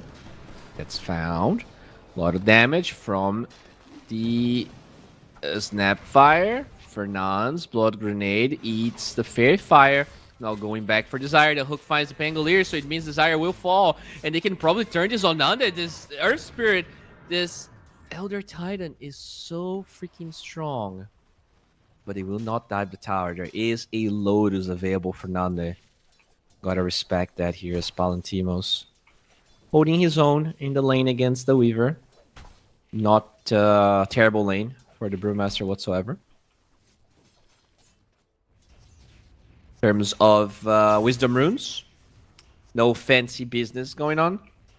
Each support on each side picking it up as Huck is looking for a coil, but knows that he needs someone else to do the damage. He's not going to kill the Storm by himself. They get the cookie. Little Shredder taking armor away. Can they look for the Pudge? Yes, they can. They don't even use the coil for that as Kidaro breaks the coil, trying to run away. Nish with the Regen Rune can dive to his heart's content, and he will keep going for this. Full Bore is there with the Echo Stomp, securing the kill. Nish is on a killing spree. TP from the Brew. Good split, and with this Boundless Strike, that's going to be at least one hero being traded, but it's just a support for a full-on split. Doesn't sound like a great business decision here. Oh, top lane. Looking for body. They're going to have the Tree Dance Primal Spring, but Puck is nearby. Good hook. Finds this Pango, but if Nanda dies again, this could be so problematic, and he gets body blocked. The Golem is somehow available. Level 6 at minute 8. I'm not even sure how this is possible. The Pudge, can he get a deny on the Roche Pit? He will not be able to do so, as despite the fact Kidaro has level 6, this Golem means very little in the fights. Storm finally shows up, will get his first galvanized stack of the game, and now UI double kill as they find the Pangolier on the back lines. That is a dead body, and it's a 3-4-2. I want to say the Puck will be fine. Be careful with Flacco here. He's gonna get a lot of damage out of this Spirit.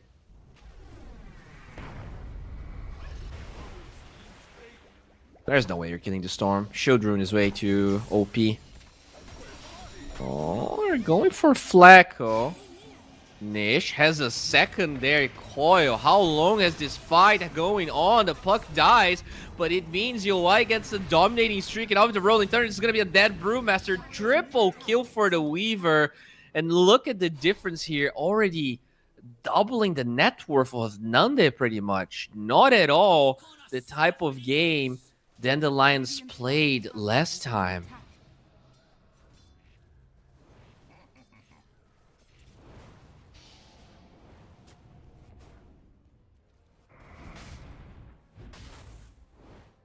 Bottom side, looking for Nande.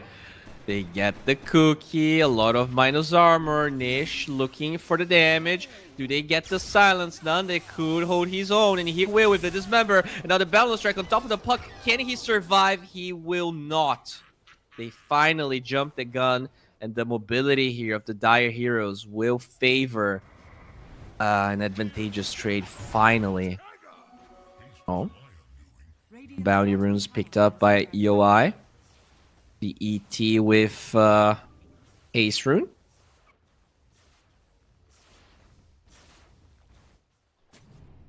Radiant structures are fortified. Radiant's bottom tower is is under attack. Oh, that is an unstoppable streak for the Weaver. Still having the time of his life.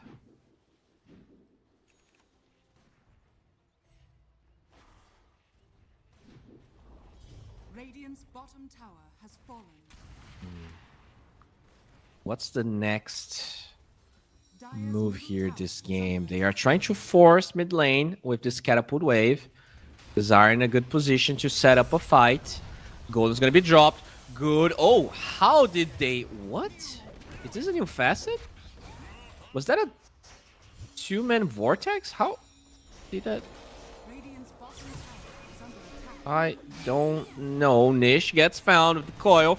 Good kisses though, doing a ton of damage. Can they find the Storm Spirit? They will be able to, but they lose the puck in return, and then the Lions, they do not want to allow this clowniness happening here. At the same time though, Ferdinand gets a double kill with the Snapfire. Really good performance in all three games as they're gonna try and drop this Brewmaster into the high ground. Good hook.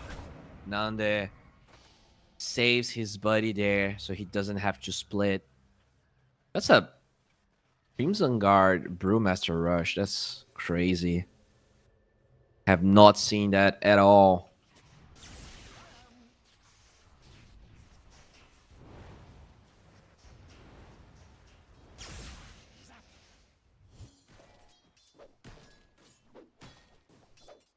Okay. Okay.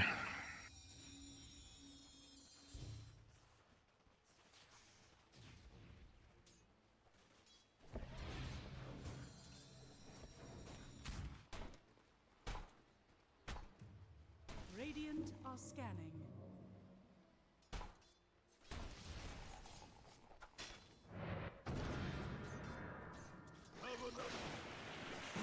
Alright, so in terms of cooldowns, everything is back up. Body gets found. Good zip with the Wukong's command. No way for the Spangolier to survive. Going for a Maze Layer in the Pango. Pretty interesting adaptation here.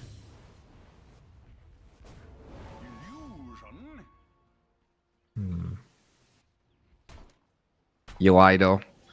He is massive this game. This is reminding me of that game one performance of his. Just an absolute stomp with the Phantom Assassin, and now having a great game on the Weaver as well. Storm's going for Norkid. The Puck already has the Witchblade going for a Blink Dagger. So it feels like maybe he's gonna need a new Scepter depending on how this game is going to develop.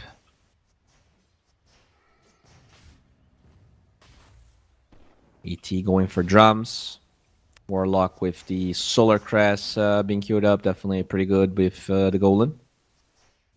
Here that benefits a lot from that item. The Pudge is 1,000 gold away from the Aghanim Scepter. We'll get a Wisdom Rune as well as the Ancients that he farmed. So overall, Nanda is in a pretty good trajectory here to recover his game.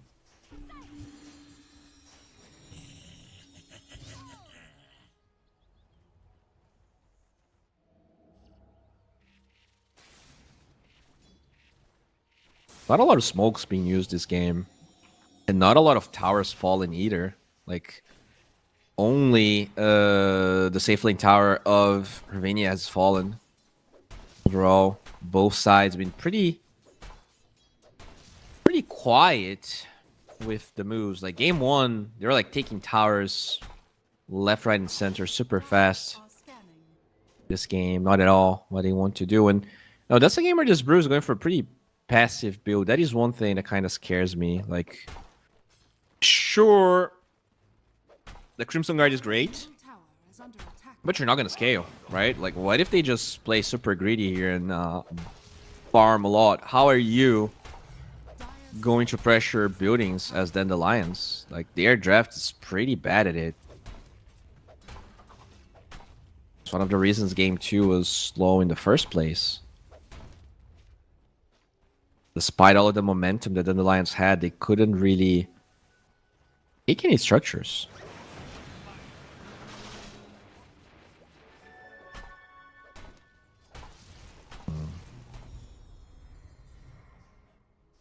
Overall, nothing crazy happening here. Looks like Nish is going to be getting the U-Scepter we talked about. The Blink Dagger is too greedy. Storm will finish the Orchid as we speak. He's 50 gold away. So I think it's probably for the better here for the Radiant that they chill. Just want to make sure you have this U-Scepter when the Storm is ready to fight. In fact, I think they might be willing to fight right now. I'm gonna get this Invis.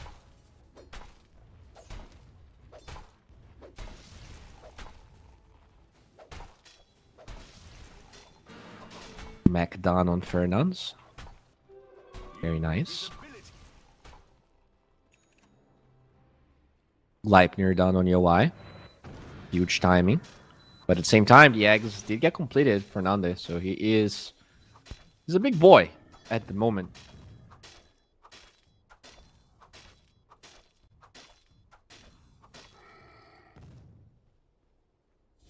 Very passive game. Both sides fine with farming. As I say that though, they will initiate with the Orchid here. Mobe forced to zip out, gets the TPs that he wants, and gets the hell out.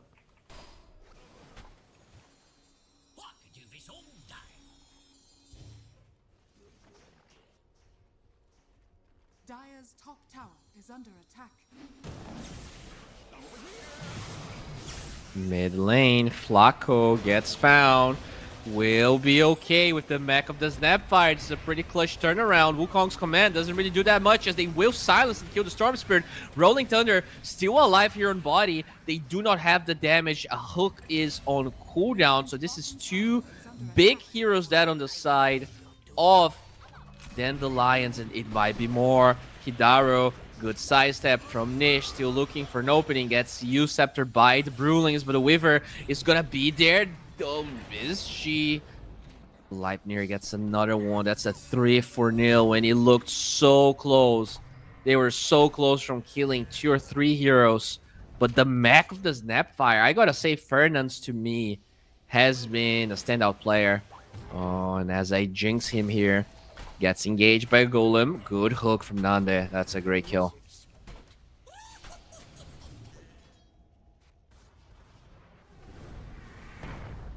Dire's top tower is under attack.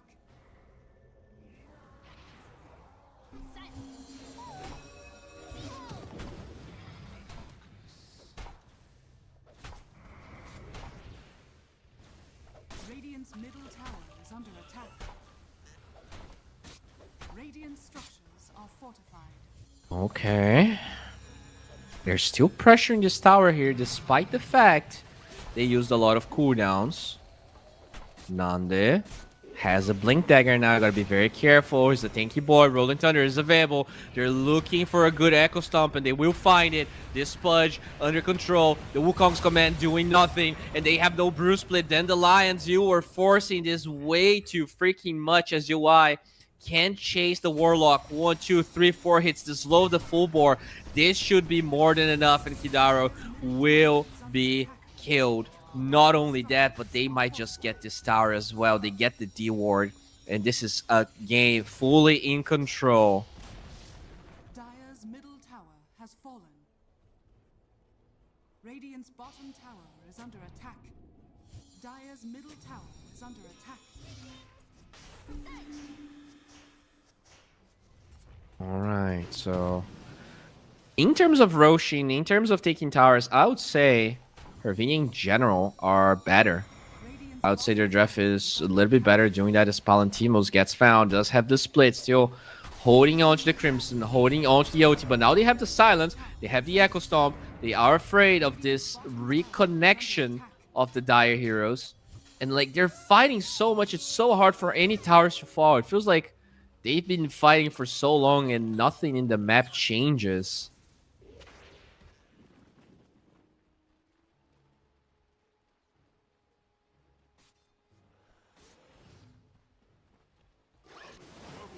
Smoke from Hervinia. Looking for Nande, potentially. His Blink Dagger's on cooldown. The Orb's gonna connect. They have the silence. They will go for Nande, and that is one kill.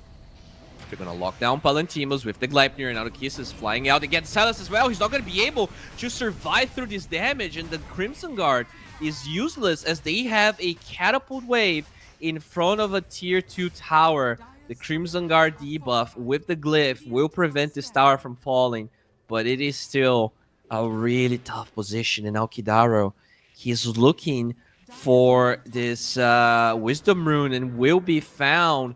He actually has no TP. Will have it in 2 seconds, but with the puck nearby, I think even if the TP, it's not going to be fast enough. There's the Uceptor to cancel the TP, and they are starting to crumble here. Dandelions, can you find your way back into this game as now Desire gets clipped by UI, and this Weaver is such a menace.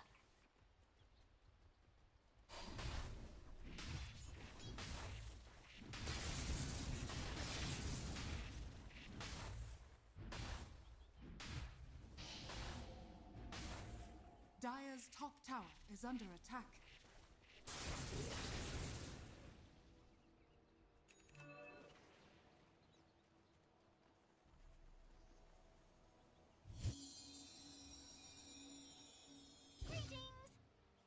Dire's middle tower Okay. is under attack. Nish is gonna get a rune out of all of this.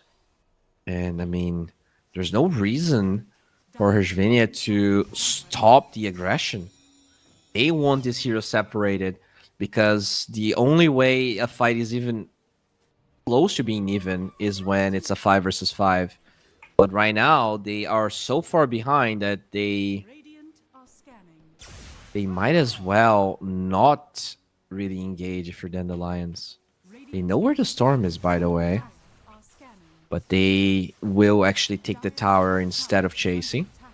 Oh, they find the Weaver Courier. That is a lot of gold. That is a full Hurricane Pike as Nish with the silence. Finds Mobe. The Orchid is there, but it doesn't matter. The Uceptor will lock him in place, and they will get the coil so that this storm pays the price. Oh no. Radiant's bottom tower is under attack. The Lions still struggling here.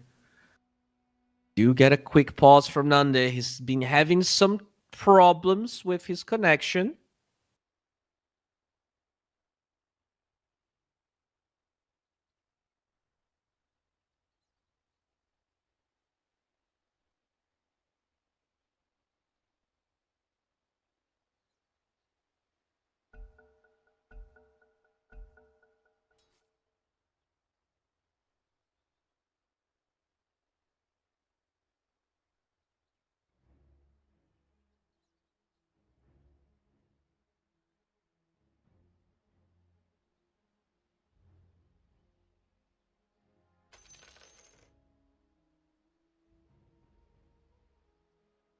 Well, hopefully this is nothing serious here. Definitely not ideal for Dandelions this whole game. You know, Desire had such a good start, but he didn't really get to play the game he wanted. I think ideally, like in a good game for this Monkey King, you get an Orchid, you hunt the Storm, you hunt with the Storm, kill the Puck, you kill the Weaver, right? Instead, what happened is, I mean, there was some really freaking close fights. This Warlock got really fast level 6 with the Grimoire. They didn't win that fight. Then they take a super close fight in the mid lane. The entirety of the Radiant at like 20-15% HP.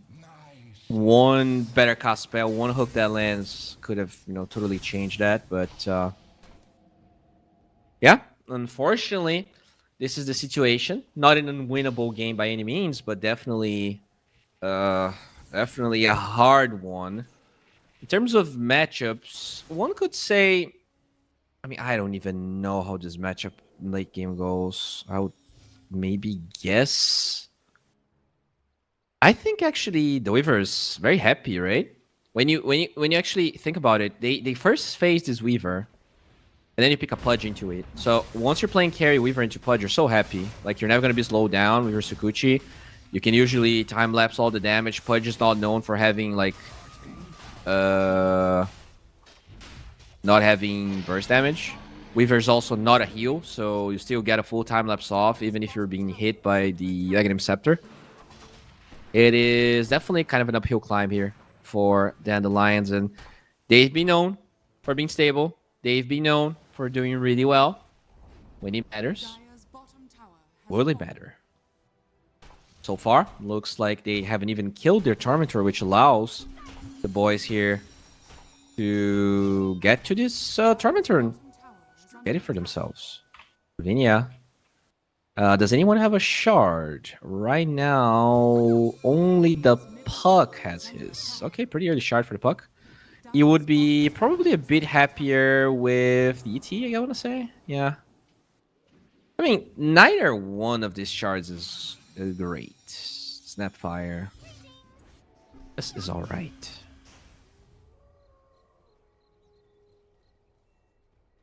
Looks like the Pudge is going for a BKB. Radiant's top tower is under attack. Looks like the Radiant is going for a smoke. They're gonna cross all the way here, meet the Puck in the mid lane. Kidaro. They know he's nearby. They can see the effect of that Solar Crest. And he will... I mean, do you even want to jump this Warlock? You probably don't, as they find such an important hero. It's the Storm. They knew that the Warlock was on the left side, but they ignored him for the bigger target, and they were right. They had no vision. They just had a feeling about that. What a play. Okay, looks like the Warlock gets a carry in the mid lane, but at the expense of the Monkey King dying. Dire's The bottom Weaver tower is under that gets that kill, and will also get a tier 2 tower, and they will also get a tier 2 tower in the mid lane. Things are crumbling at a very worrisome speed here. Can then the Lions ever bounce back? Like, this Brew rushed a Crimson Guard, and they never got to fight with it. You know, imagine if he just rushed the Radiance instead. Well, maybe then you lose the fights even more because you don't have your Brew there, but it feels very, very bad when you rush an item like Crimson and you lose a fight. It's kind of like a death sentence, you know? Dire's middle tower is under attack. Whether the sentence will be applied is a different question. The towers are definitely falling. The momentum is definitely shifting. And now there's only one tier 2 tower here on the top side. At least for now, because they want to change that.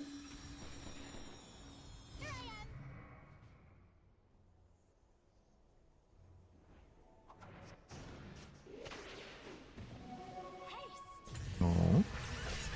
Desire cutting the wave at the same time. BKB here onto the Puck. They're trying to kill him. He does have a U-Scepter. Actually doesn't even need it.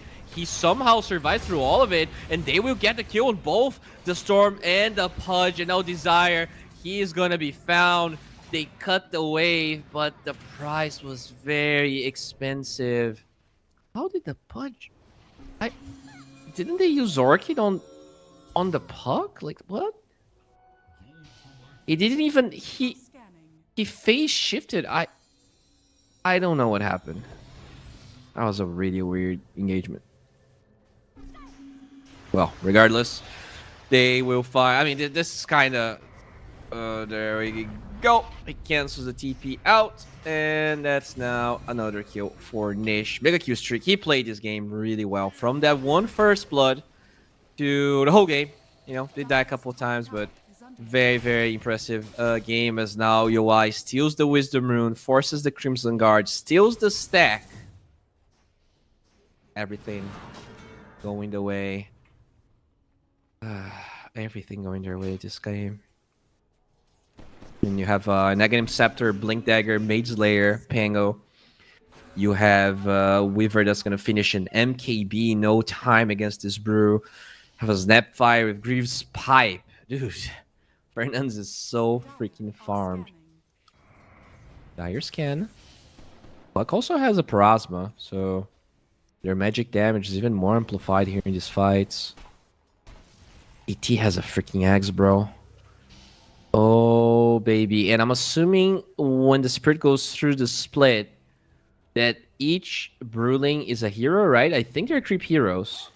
Oh, good ward from Fernand's as well. In the actual base. Could give them some vision. In an important moment.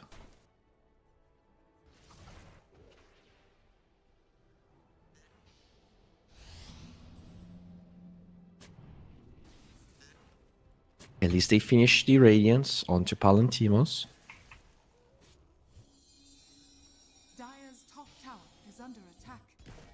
Radiant's bottom tower. For now, they've been pretty calm here. Not really jumping the gun by any means. Okay, they finally ping Palantimos. Rolling Thunder is there. They have the silence with all the follow-up, no dispel. He's gone. No chance for them to do anything about this. And now, good wards here. Then the Lions maybe trying to force a fight. Hooks off the mark. They want to force a fight because the Brew has buyback and split. Or get onto the Weaver. Holy shit, that's so much damage. You gotta be very careful here as the Split Earth will find Nanda and they keep on going for more. There's a good hook with the Dismember on their tier 3 tower, but the force death from the Weaver allowing Flacco to live, and he's so tanky the pipe from that Snapfire. Holy moly, that's a dead storm. He is more than dead. He is dead for generations here as they knife Fernandez, and he will not survive. Now you don't want to buy back that Brew. Only 3 seconds and the coil is here. They're diving the base. This is a disaster. The Monkey King's gone. Can they do anything about it? With 3 buybacks, they might. But the deep wounds that have been afflicted here to the Dire are going to be felt. 21k goal lead.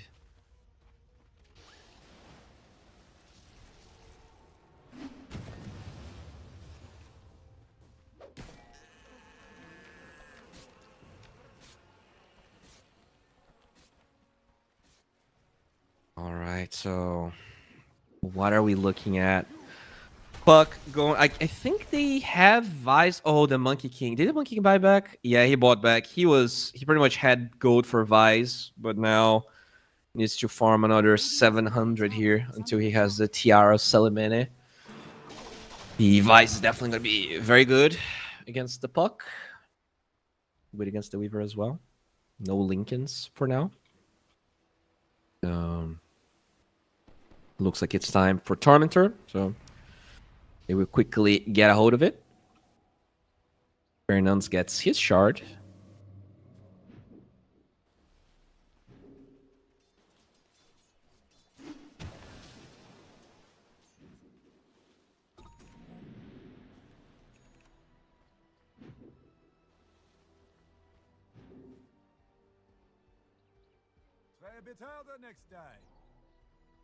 Roshan's going to be up in a minute 30. It's going to be on the Radiant side. So, I mean, everything kind of lining up here for Hervinia. This Weaver is absolutely gigantic. This game, very similar to game 1. Yoi just... I don't want to say solo winning because everyone's playing really well, but like his performance here has been definitely stellar. Fire scan. Looking for anyone here in this river area. They're not gonna find anyone. Roshan, 47 seconds away. They're placing some vision. Smoke on smoke action. They have this Monkey King advantage. Definitely something you have to be careful about with smoke breaks, as they will find the Warlock, but they actually don't commit for it. Instead, they're gonna kill the Monkey King. The kisses are flying out. The Rolling Thunder will eventually get that one. And now this Brewlings, how tanky are they? Not at all tanky. They're just being demolished by the Weaver. Does he even have a shard? I don't think he does. He did break the split, it looks like. But now they can Roche. 10 seconds away. Will they be patient? Oh, on the other side, they actually find the Brew here. He does have a TP, but knows he can't against the Uceptor of the puck, and will pay with his life. At the same time, Roche did spawn, but I don't think they checked it, so... What do? Do you force towers knowing there's no buybacks, right? They spent 3 buys. I'm trying to check. So, Pudge, Monkey King... only 2 buys. Pudge, Monkey King don't have it. Roche is up though, so UI will move towards the bottom portion of the map.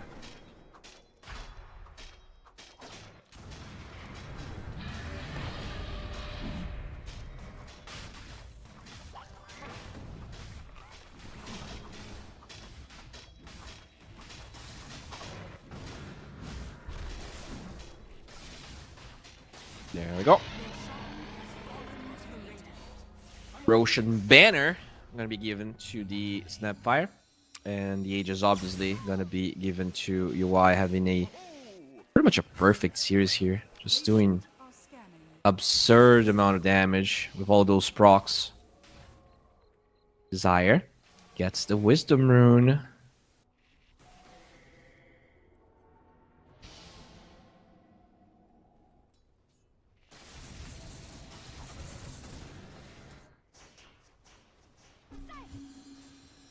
Alright, so probably gonna get the shard here. And that's, I mean, everyone already has a shard, so just a lot of gold being given.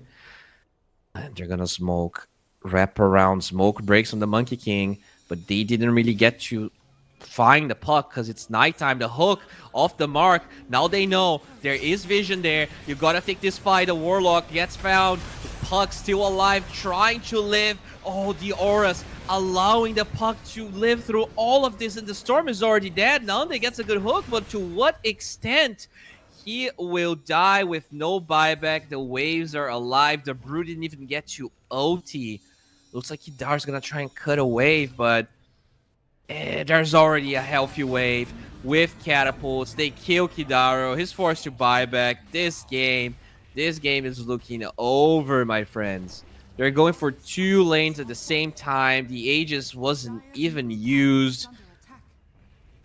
I guess there's a buyback on the Storm, but that's all they have. There's a tier 2 on the top side as well, so then the Lions holding on for dear life here. Alright. They get the Leipnir here with the silence onto Palantimos. Very tanky, has a BKB as well.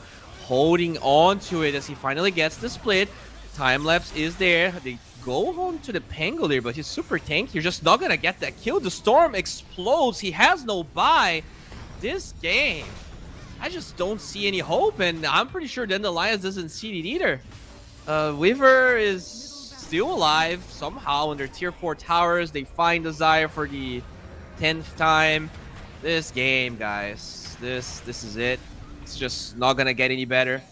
It is not gonna get any better, and none. He's aware. He calls it. This is called a GG. And yeah, despite my favoritism here, then the Lions, they will be losing this one for 2-1, which means they don't lose as many points. Hervinia doesn't get as many points, but it is still a win. Nonetheless, they proved to be very consistent. They got the draft they wanted. And this game, I really gotta give it to the Weaver. I think he played an amazing game, good rotations, a lot of ganks through the twin gates, great itemization as well. In terms of the supports, once again, very impressed by the Snapfire. I think that when it really came to these clutch moments, I expected Desire to deliver a bit more on the Monkey King. Maybe it's just the nerfs of the hero, but yeah. This is pretty much it for me today, but don't you worry, we still have 2 series just today and a full tournament ahead of us. This is the second day of this beautiful tournament. As you can see, the next 2 series are going to be Team T versus DMS. This is a banger if I've ever seen one. Then we have Next Up versus Vidar as the last series of the day. So yeah, guys, I will be unfortunately saying farewell for a little bit. I'll be casting more days, but this is it for me. Now, I hope you stay here. Make sure you follow the channel so you know when the games are starting. We're still going to have a little bit of a break, probably like 50 minutes, 45 minutes until the next series is ready to go. But stay tuned, get some refreshments, get some breakfast, and get ready for the 2 last series of the day. I'm Bowie, and this is Farewell.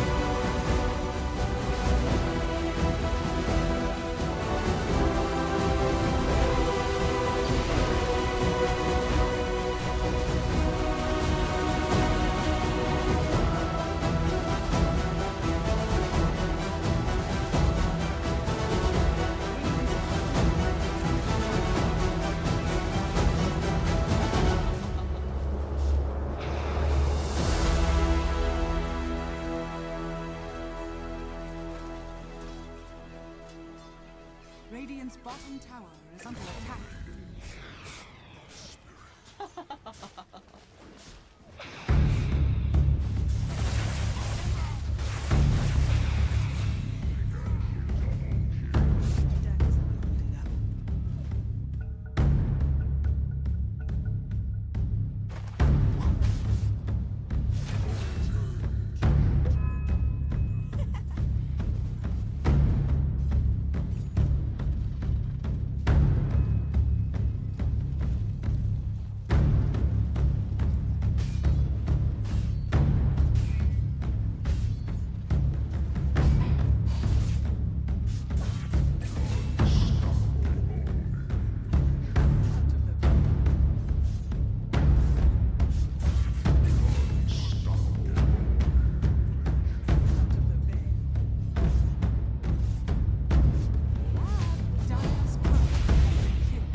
life of constant battle.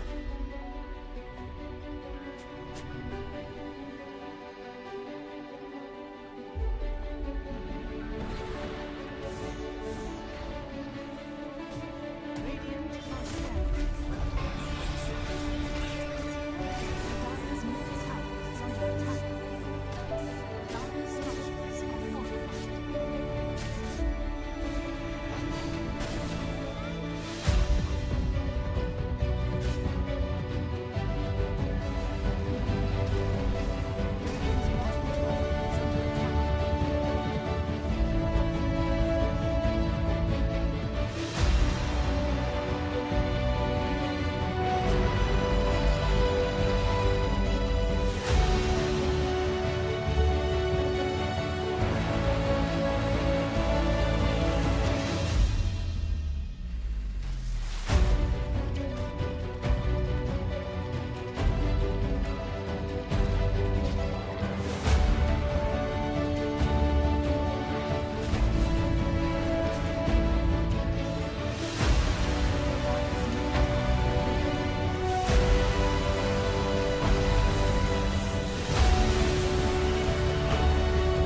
wins. Dire's middle tower is under attack.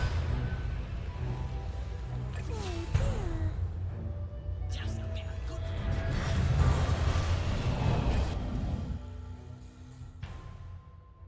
Hello, everyone, and welcome to the second series of the CCT. It is day number 2. We are in the round robin stage currently. A lot of teams have already duked it out. We have a good idea of where each teams are standing. We had quite an exhilarating show in the previous match, the second match of the day, particularly where Team Hirvania went up against Dandelions. They managed to duke it out and eventually came out on top in a 2-1 fashion, and that was a particularly exhilarating game. But what's going to be interesting is seeing the next game up. But before that, it would be, I think it's a good idea to go over the standings. It is a round robin, lots of matches, so perhaps we should all refresh our memory. So Team Hirvania and Team Dandelions both have played 2 matches. Team Hirvania obviously has won both of those matches and have now stacked up a total of 4 points. Dandelions, they played 2 matches, they won 1, they lost 1, so now they also have 2 matches. Team Widar has yet to play. I believe that they will be playing in the 4th match, the final match of today. And meanwhile, you have Team Monty and Team Next Up, who, despite their impressive performance, Team Monty in particular, they did not manage to close it out against Team Hirvania, so they're actually down. They have yet to win a single match, so they're currently at 0 points. And I do think, based on these standings and based on just how we have seen these teams progress so far, Team Hirvania and Dandelions are very strong contenders to go towards the playoff stage. But if we take a look at the second bracket, it is going to come up shortly. So over here we have Team DMS and Night Pulse, who are actually in this bracket. They're very strong contenders, and of course let's not discount Team T, who are the contending champions. They did manage to win the last series in a very pretty convincing way.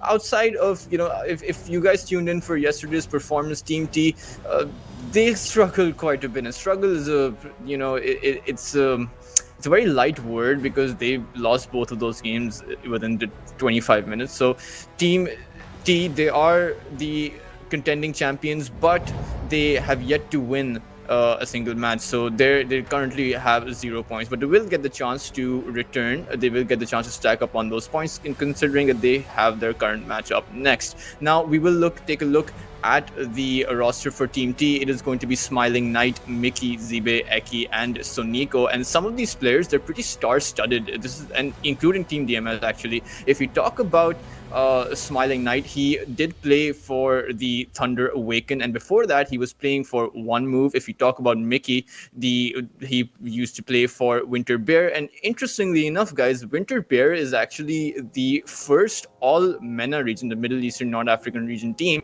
and when they formed back in 2021, they were an all Iranian team. So it's quite a star-studded team. But if you take a look at DMS's roster, perhaps you can find even more star power in this team. You have Shigetsu, who used to play for Navi, and before that Copycat. You have Daxao, who used to play for Bedboom, and he had a very short stint with Tundra Esports as well. You have Mello, who used to play for Navi and who used to play for One Move. So again, you have all of these players who are pretty star-studded. So it's two teams who are very heavily have stacked up on their roster. So we will see how both of these teams play and against each other. Of course, I'm expecting a stronger performance from Team T this time around compared to yesterday. They are the reigning champions, and when they played against Night Pulse previously, they won against Night Pulse 2-0 in the previous matchups when they went at it, but they've really failed to grab the ball last time around, where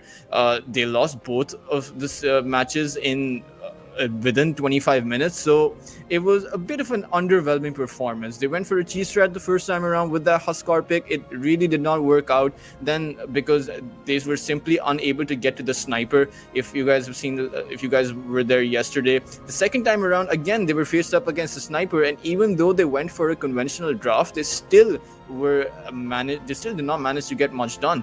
I believe for both of those games, within 23 minutes, both the high ground was breached for Team T, and they were in a position where they were simply even unable to defend the high ground. They were simply at the mercy of their opponents, and within 25 minutes, the GG call came out. And these guys had a very convincing run in series number 1. They didn't drop any games. They were constantly in the winners bracket, and they just played from the winners bracket, and they just went through to the grand finals, and they even took the grand finals away. So I expect more from this team. But coming into this draft, let's dive right into it. DMS versus Team T. The first picks are out. Beastmaster for Team DMS and the Nature's Prophet from Team T. I haven't seen a lot of Nature's Prophet come out from Team T, but meanwhile, they have banned out the Slark. We are seeing the offlane Slark come out quite a lot this meta. It's something that I have not previously seen in previous metas. I don't think Slark is that strong of a laning hero, but teams have sort of been able to make it work, particularly if we saw yesterday that offlane Slark played like a carry Slark, making that diffusal bait, transitioning into a scepter. He was the highest net worth hero and just does so much. And interestingly enough, that Slark was against Team T. So I suppose this is more of a respect ban, or perhaps they're just scared of the Slark quite a bit. But if you look over the DMS side, they have banned out that Batrider and that Enigma, the Enchantress and the Chen, all heroes the Team T love to play. What's going to be interesting to see is whether or not this Furion, this Nature's Prophet, what role he's actually going to be going for. Although DMS, they have picked up a very straightforward position 3 Beastmaster. And if we talk about the Beastmaster overall, he's probably one of the strongest offlaners in the game right now, has been one of the strongest offlaners in the previous series. We will see which facet that this Beastmaster chooses to take. Obviously, with the new patch, you do have the options of whether the different facets they have been reworked a bit. So you have either the constant attack speed that you get, which is one facet, and the other facet is that you gain attack speed, and you and your allies gain attack speed based on the amount of units in control of the Beastmaster. So overall, it doesn't make that much of a difference, because Beastmaster is going to have the idea is that you have those boars up, that you have those hawks up anyway. So I don't think it makes that much of a difference, but it could make a lot of difference in the early game. It could make a difference in certain situations, or in perhaps certain itemization choices. You will pick yourself up DMS will pick themselves up that Hoodwink, and the Hoodwink plus the Beastmaster is such a potent combination, considering the fact that not only obviously when you talk about pick off potential, that's there. The Beastmaster just provides so much slow thanks to those boards. The Hoodwink, utilizing those slows, can land those disables very easily. But another additional factor is that the roar is one of the longest duration stuns in the game, and that Hoodwink, thanks to that long duration stun, can easily channel his own ultimate, and that could essentially mean a confirmed kill onto any target. That pure damage and that break mechanism coming out from that Hoodwink could potentially mean that roar target would be falling down pretty quickly, and that's something that Team T need to be wary of. They have picked themselves up that Brewmaster, and should the Brewmaster fail to get off his split, that could prove to be a disaster of a team fight. And I think that's going to be the idea behind DMS, right? The Brewmaster will be the target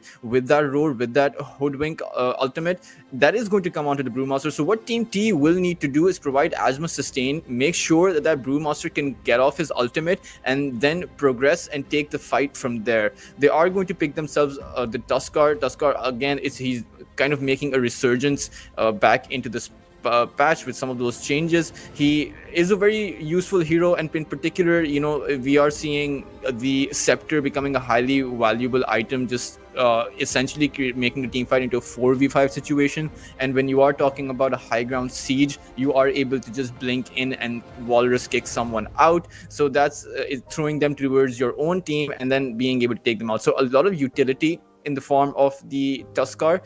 What they're current, and it is a lot of global presence as well with the Fusion. So Team T have so much pick-off potential.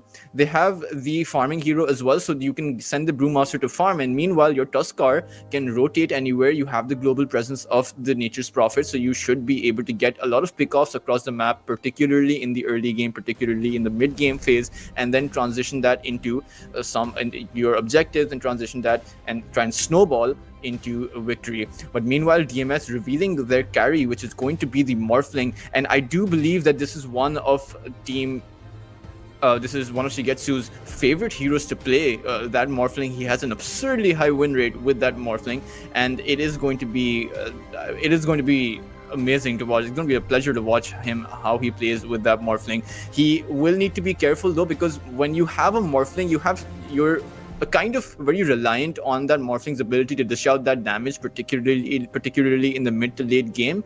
And if that Brewmaster is able to throw that Morphling up into the air, that's a lot of damage taken away. That's a lot of value taken away from your team. And in that 4v5 scenario where your carry Morphling is up in the air, because it's obviously going to be a 4 protect 1 scenario, right? Morphling is just incredibly weak in the early game, and you want to be making as much space for the Morphling to farm. So if your Morphling goes up in the air, if you fail to initiate on the Brewmaster, if those two objectives happen for Team T, then Team T will have a very easy way to win those fights. So DMS have this sort of scenario where they need to be making sure that they're able to disable the Brewmaster. They need to be making sure that Morphling stays inside of the fight to provide enough backup, enough support to make sure that Morphling doesn't go up in the air. Clockwork pick going to come out. So this is just probably going to be a Clockwork Hoodwink support combination in Morphling carry and Beastmaster up towards that off lane. So we are going to see what mid hero they are going to pick for themselves. Meanwhile, Team T have decided to go for that Ember Spirit mid. Ember, again, one of Team T, one of I believe their strongest mid lane heroes, is now out there. It is one of their most played heroes. Mickey loves to play the Ember Spirit, and this is good because the Ember Spirit is a very difficult hero to lock down. So you want a very high mobility hero if you're playing against that Beastmaster, if you're playing against that Hoodwink, and particularly against the Clockwork. So I really like this pick. You can just remnant away of the cogs, you can just remnant away, or even if you're quick enough, you can even slide to fist your way out of the Bushwalk or out of the Acorn Shot, and obviously out of the Hogs that are going to be dive bombing you.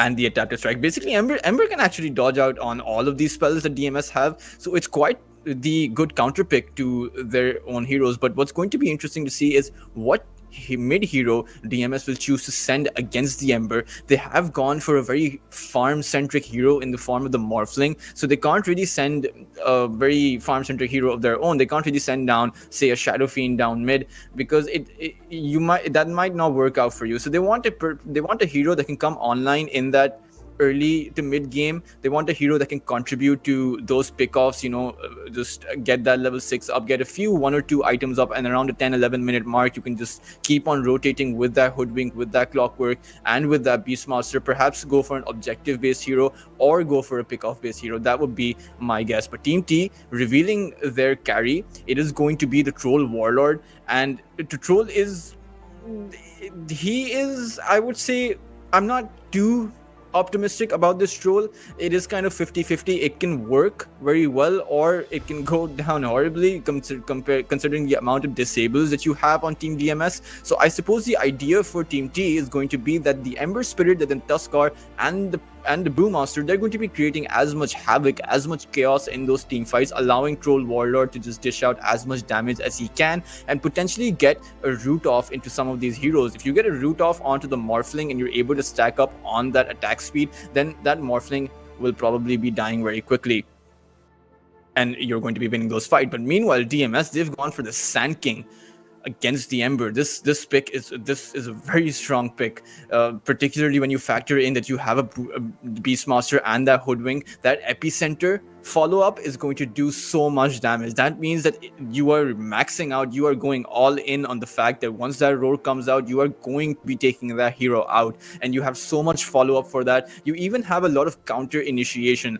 And when you talk about the laning phase, the Ember Spirit versus the Sand King, the Poison Sting, the Stinger, does this so much against melee heroes that I think that Melojules will have a very decent time in the mid lane. That Mickey will have to be pretty careful if he wants to play against the Sand King, if he wants to stay and stay in the game quite a bit, because his team is reliant on him as well. Because Troll Warlord, again, very farm-centric hero, does need quite a lot of time to get those items up, particularly if he's going to be going for that Battle Fury.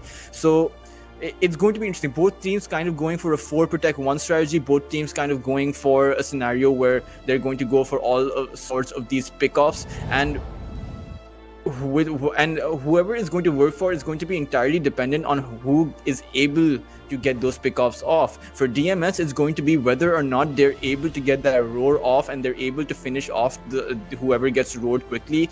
They have 2 targets for the roar. It's either the Beastmaster or the Ember Spirit, right? I don't think that Troll Warlord would be an ideal target outside, if you go for a pickoff and you manage to catch him out. But other than that, in those team fights, you want to be taking out the Brewmaster. You want to be taking out that Ember Spirit. And if you're able to do that, then Team DMS might just come out ahead. However, if Team T are able to stop that from happening, if Team T are able to get the Brewmaster ultimate off the split, then that's a situation where they're in an ideal position to take some of those fights. If they're in a position where Troll Warlord somehow manages to survive, get that ultimate off, is able to stack up on that Morphling, then they're going to come out ahead. So guys, I'm going to predict that this is going to be a very action-packed game. I like both of these drafts. I think they're pretty even. I don't think any one team comes out super ahead just simply based on this draft. And we really will have to see how the game transitions out of the laning phase to be able to determine who comes out on top.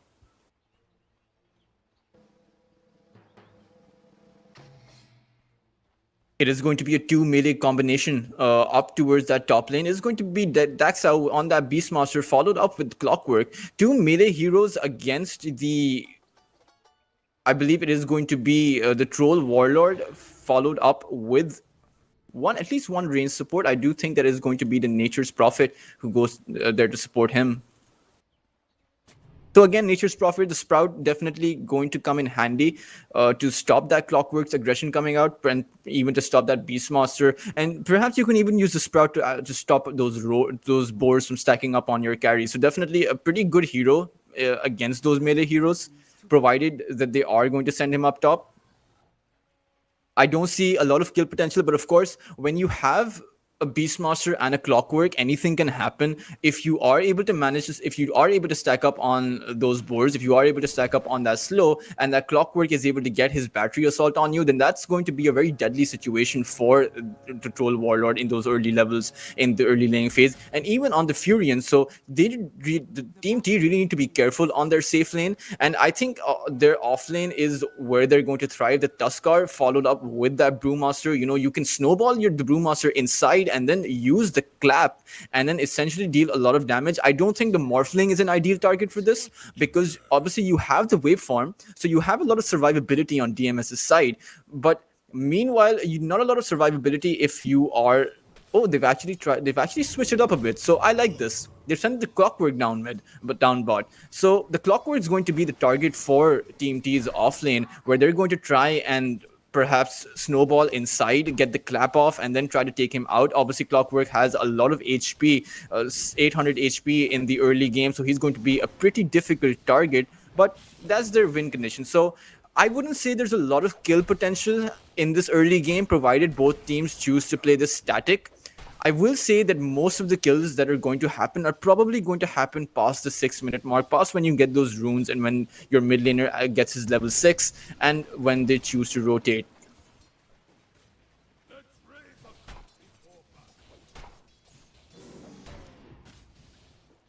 Clockwork just going to cog them up.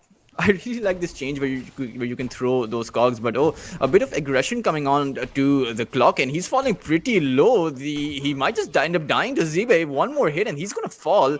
First blood going the way of the Brewmaster.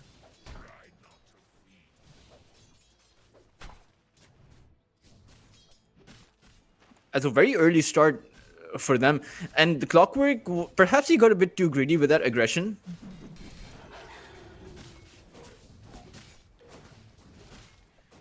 As you are choosing, you can't use your cogs onto one hero. You are faced up against two melee heroes, so anytime you use your cogs on one, you're probably going to end up catching two, and they're both heroes that are very good on the melee range, right? You have the Tuskar with the tag team, you have the Brewmaster with the clap.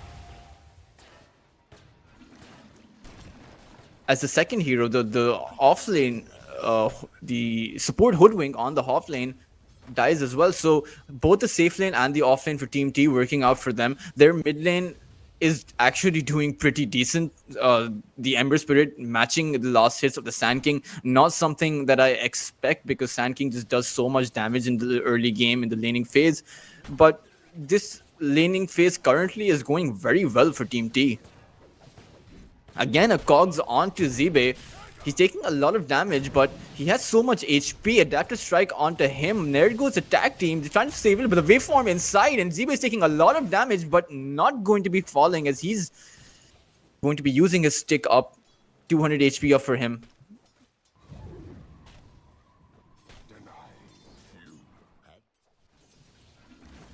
Once this Blink Dagger comes out from that Sand King, that's going to be their prime time. That's going to be DMS who are going to be dictating the momentum, at least until Team T are able to get their own items up. And this is the disparity between both of these two compositions. Team DMS, they really require that first item, that Sand King's Blink Dagger, to come online, that Beastmaster Roar to come online. Meanwhile, when you talk about Team T, the Ember Spirit needs quite a bit of farm, particularly if you're going for that Gleipnir.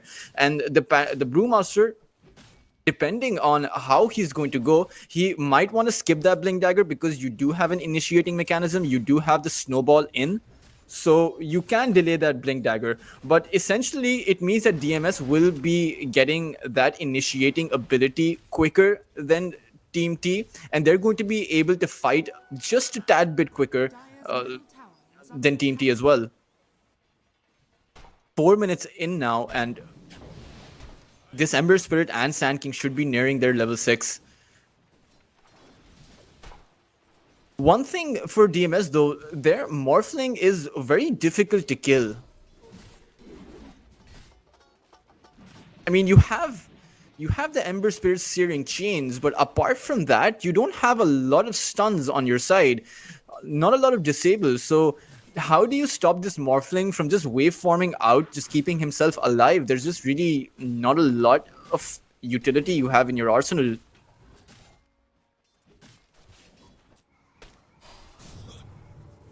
Oh, Mickey needs to be careful. Falling really low, relying on his bottle. No one there to refill his bottle. He will have a full stack of creeps though. And this big treant just does so much damage. Courier has been killed.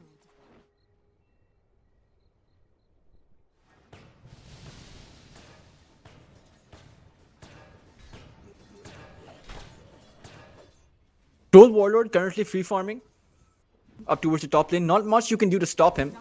And that might be difficult because as you were talking about, oh, but we're holding that thought, another initiation onto the Clockwork, but no, there is going to be a stun, a snowball onto him, a wasted teleport, so that means he's going to be walking back to the lane and his Morphling is gonna have a good time. But again, initiation onto the mid lane, but the Sand King in a lot of trouble. He's gonna end up falling. The Nature's Prophet is still alive. 2 heroes down for DMS.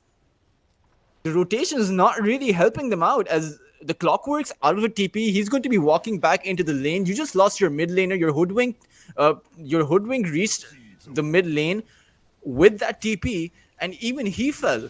And Team T came out of it unscathed, 5-0 now, and they're off to an amazing start. The laning discrepancy, because of the hero composition between the Sand King and the Ember, it's been negated quite a bit because now the Ember Spirit is quite ahead.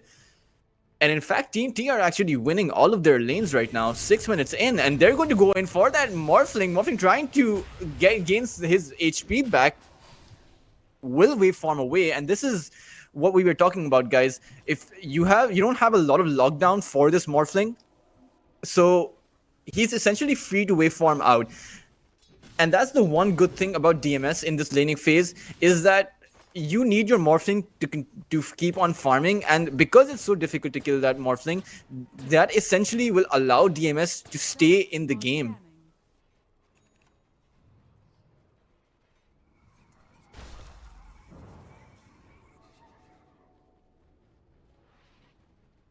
Seven minutes in now, no rotations happening from both of these mid laners. Obviously, there were rotations onto the mid lane where Mello lost his life.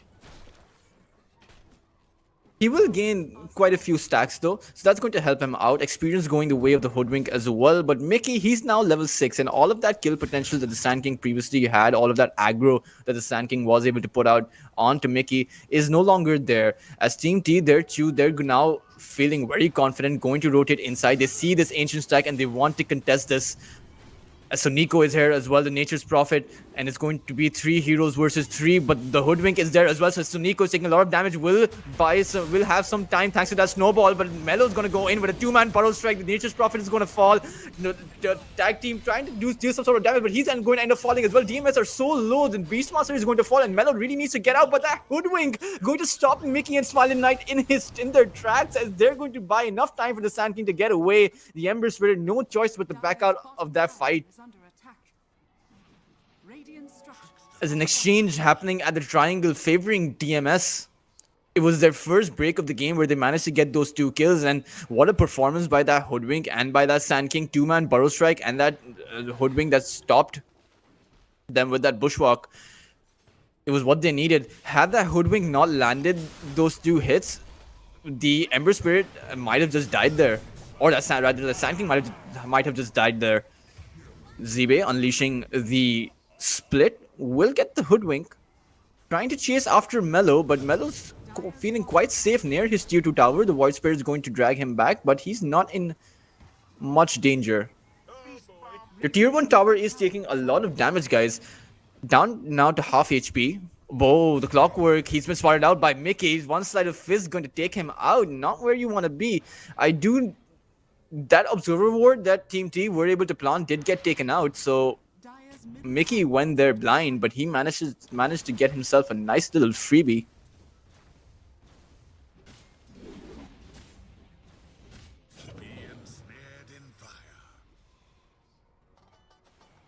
As he's going to be going for the Mage Slayer. Definitely, it's such a high value item when you're playing with that Ember Spirit. You can essentially reduce the magic output from the entirety of DMS's team with just one slide of fist. Radiant's top tower And he's feeling so confident.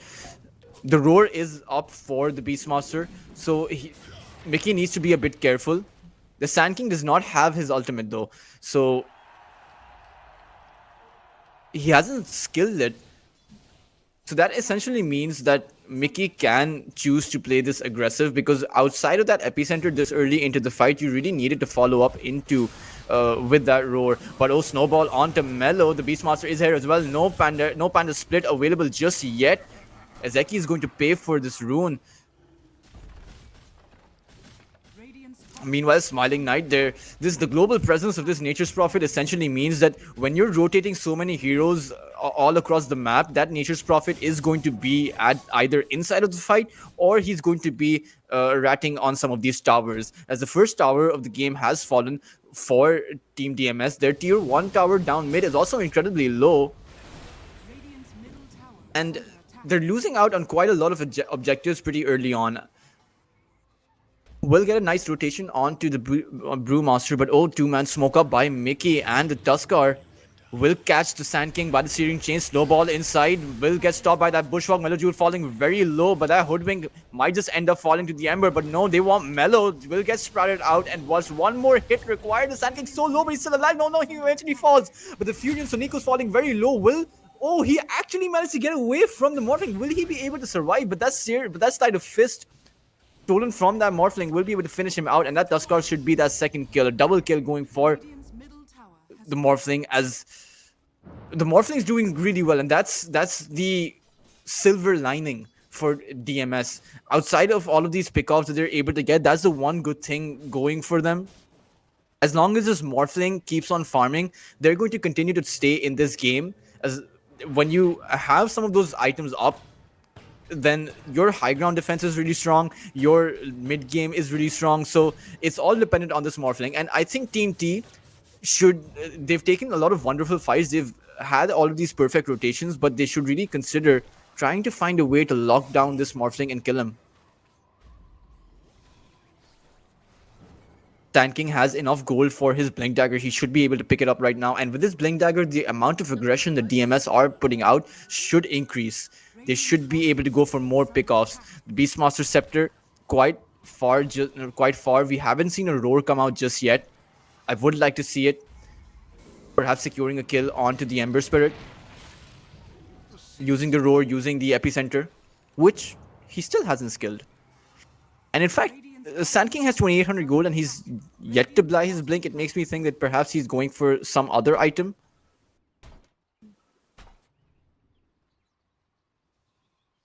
Battle Fury completed now for the Troll Warlord, and his farm is only going to speed up. And this is a bit worrying. If you're DMS, then you should be worried about this, because the Troll, having gotten a very early Battle Fury 12 minutes in, he's going to have his second item around the 15-16 minute mark, and he's just snowballing right now. 7,000 net worth. And if we talk about the Troll versus the Morphling combination, then Troll Warlord comes online a lot quicker than the Morphling can, and essentially that means the Troll Warlord can be joining some of those team fights in the early mid game, and while the Morphling is farming, and Team T might be able to take a lot of objectives because of that. Oh, snowball inside onto the Beastmaster. He's falling really low. Dexao will fall, but there comes the Sand King. Melojule with that Burrow Strike. Tuskar falling very low will get cleaned up by that Morphling. Radiant are scanning. As Ember Spirit, he's not done just yet. He's going to just land a casual Slide of Fist onto 2 and will back out. 11-7 now. And so Nico, he's doing overtime for his team. As soon as he recognizes a team fight is happening, he's on the other side of the map. He's just hitting those towers, taking them down, and all 3 towers for Team DMS are now down. Meanwhile, Team T have their towers. They have their tier 1 tower up top, and they have the tier 1 tower at mid, and both of them are pretty healthy. Are scanning. I believe the tier 1 tower at top must probably be almost a full HP. Should definitely help Team T out when they eventually go for that Roshan. And they can actually go for it. It's going to be night soon. You have all of those tier 1 towers down. You have the Troll Warlord, so you can essentially go for that Roshan early on. You have a lot of teleport mechanisms into that tier 1 tower to defend the Roshan should Team DMS choose to fight and be able to take him out. But oh, Bushwalk onto the Ember Spirit. There goes the ultimate as well. The hook shot in by the Clockwork, and they're going to be able to stack those stuns and take him out. Another kill going in the way of Morphling. That's 1,000 gold nearly going his way. He's gotten 5 kills now. And he's matching up to the Troll Warlord simply because, despite of the fact that Team T are able to put all sorts of pressure, this Morphling has been able to get kills across the board. Essentially keeping up, he's been able to keep up his farm thanks to that. Are scanning. And it's going to be Hoodwink who's going to be going for that Gleipnir for his team.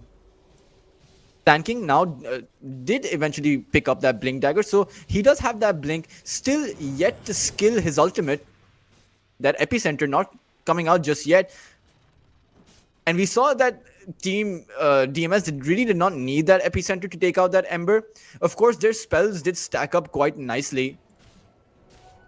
The Sharpshooter coming in early on, creating that break mechanism, and then all it took were a few more disables to take him out. But Clockwork, oh, that was a root within a second of TPing away as he's just gonna die.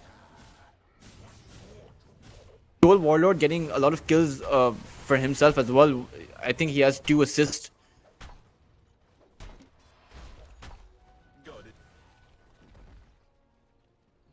Zibe, full pipe ready up for him.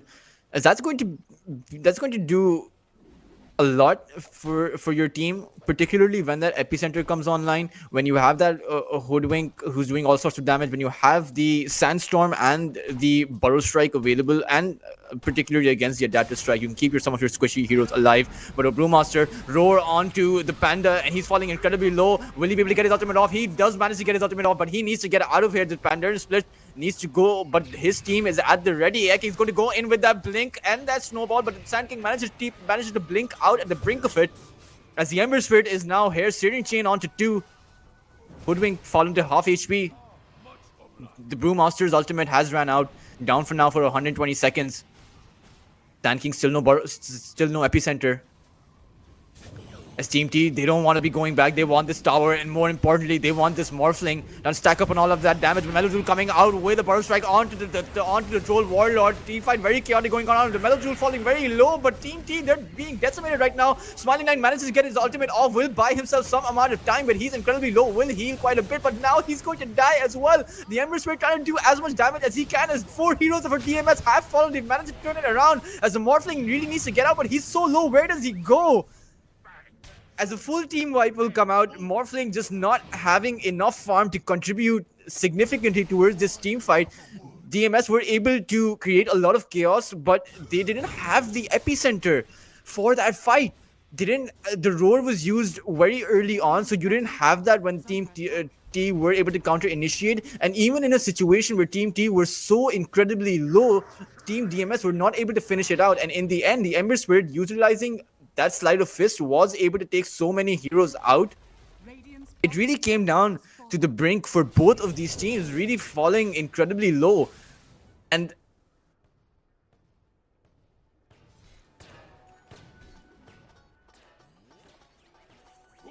oh man, that was unlucky for Team DMS. That was a disaster of a fight. They chose to defend that tier 2 tower, but it just did not work out for them. As the Roshan's going to be taken by Team T uncontested. Aegis is going to go the way of the Troll Warlord. He did end up falling in that team fight, but with that Aegis, these outer towers, these 2 tier 2 towers that are still standing for Team DMS, they're in a lot of trouble. I don't see a way where DMS can defend this in the current scenario. You do have the Morphling with that Manta style, but the Morphling is still 1 or 2 items away, at least 2 items away from being able to join these fights and contribute in a meaningful way. Right now, he can just dish out a bit of magical damage from his Adaptive Strike, from his waveform. That's a decent amount of around 400 or 500 magical damage. But outside of that, you don't have much. You don't have enough to take out these heroes. Radiant's top tower is under attack. As Ember Spirit's going to be inching closer towards his Gleipnir.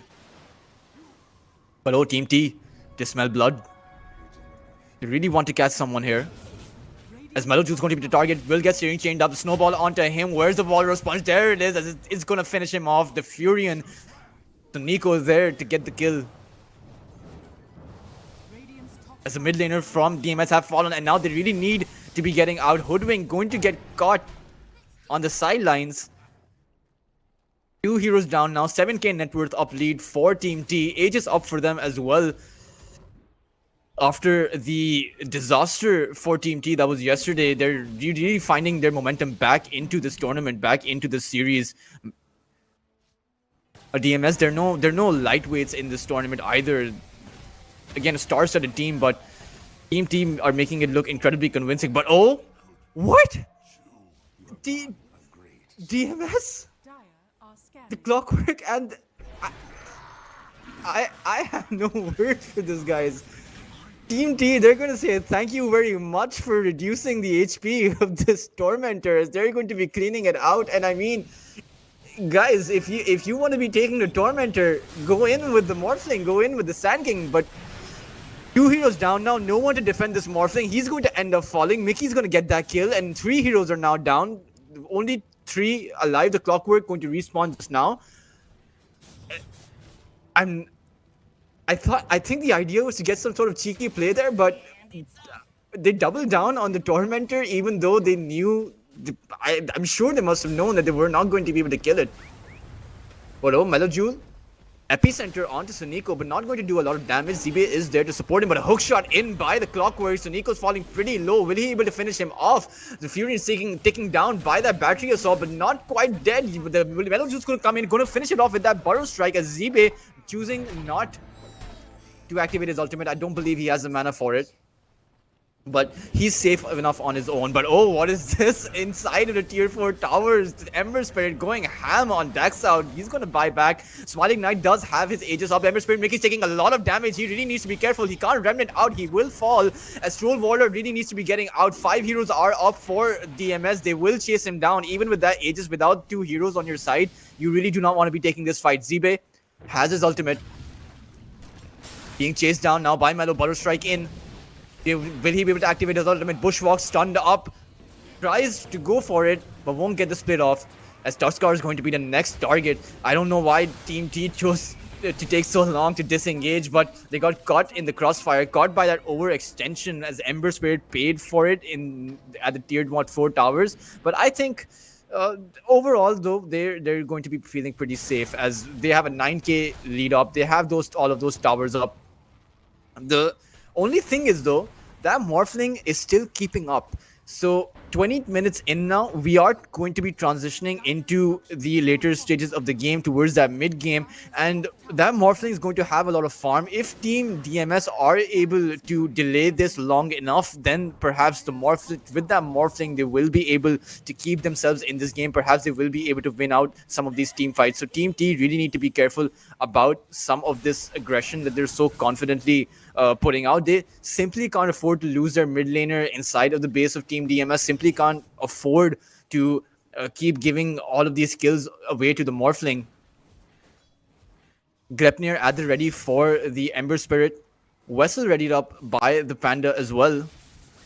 And a BKB up for the Troll Warlord. So they're in a very confident position to fight. You do have the BKB, which means that the Troll Warlord is essentially, at least for the duration of his BKB plus his Battle Trance, he's going to be nearly unkillable, right? And Team DMS should recognize this. They should ideally want to bait out that BKB any way that they can. Clockwork is going to buy some amount of time for his team as he's going to end up falling down now for 40 seconds. But oh, Daxow, he needs to be careful. He's a pretty high value target, does have that scepter, but Smiling Knight will see him roar to stop the Troll Warlord. Does not have the TP. It's 10 seconds to off cooldown, and now he's trying to TP away to the shrine. I think he's going to be chased off. Will get that TP, and he will get that teleport scroll off cooldown as well. So he's essentially going to TP out. I think that was around 8 to 9 hits by that troll and no root off. That's a bit unlucky. But so is the Hoodwink, as he's going to be caught out by Mickey. Nowhere to go, as he's going to end up falling. Freebies all around for both of these teams. Radiant are And a full butterfly readied up for the Morphling. Bloodstone at the ready for the Sand King as well. So they have quite a lot of defense available.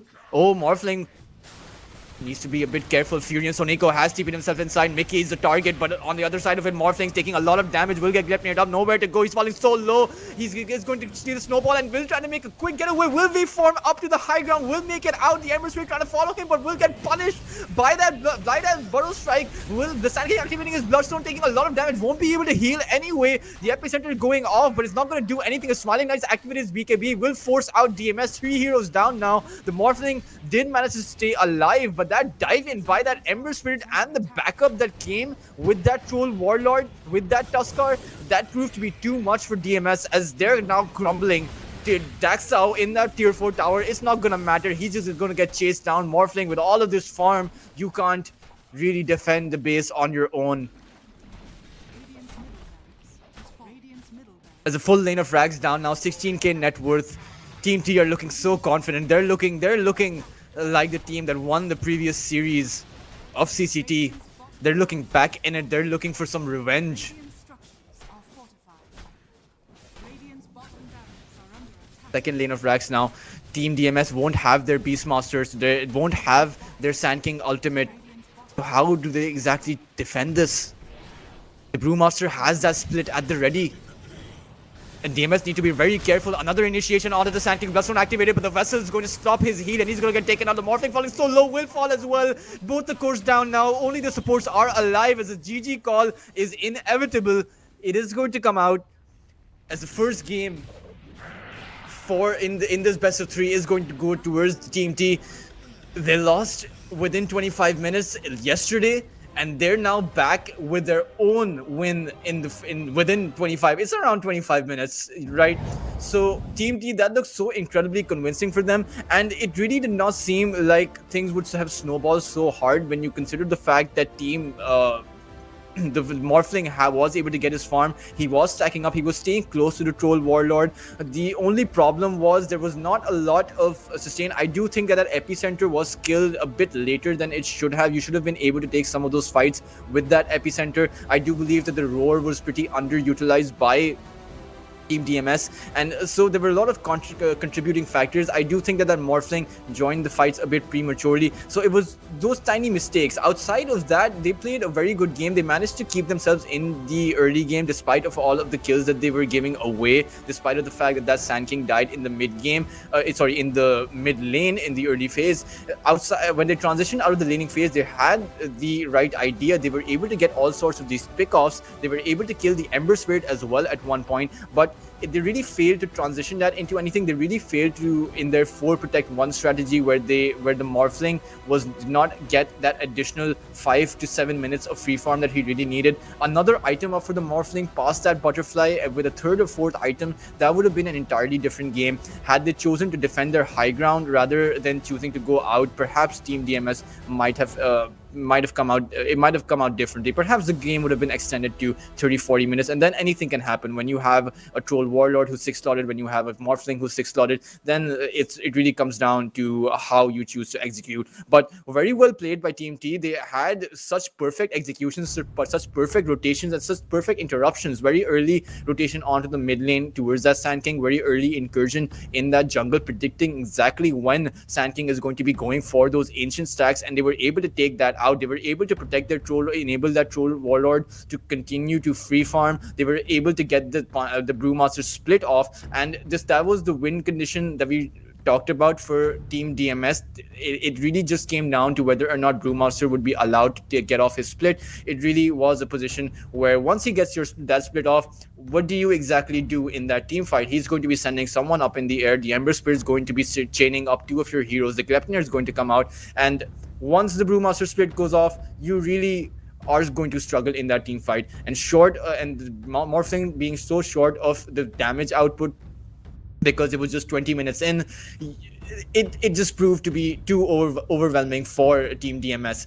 But however, it is a best of 3. You do have the next game coming up in this best of 3, and I do think that Team DMS, they have the right ideas, they do have the right executions, and I think that they should be able to recover from this loss. Perhaps go for a bit of less of a 4 protect 1 strategy, perhaps pick a more of a mid game oriented carry, and then perhaps that would be a better way, because I do think that both of these teams I think DMS put up a very decent performance against Team T. But guys, we will be back to see whether or not Team DMS are able to put out that comeback, whether Team T will sweep them in this best of 3 in a 2-0 fashion, and we'll be coming towards that right after a short break.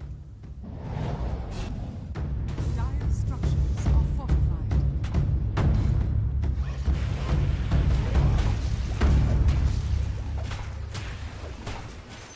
I'm making this okay.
Scanning. Radiant tower scanning.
Dire's structures are fortified. Dire's top tower is under attack.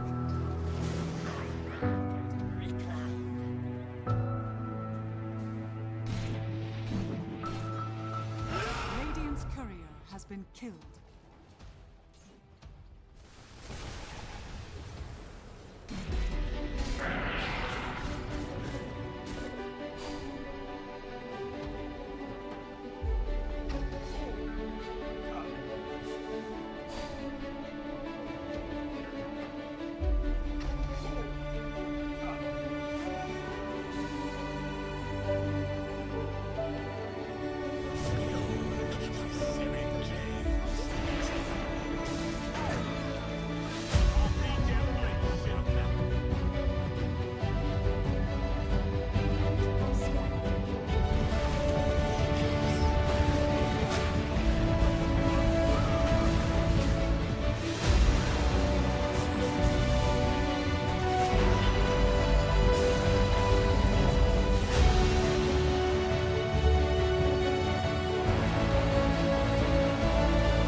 Hello, everyone. Welcome back to game number 2. After what was quite honestly a pretty convincing stomp by Team T, they managed to close it out within 26 minutes. And contrary to yesterday, where Team T lost out in 2-0 fashion against Team Night Pulse, they have managed to make their way back in this game, and it was very convincing.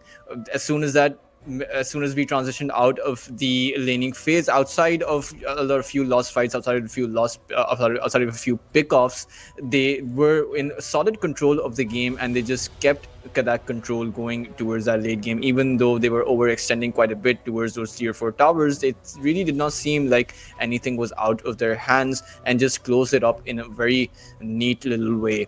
But now it is Team DMS's turn to get some revenge. It is high time for them to figure out what kind of strategy they want to be going for. Clearly, the 4 protect 1 strategy in the previous game that we saw did not work out quite well for them.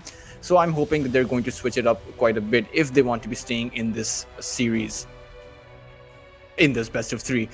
We'll ban out that Nature's Prophet and the Enigma, similar bans that we saw last time around, and we saw that Suniko was an absolute beast on that Nature's Prophet. He took out so many objectives. When Team DMS were too busy fighting on some other lane, it was Suniko on the other side of the map taking out those towers, and I do believe that we can at least contribute a few of those towers, at least 2 tier 1 towers to Suniko. I do think that he took that pot tier 1 and that top tier 1 and just absolutely he just squeezed in Team DMS where the Morphling was unable to farm. We will see them ban out that Brewmaster as well. Again, a respect ban. Again, they really did fail to keep that Brewmaster from unleashing his ultimate, and then they simply lost out on those fights. Now it will be Team T who are actually going to go for that Clockwork, and again, similar bans from previous game. I do think a DMS banned the Batrider out, but very potent hero, very strong hero, but Clockwork picked up by Team T this time instead of Team DMS. We will see how they choose to play with this Clockwork. I do think that it is going to be a support Clockwork, but oh, look at this Team DMS instantly going for that Monkey King. I don't know which role this Monkey King will be sent to.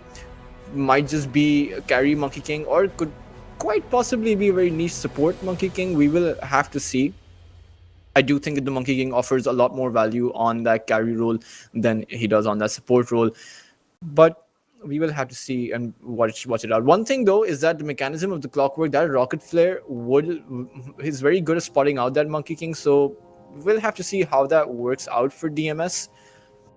Meanwhile, Team T have gone for that Phoenix Egg, and this is a very potent combination. The hook shot inside, you have essentially 2 initiating mechanisms. It can be the Phoenix who dives right in, and it can be the Clockwork who hook shots in. But whoever's going in first, you have those power cogs. You have those power cogs cause a lot of disruption in those fights. It's a physical barrier that essentially means it's going to be harder for you to get to that egg. It's going to be harder for you to take that egg out. And with all of fighting inside of that egg is nearly impossible. It just does so much AoE damage. That stun once that egg pops as well, might just prove to be a bit too much. And DMS, they're going to actually go for that Razor, maximizing on their team fight, maximizing on their and on the rotation potential towards that mid game. And this is a hero that I really like previously, where they picked up that Morphling, right, who can't rotate into your team in the mid game as quickly as you would want.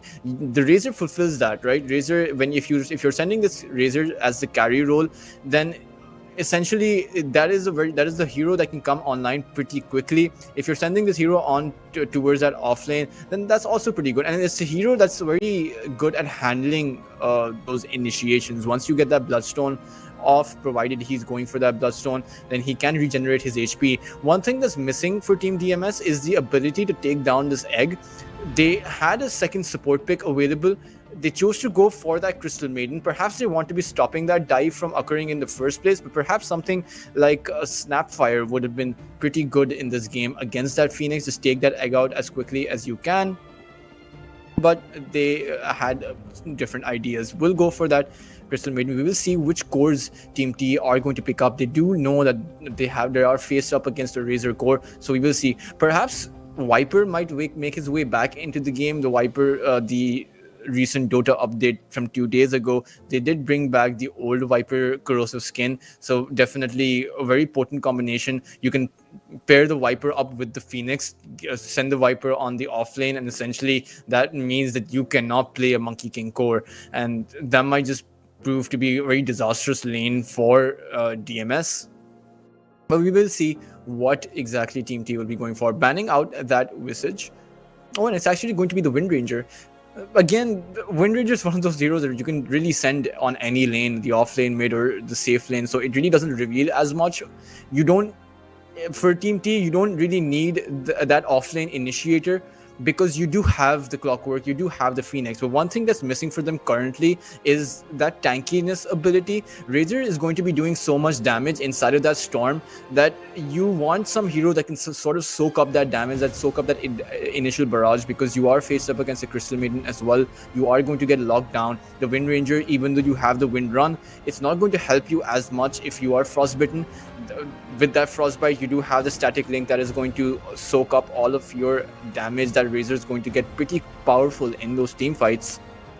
And it looks like Team T have revealed their mid laner. It is going to be the Pangolier. I do think that the Pangolier is going to be going mid. I'm not I don't think they're going to be sending the Pango on the offlane, but we will have to see. 4 heroes now, but Team T, they're still missing on that tankiness ability. Pango is not exactly the tankiest hero in the game. I do hope that they go for some hero that can soak up a lot of damage. I do see that the Primal Beast is still in play. You can choose to go for the Primal Beast. You can choose to go for perhaps a Tide Hunter, some hero that can tank a lot of damage. Team DMS, though, they're going to go for the Ember Spirit of their own. They saw what the Ember can do. The Ember is buffed up a little bit from that recent patch, so, and it's pretty good at stopping the Pango and the Wind Ranger essentially by that Searing Chain. And if you're quick enough, and I think it's an incredible ability. The Sleight of Fist Searing Chain combination is incredibly it's an incredible combination against the Phoenix. You have a lot of time to stop that Phoenix dive. Usually not a lot of heroes have a lot of utility to stop the Phoenix dive once it starts, unless you're really quick on the trigger. But with the Sleight of Fist, you have a lot of time to stop that Phoenix egg with. Not to mention that DMS are actually taking a page out of Team T's playbook, where the Ember Spirit is so mobile that you can't really stop the Ember in those cogs. And the Pangolier, who loves to create disruption with that barrel roll, it's not that useful against the Ember, because you can just remnant out to safety. So we will see how Team T chooses to respond to this. They're banning out the Troll. So they're not expecting this Razor to be safe, and they are expecting this Razor to be going towards that off lane. So which begs the question, which carry is Team DMS going to pick up for themselves? They still have that last ban. And I don't see the Brewmaster has been banned. I suppose it won't. Team T won't be going for that Brewmaster, but again, Brewmaster would be a very good hero to play to throw against the Ember. Not in the laning phase, of course, but towards that later phases of the game where you have that roar up. You know, you use the roar, you use the Wind Ranger Focus Fire, and you can essentially take any of these heroes out. You can take the Ember Spirit out, for example. Will ban out the Lina, and they're going to actually be picking up the Morphling. So it's going to be, it's not exactly a 4 protect 1 strat that DMS is going for, as they're going for a Morphling second time in a row. Sure, the Morphling did very well last game. The Morphling was able to keep up his farm. The downside of that was that DMS did not manage to come up with a lot of utility from that Sand King as much as they would have hoped for. This time around, they're hoping that things will be different. This time around, they do have the Razor, they do have the Ember Spirit, so their mid-game transition is going to be less dependent on getting a lot of items up, more dependent on getting those levels up, and you really only need 1 or 2 items. The Mage Slayer, perhaps, that the Ember Spirit will go for, or he can skip that and directly go for the Gleipnir, which would be pretty useful. You have the Razor, which really just needs 1 or 2 items to come online. Perhaps he's going to go for that Blade Mail. And as soon as you have those items up, then this DMS will be a force to reckon with. As for all 4 of these heroes, they can fight very early on as soon as the laning phase ends, and they can stack up quite a lot of kills. Considering the fact that Team T don't have a lot of HP on their side, you do have the Phoenix Egg, so HP doesn't matter. But you have a lot of ways to clear out that egg. Morphling, particularly in the late game, in the mid to late game, because it is perhaps the most agility centric hero in the game, so you have a lot of attack speed to deal with that egg. But outside of that, outside of the egg, you have the Wind Ranger and the Clockwork, who are quite squishy on their own, so they should be heroes that can be taken out. Team T are going to go for that Dragon Knight, going to be sending that Dragon Knight down mid, so it's going to be a Wind Ranger carry. Smiling Knight going to be playing that Wind Ranger Mickey on the Dragon Knight, so it's going to be a Dragon Knight versus the Ember Spirit. I don't think that, because Dragon Knight has so much armor, and Ember Spirit's Sleight of Fist are entirely physical damage. I don't think either matchup has a lot of kill potential on the mid lane. I think that both heroes should be able to get their farm up, should be able to get their items up. And outside of a rotation happening on the Ember before he hits level 6, I don't see how Ember is going to die. And once he hits that level 6, it's only going to be that much harder to kill him. Meanwhile, for the Dragon Knight, again, even if you rotate in, you at least need to be rotating one or two heroes in if you want to be killing that Dragon Knight. He has so much armor in that early game that he's probably going to end up farming as well. So we will see who comes out ahead on the mid lane. I do think that this Dragon Knight is going to be the key player in the role in Team T, who is going to be dictating some of the momentum of the game, as he's going to be going for that Blink Dagger or perhaps the Orchid, depending on which item he chooses to go for first. The Orchid obviously is needed in this game against the Ember Spirit. You can't simply rely on the Shackle Shot.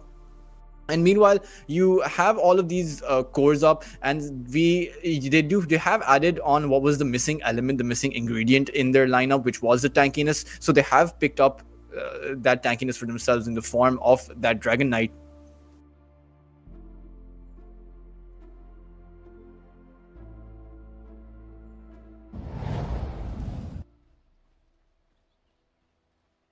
Getting right into the game, guys.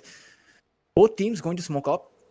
And if you're Team DMS, then again, your strategy is reliant on the Morphling getting that late game farm, at least taking the game to the late game where your Morphling has those 5 slots or those 6 slots, take the game to the 35-minute mark, and where that's your golden period where you will have the best shot to take this game.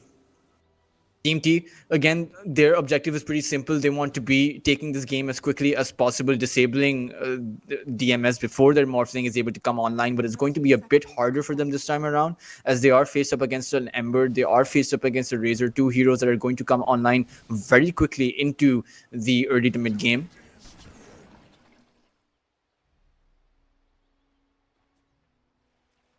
Top lane, it is going to be the Pangolier on the off lane. We will see which support hero he pairs himself up with. Perhaps it's going to be the Clockwork, but Soniko needs to be a bit careful, as he's going to be making his way to safety. So safe lane for Team T is going to be composed of the Pango versus Pango and the Phoenix versus the Morphling and the Crystal Maiden. And the Phoenix versus the Morphling, it's very difficult to farm if you're the Morphling. Those Fire Spirits, it's one of the most it's a very potent harassing ability where you just stop the carry from farming. And meanwhile, on the bot side, you have the Monkey King support followed up by Daxao with the Razor. So this is a lane which is going to do pretty well, in my opinion. Has decent amounts of kill potential. I don't think that Razor, the ideal way the Team T is going to be getting a kill will be the cogs followed up by that power shot. It is a very decent way to land that power shot, and perhaps you can secure a kill through that. But it's going to be difficult, because once that static link comes online, once you stack up on those levels, level 3, level 4, then that engagement by that Clockwork is just going to get riskier. So we will have to see how they're able to make it work. Top side, again, similar amounts. There's no way to actually get a kill onto the Morphling, right? He does have the waveform, so the ideal target will be that Crystal Maiden. You have a lot of kill potential on the Crystal Maiden, not a lot of HP, not a lot of sustainability, so they should be looking to at least get a few kills onto the Maiden in this early game. I started that both of these teams should be looking to get as much farm as they can. In particular, the Morphling should be getting as much farm as he can. while the mid lane should be about even for both of these teams. It's going to be interesting to see which item Zibe chooses to go for, as he doesn't exactly need the Blink Dagger.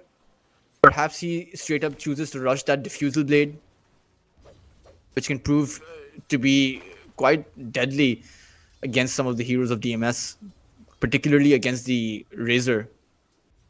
You know, when the Razor launches a static link, if he's slowed down quite a bit, then you can just create distance and break that link off. But oh, initiation onto the Pango. He's falling pretty low. Just one more hit required. 34. Morphling gonna get the first blood. As the Phoenix was not there to protect him in time. Zibe was quite far off from the wave though, as the wave was with Phoenix. So I think a bit of positioning adjustment is required, but a very good start for DMS.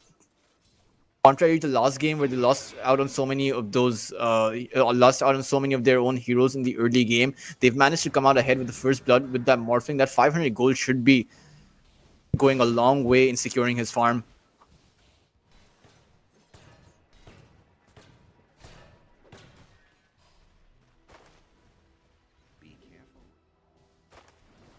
Mid lane, it's not actually going all that even. Ember Spirit is struggling quite a bit. Mellow, 7 lost hits to the Dragon Knight's 19 and 9 denies. He's not doing well at all, despite of the fact that he's on full HP and full mana. I'm not sure why this is happening. DK is just able to get those lost hits. Does not even have a Quelling Blade, so I'm not sure why. Perhaps Ember should be getting his own Quelling Blade to try and amp up his farm, because as things stand, these last hits is going to create quite a bit of discrepancy between both of these mid laners, as Ember Spirit really needs his first 2 core items. And Team DMS, I can't understate this enough. The Morphling simply requires, one more kill onto the Morphling. The Morphling simply requires a lot of farm to come online. So that creates a dependency on the mid laner, on your off laner to actually get things done around the map. So that will allow Morphling the space to continue on farming. And if the Ember Spirit can't farm himself, then things might just prove to be a bit dangerous. But Zibe, he's used his role, so he doesn't have a lot. Will swashbuckle himself out, but the Monkey King is there as well. The Primal Spring going to engage on him. They really want this kill. Diving right in front of the tower. One more hit required. Will end up falling, as now the Monkey King is in trouble. Will Phoenix be able to finish him out? Fire Spirits at the ready. Will dive inside, trying to get that Phoenix, but the Phoenix has now used his dive. Morphling's going to waveform inside, but no. He's going to be able to get the kill. 34 with the tip. Eki going all in there, desperate to get the kill on, desperate to get the return kill, but it did not help, as that Morphling adaptive strike slowed him down midway into the dive. That Frostbite slowed him down initially, and that should have been the signal that perhaps you should not be going for this, considering the fact that you are trying to kill a Monkey King who is a support. If you're trying to kill a support and you're giving your own life away to the other team's carry, that is not a worth it exchange. As Daxao, Monkey King rotated away, and Daxao is in a lot of trouble. It has soaked up a lot of damage with the Wind Rangers. Last hit is going to finish him off. Smiling Knight ahead as well now in this game. Both carries for both of these teams are doing pretty well. But if I were to... but holding that thought in mid lane. Rotations all around. A TPN coming from the Monkey King. He will have that Bounded Strike. Will slow down that Phoenix. The side of fist missing by an inch, as the Phoenix will make it out to safety. Suniko is there, as that will mean that DMS will be forced to disengage. That Slide of Fist missed so narrowly, as both teams are not done just yet. Crystal Nova onto Mickey. Breath of Fire goes out as well, as now the Dragon Knight's been rooted. The Primal Spring's going to come onto him as well. The Dragon Stun going to come out, but it's not going helping him a lot. Wonder Strike going to do a lot of damage. Will get taken out by the Ember Burn, by the burn from that shield, as Mickey and Suniko both fall. The Phoenix just dove right in. For the second time now, Eki has dove in the wrong place. And that's not where you want to be diving. He had already lost 2 of his comrades, and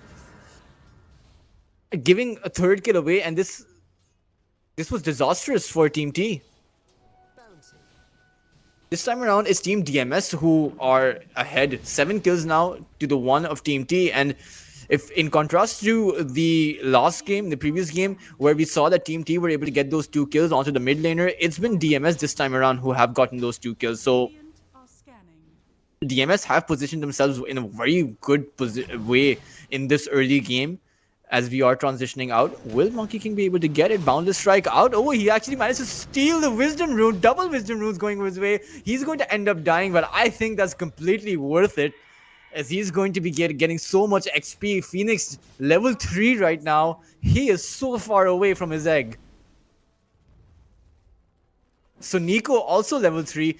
Both the supports are level 3 versus the level 5 of the Crystal Maiden and the Monkey King. And that's the lead that matters significantly in this laning phase, particularly as you're transitioning out. You're going to have the Monkey King ultimate and the Crystal Maiden ultimate way before Nico gets his hook shot, way before the egg comes online. So that essentially means that past the 8-minute mark, past the 9-minute mark, when this Razor is readied up, when this Razor is good to go, there's going to be so much aggression coming out from DMS.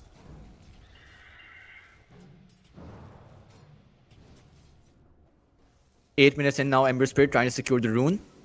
Will find it. Oh, actually won't be able to find it, as Zeba is going to get the illusion rune. Will pop it instantly, trying to go on to the Crystal Maiden. Trying to, one more last hit will be all it takes, as he too will fall. Dragon Knight does not have his ultimate yet. Oh, but Soniko's overextended himself. Will be falling. The focus fire coming out on to the Monkey King will get that trade-off, as 2 heroes are now down for DMS. And the lead has actually gone the other way around. But what's good for DMS is the fact that their Morphling is so far ahead. And if this Morphling stays this far ahead, if DMS are able to keep their towers alive, then outside of the laning phase in the early game, then this Morphling will prove to be a menace. On boss side, Smiling Knight in a bit of trouble. Dax now duking it out against 3 heroes. Phoenix in a lot of trouble, will end up falling. Suniko is there as well, but he needs to get out. Power shot not going to hit the Razor, as the Razor is going to get Suniko out as well. Oh, Razor just got sidestepped because of that cog. As that power shot would have taken him out, the Clockwork would have been alive, but that was a disaster for Team T. Again, things not going their way, as DMS 10 kills now up on the board. The Razor getting that double kill, the Ember Spirit getting those kills, the Morphling as well, and Ember and the Monkey King and the Ember, they're now here for Smiling Knight. The Wind Ranger's trying to wind run himself away, but against the remnants of the Ember Spirit, how exactly are you going to be getting out? You just need one more hit, and you won't even need that, as you're just gonna tick out from the burn. Radiant structures are fortified. Top side though, Morphling's TP out. TP is going to be cancelled. He does have a lot of HP. Fire Spirit burn on him. The Pangolier ultimate as well. They're trying to do as much damage as he can, but Morphling, he's just going to wave himself out. And this is what we were talking about. Similar to last game, you don't have a lot of kill potential onto the Morphling. You want to be focusing on some of these other heroes. Particularly if you're Team T, you want to be using the Pango ultimate, the Rolling Thunder on everyone else, right? Because you're losing out on a lot of exchanges across the map. But meanwhile, Smiling Knight onto focus fire onto Davai. Davao will be able to take him out. He's not. He has no more damage to actually take him out, and that means he's just going to end up falling. The Monkey King there to help him, as Mickey has TP'd himself inside. Dragon form available will deal quite a bit of damage onto the Ember Spirit, but there's no kill potential there. But oh, Morphling is there with the waveform inside onto Mickey. Mickey's taking a lot of damage. Primal Spring down, as well as Mickey has nowhere to go, no way to fight, as he's going to end up falling. TP wasted. The Wind Ranger carry falling as well, as Team T, another disaster for them. Is under attack. As Team DMS, they're making it look so convincing. Razor knowing the limits of his hero, knowing the fact that if you get the static link out, then it doesn't matter if that focus fire comes out, because by the time you're low on HP, the Wind Ranger won't have any damage to deal on you.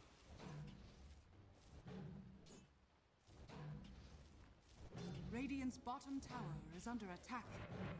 11 minutes in now, and if we talk about items, Ember Spirit is so far away from any item. He will be going for that Gleipnir. Meanwhile, Razor is Tower has fallen. also a bit far away from his items, but he's doing decently in this game, all things considered. And meanwhile, the Morphling is in fact super ahead.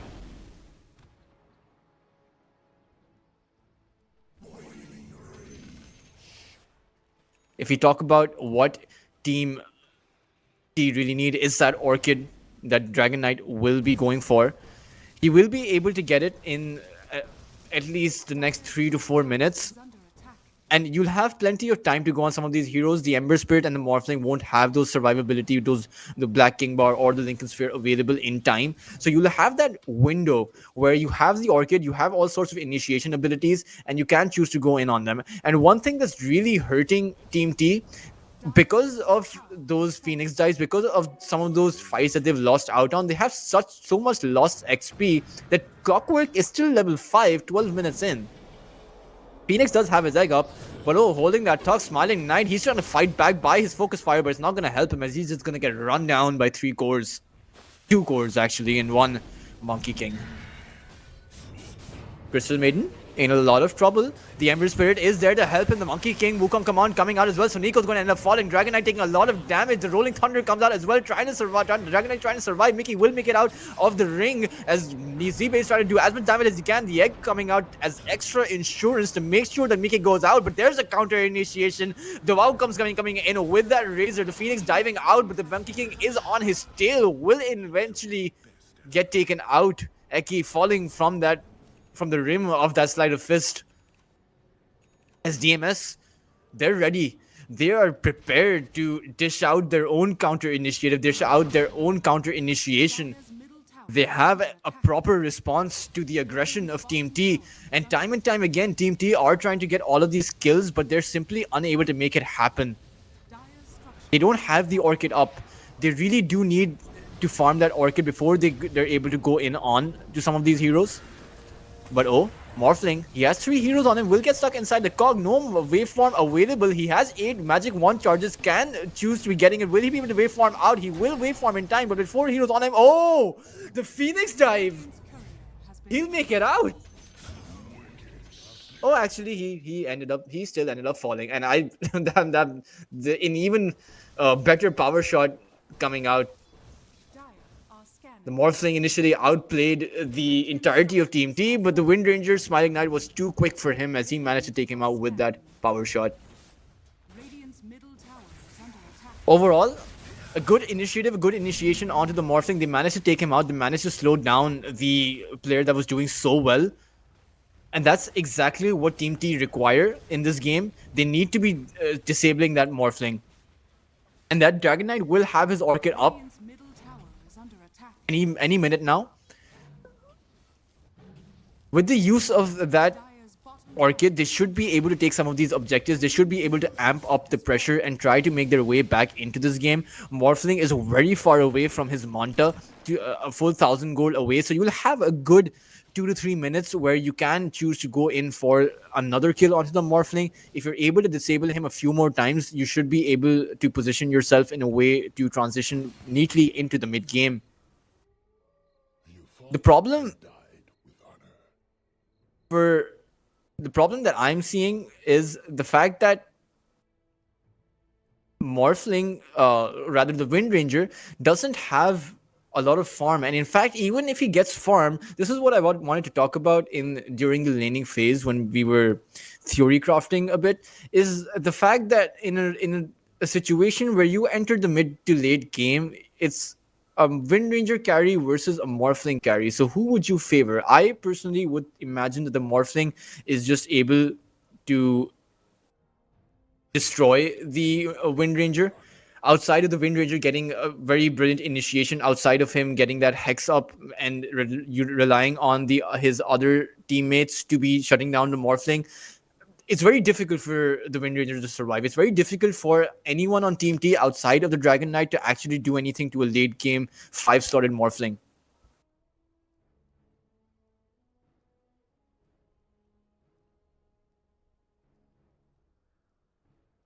We will resume the game in a bit, guys. and died with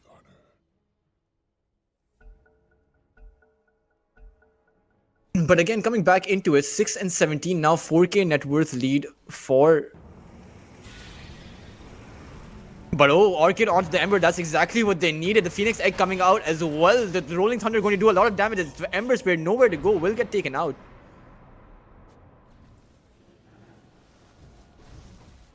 Zibe, he's leading the fray, having used his Rolling Thunder, and that should be the goal. That should be the green signals to take some of this tier 1 tower. They really need some objectives. Open up the map so you can amp up the pressure with that Orchid, with that Rolling Thunder. Is under attack.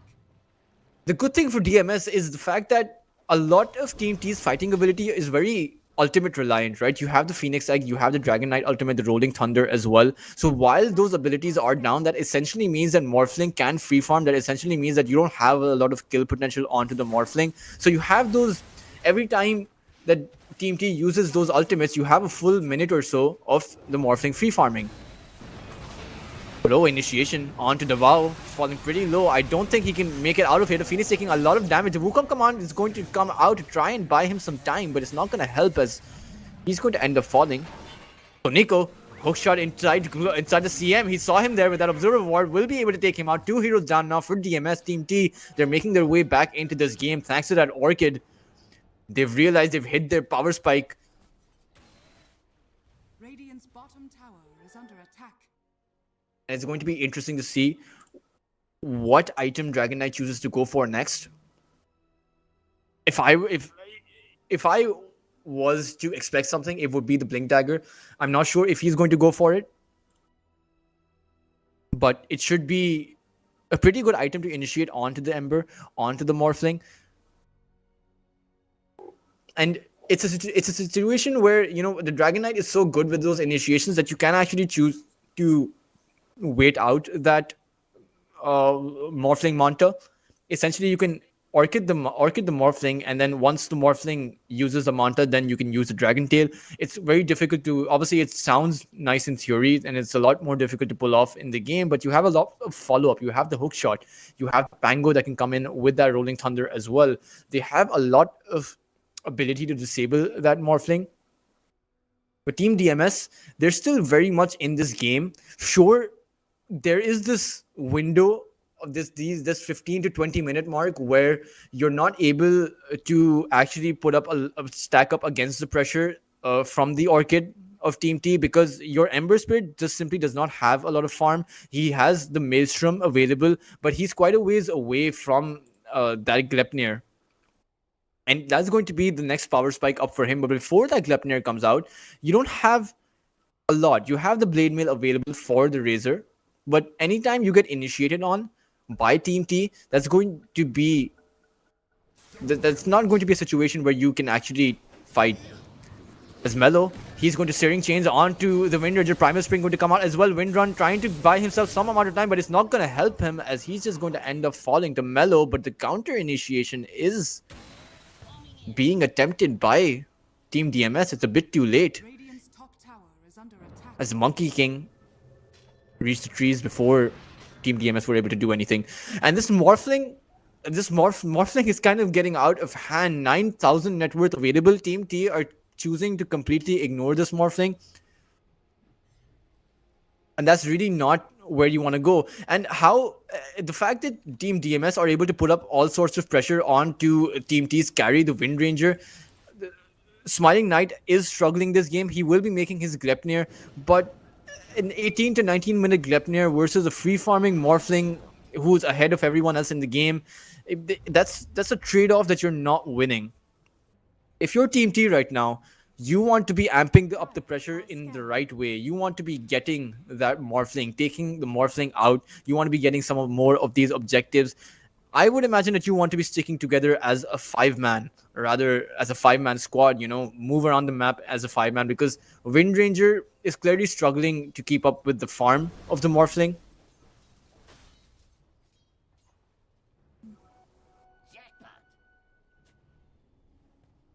This is going to be a bot rune, the invisibility. And I do believe that they spotted this invisibility rune on. They also see Suniko, so they know exactly what Team T is up to. A lot of information is being given away by Team T to DMS. And that just means that Morphling is going to continue to farm up.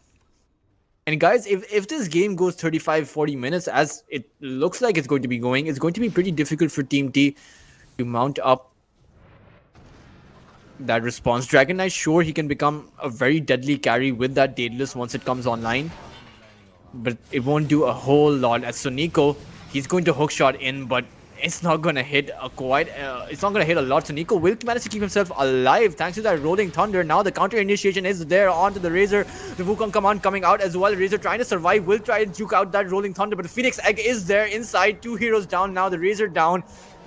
As Team DMS, they're trying to struggling to go out. The target is Smiling Knight. Morphling going to go on him, going to get finished off. The Wind Range is going to get finished off by that Boundless Strike. And now Morphling trying to wind run himself away, taking a lot of damage. They really want this Wind Range and the Orchid onto Mellow, but it's going to take out as Mellow's trying to make his way out. The Monkey King going to get stunned up, but I think they still go back in. If you're DMS, you want to continue fighting. But it looks like they're not going to want that because they're all out of mana, as Monkey King is going to be the last one to fall. But again, DMS, they come out ahead in this fight as well. Sure, they lost out on more heroes, but their Morphling managed to stay alive. Their Ember Spirit managed to stay alive. And meanwhile, you took out the carry, you took out Smiling Knight, you took out the Wind Ranger, who has managed to come up with his Gleipnir, but he's 3,000 gold behind of the Morphling. And this Morphling is just becoming an absolute beast. And once some of these BKBs start coming up, it's going to be a whole different team fight for both of these teams. The Dragon Knight BKB should be able to make him nearly invincible. The Wind Ranger BKB as well. And for Team DMS, once you have that BKB on that Morphling, on that Ember Spirit, all of that magic damage that Team T are able to put out, with that egg, with that Wind Ranger power shot, with that Pangolier rolling around, it's not going to do anything.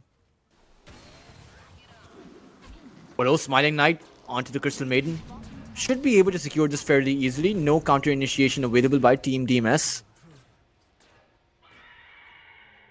As Team T, they're slowly gaining a lot of map control, now fully inside of the opponent's triangle. They really want to be contesting this Tormentor, it seems like, as they're going to go in full vision morning time. So Team DMS know that they're there. The Rolling Thunder going to come out, stun onto the Ember Spirit. He is orchestrated up. Will the Ember Spirit fall? He will end up falling. Now it's Morphling. He's stuck in between. He needs to focus fire on him as well. He's taking a lot of damage, stuck inside of the cogs. He waveformed inside. He has nowhere to go out, as he's going to end up falling. And it looks like Team T, they're not done just yet. Hookshot onto the Razor. He's going to end up falling. All 3 cores down for DMS.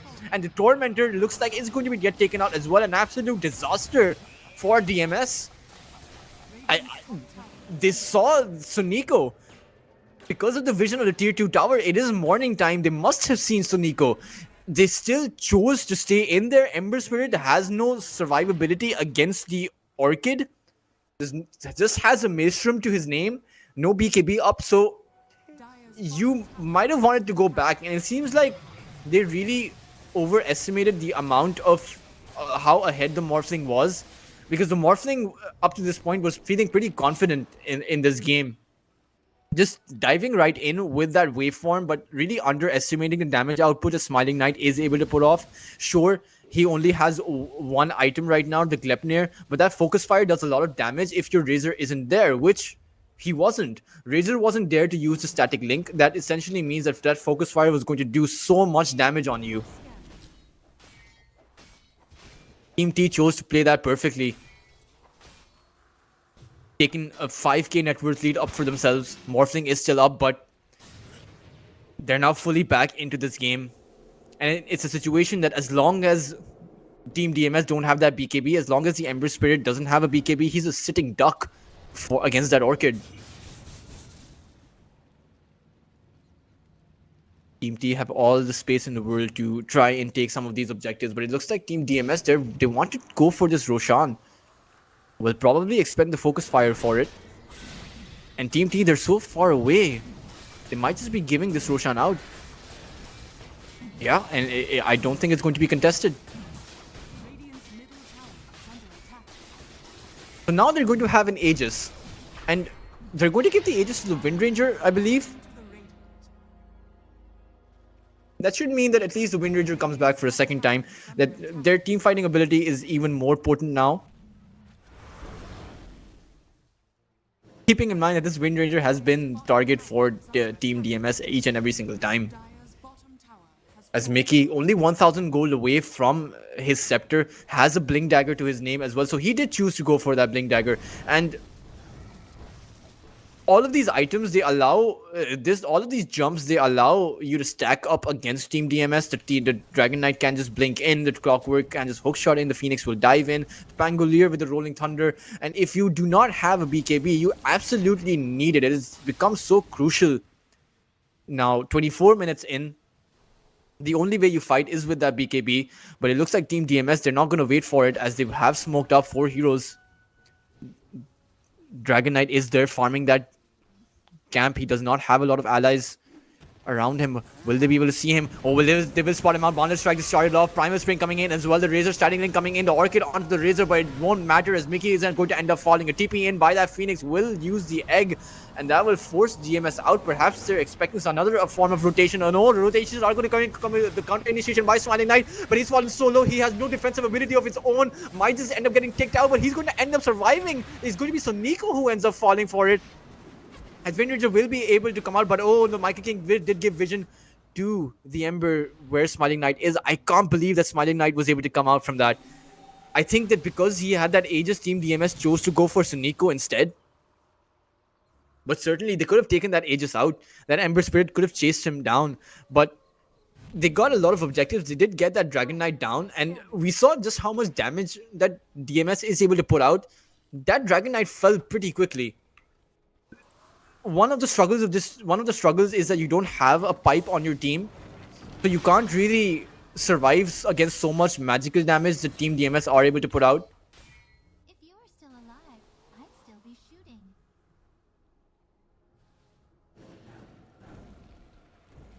If I was the Clockwork, I think about going for that Pipe of Insight. Obviously, it's a very difficult item to make if you're a support. Costs a lot, but it provides so much value.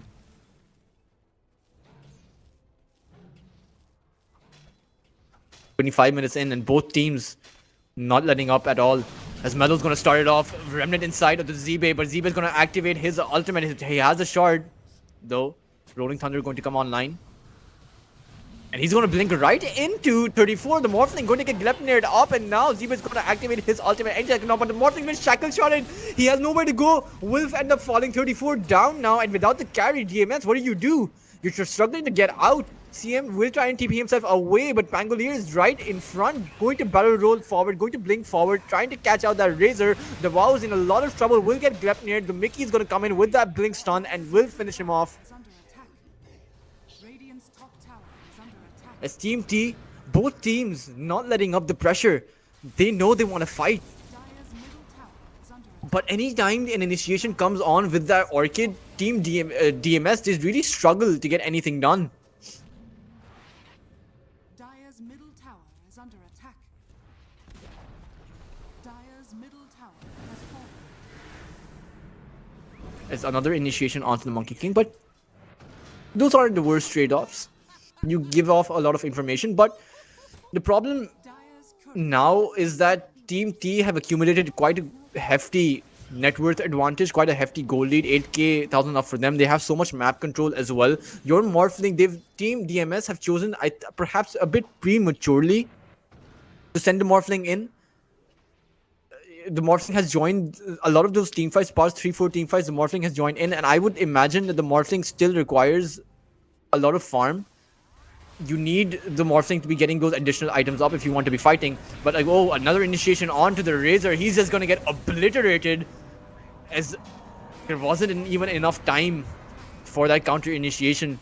As now this tier 2 tower is being threatened. Team T are looking so confident right now. They know that since Morphling used the past 8 to 9 minutes to join some of these team fights, he wasn't free farming, and because of that, he's 1 or 2 items down that he previously would have. But oh, initiation on the Dragon Knight, his HP is just falling immediately. He's going to end up dying, as both cores on the respective teams will get traded out.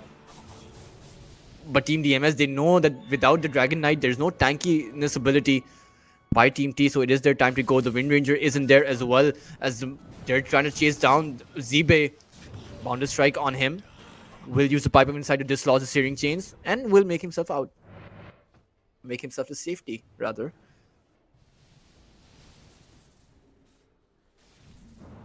Morphling full butterfly up. Really needs the BKB.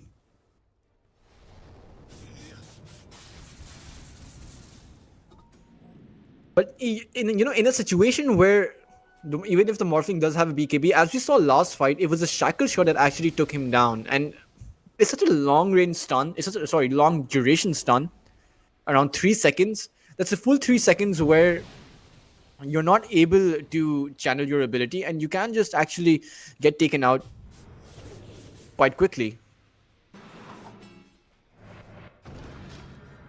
So this Morphling ideally should be looking to get the shard up as quickly as he can. Perhaps go for the shard right now instead of the BKB, because it's not exactly magic immunity that you require. It's the ability to strength morph while you're disabled. Zibe. Oh, it's actually Davao who's in a lot of trouble. He's going to get encircled quite quickly by the rest of the Team T. Phoenix dive right in, the Orchid up by Mickey, just going to obliterate the Razor. This bot lane is no-go zone.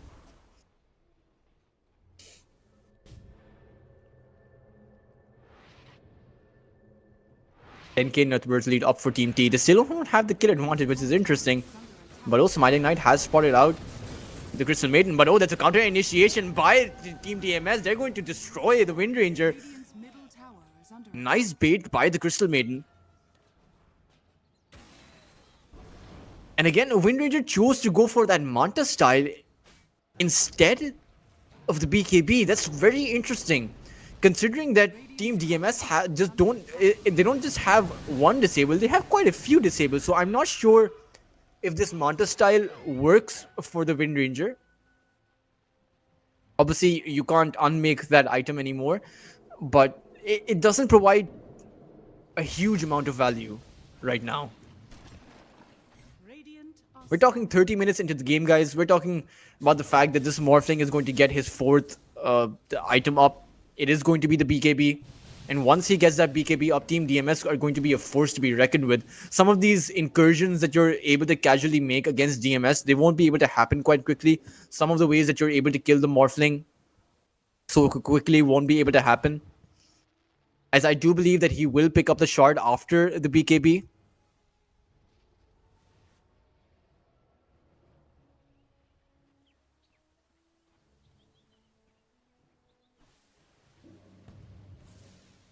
Both teams in a bit of a stalemate currently. They have managed to be very successful in their respective pickoffs, but outside of that, not a lot of objectives have been transitioned into. Of course, you have the tier 2 tower down for DMS at mid and bot, but that can be attributed to the fact that Morphling is a very late game carry, so giving up those towers isn't the worst loss. But 5-man smoke, and actually both teams are smoked up. Looks like it's going to be a long range engagement. The Rocket Flare did not spot anyone out. Boundless Strike to start it off, and the Dragon Knight is going to just get this rooted up. BKB up by the Morphling, but they're stuck inside of the cogs. The Ember Spray taking a lot of damage, will now activate his BKB. The egg being taken out. There's the Wukong command. As all of them are struggling, the Pango is going to stun up all of them with that Rolling Thunder, but they really need to get out. He's bought them some time. Focus Fire now coming out onto the Morphling, but Smiling Knight, he has nowhere to go, no way to save himself. Manta at the ready will dislodge the stun, will run himself out as the Morphling sticking very low, will waveform back inside onto the Dragon Knight. Shackle Shot not latching onto Mickey, as Mickey, he's choosing the man fight against the Razor. Razor taking down for a lot of damage, as now Morphling really needs to be getting out as soon as the Razor fell. That was a signal for Morphling to go. Will pick up that double damage. Will get silenced up. Will there be a follow-up? Dragon Tail onto the Morphling. But where's the follow-up? Pango is there currently as well. Roll forward. Swashbuckle inside, but Morphling, he's just so tanky. He has 3000 HP. You really, it's going to be very difficult to take this Morphling out. And there goes a counter initiation by Davao, going to dismantle the pressure that Team T were putting on that Morphling.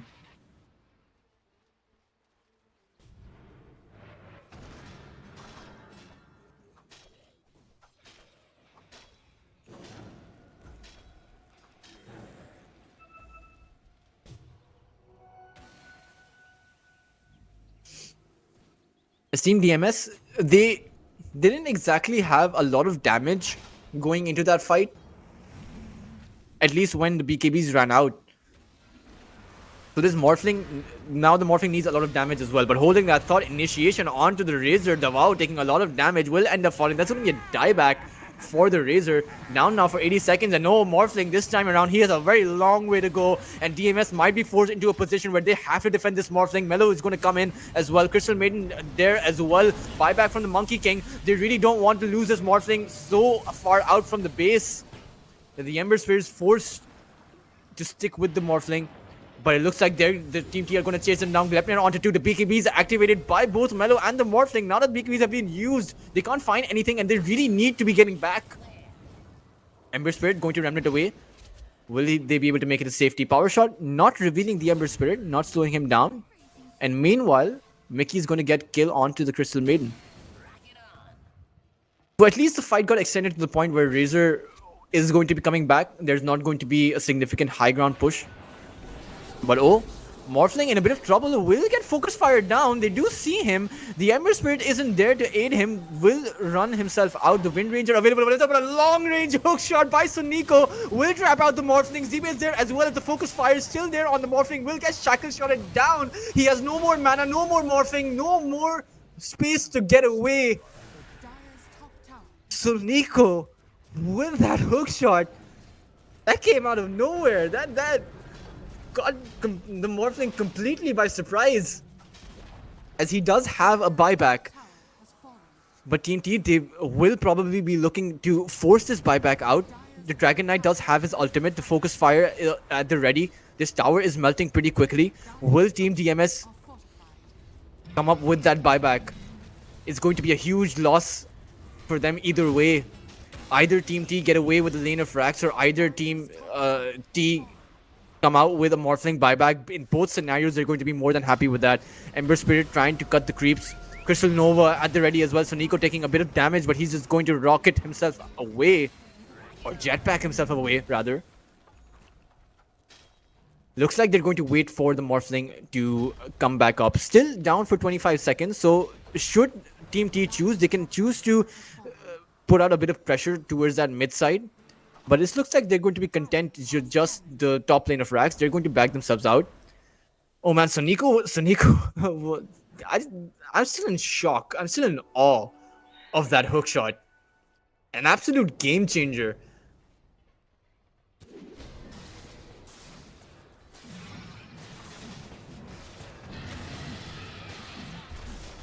Roshkrai going to go out with Team DMS. Just not in position to contest this, as Roshan will be falling very quickly. Full MKB up. Rather, that I was mishearing there. That was not an MKB. Phoenix has his Shiva's Guard up. Team T have accumulated so much on their supports, where we were talking about the state of the game previously in the early game, where their supports were so under leveled. The Clockwork was the Clockwork was still level 5 12 minutes in, but now they're in a situation where even their supports are pretty farmed. The Phoenix has that Shiva's Guard up. The Clockwork has that Force Off and that Solar Quest, making sure that he can survive, making sure that his allies can survive.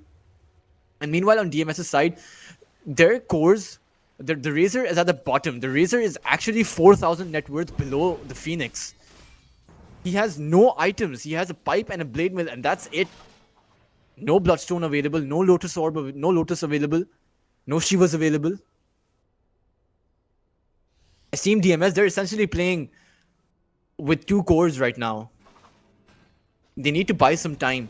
They need this Morphling to continue stacking up. They need a Satanic. They need the MKB to come out so that they can deal with the Wind Ranger quickly. They really need a lot more damage output than they're able to dish out.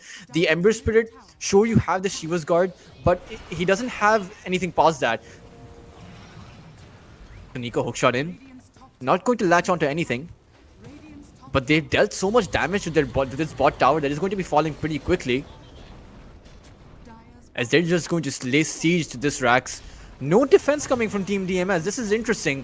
Morphling is trying to rat out that tier 3 up top, but it's not going to help. He will find the TP back in, but it's at the cost of the bot lane of Rax, and now the mid lane tower gone as well. As Team T, they're focusing down on these Rax. Team DMS really need to do something. Searing Chain is not going to do much.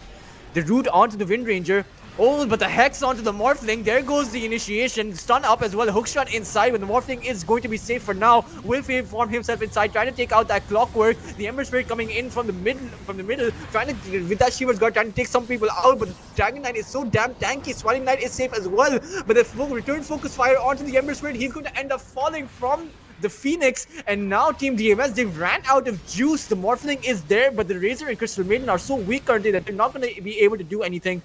Will find the trade onto the Pango, but the Aegis is still up onto the Wind Ranger. The Team T have managed to get the mid lane of Rax.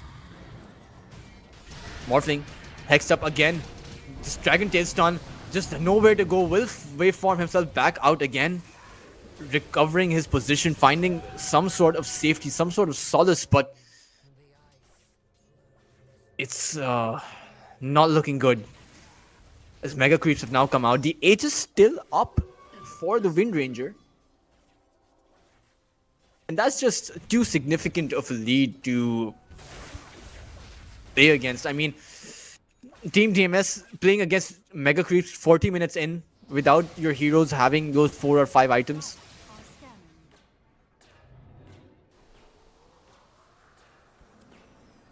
Things were really looking up for DMS. Things were really looking good. The Morphling had so much farm. The Ember Spirit was doing the rotations were there as well. The Razor was not this behind. They were in a situation where the Razor had that blade mail. They were able to get all sorts of kills, all sorts of rotations, but they gave so many things away. They gave so many objectives away. They allowed the Wind Rangers to come back into this game. But oh, initiation again onto Davao, falling really low. He has the Blade Mail will and Lotus will keep himself alive for now. Dragon Knight forced to get back, but Embrace is going to end up falling anyway. Morphling BKB'd up, going to dive right into the Mickey. He will take it out. Now it's 2 cores against Smiling Knight. The Morphling trying to get taken out by the Smiling Knight. Will end the Aegis. It will end up getting popped. And they're just going to wait for the Aegis to go for that counter initiation. But instead, DMS, they're going to just rotate back. But oh, Morphling trying to get that Clockwork. Cheeky little play there. Won't be getting that Morphling. Won't be getting that Clockwork. But I think he should be pretty safe. Hell, but instead, Hex up by the Phoenix will actually get taken down by that Focus Fire.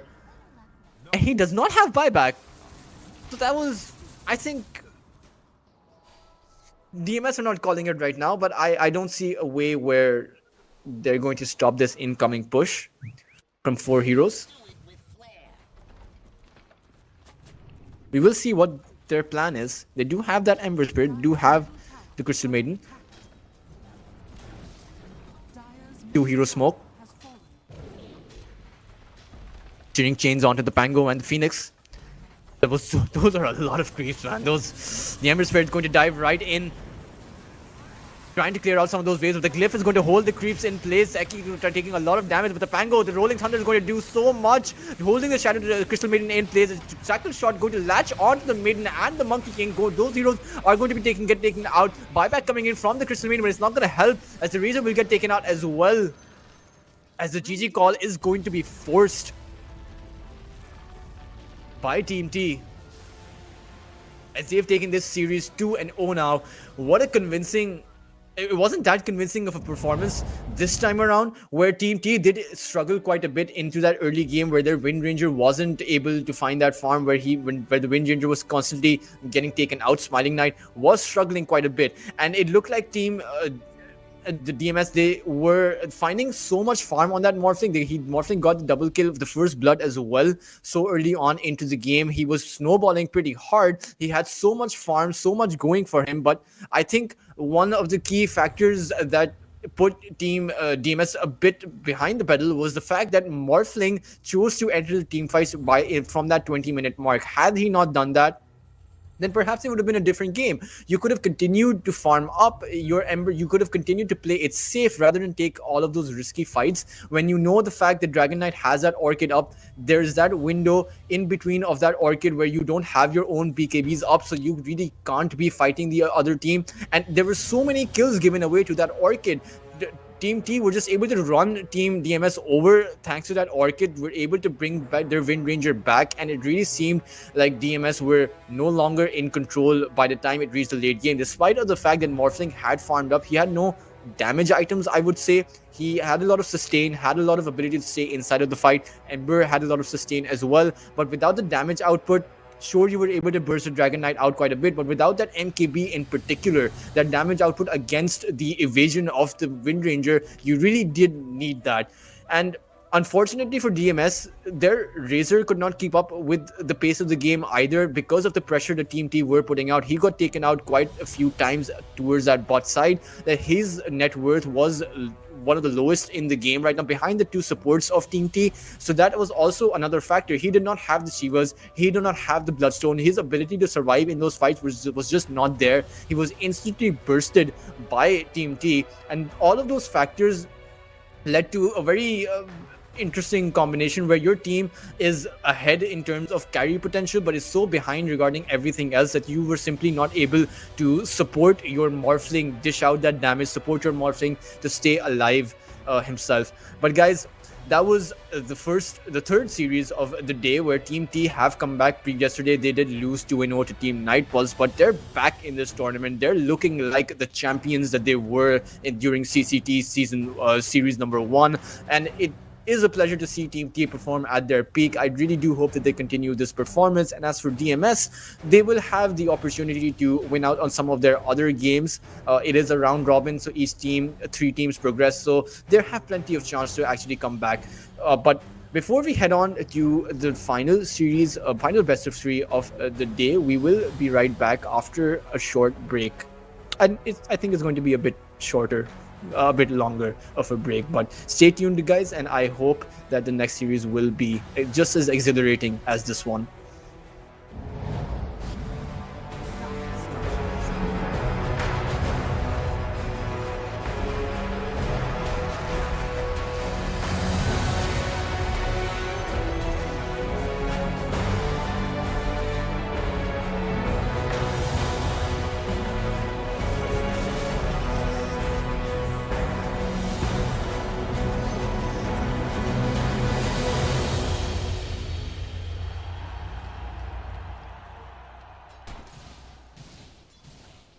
Dire's middle tower is under attack.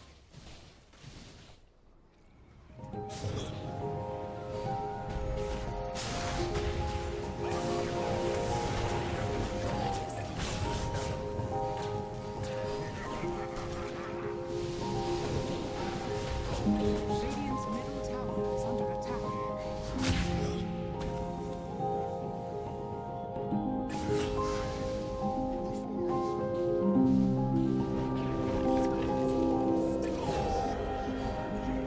Radiant's middle tower has fallen.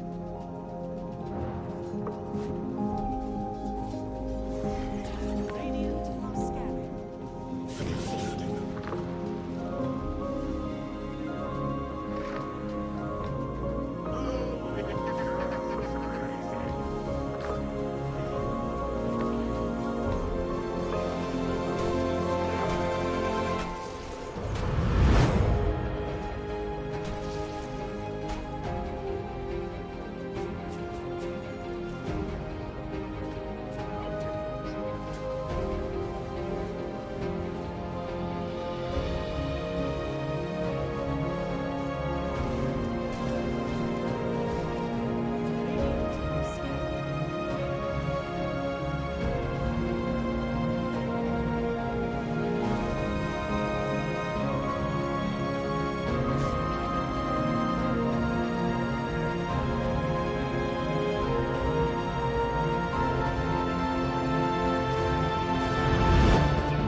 Dire's structures are fortified.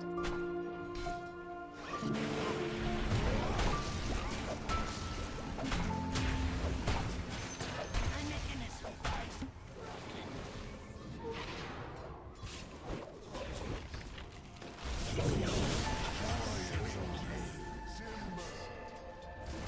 Strike, strike, strike, strike.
Hello, guys, and welcome back to the final match of the day. I do apologize for that break. It was a bit longer, but now we get to head into another game, another series of Dota in what I hope to be another exhilarating series. It's going to be Team Wider playing against Team Next Up. Now, I do believe these two teams have gone at it against each other, where Team Wider actually won against Team Next Up in a 2-0 fashion. And again, some of these players they're pretty new to the scene. I think they're around the tier 3 mark, not really having broken into the tier 2 or tier 1 stage just yet. But if we take a look at the roster for Team Wider Gaming, it is going to be Dizzying, who's their position 1, Difference, who's going to be their position 2, Hickory playing the offlane, and Groom and Death Domain playing as the position 4 and position 5. And I do think that Dizzying has played in quite a few tier 3 tournaments, so he's perhaps their most veteran player. And as for the rest of these guys, we don't really have that much information on them as far as past competitions go, so we will see just how they play. Perhaps they might just come up with some sort of really nice pub strat, perhaps they might take the scene by storm. Who really knows? I'm looking forward. Obviously the random mystery is exciting for me. Up next, we do have Next Up, and their position 1 is going to be 7 Jesu. They have Pro as their position 2. You have the Vanilli playing and Langward playing the position 4 and position 5, and you have, I believe, Dota Engineer Zwed, we'll call him Zed. He'll be playing their position 3. But let's head right into the game, guys, because I know you guys have been waiting. So we're just going to dive right in to the draft. Swen being picked up by Team Next Up. We will have to see whether or not this is a Swen carry. Now, I do know that Next Up love to play that Swen carry. So as far as from the limited data that I have on them, they do like to play that Swen. So we will see whether or not this is a core. But on the other side, what we know to be a core is going to be the Brewmaster that Team Wider have picked up for themselves. Standard bans coming out, I believe the Phoenix ban, the Jakiro ban, very standard. The Dragon Knight and the Bat Rider. I believe this tournament has a very high ban rate for that Bat Rider, and in fact a very high pick rate as well. In the games that I've seen so far where the Bat Rider has not been banned, it's always been a first or second pick. Very high value hero, particularly when you're able to pick up that double lasso. But Team Wider are actually doubling down on their team fight macro potential with that Brewmaster, with that Enchantress, in particular to the Enchantress buff in the recent patch, which for those of you who don't know, the Enchantress creeps deal more damage now, and that's going to be particularly useful in the later phases, and in particular when you have the Brewmaster Brewlings on top of the Enchantress creeps. So that's a lot of damage that's going to be stacking up, not to mention that you can take quite a lot of objectives early on. Once that Brewmaster hits level 6, just go for those objectives. Now, the Swen, if the Swen is a core, that is a decent enough counter against the Brewlings, against the Enchantress creeps, because you do have that cleave, and that cleave is going to definitely be really useful.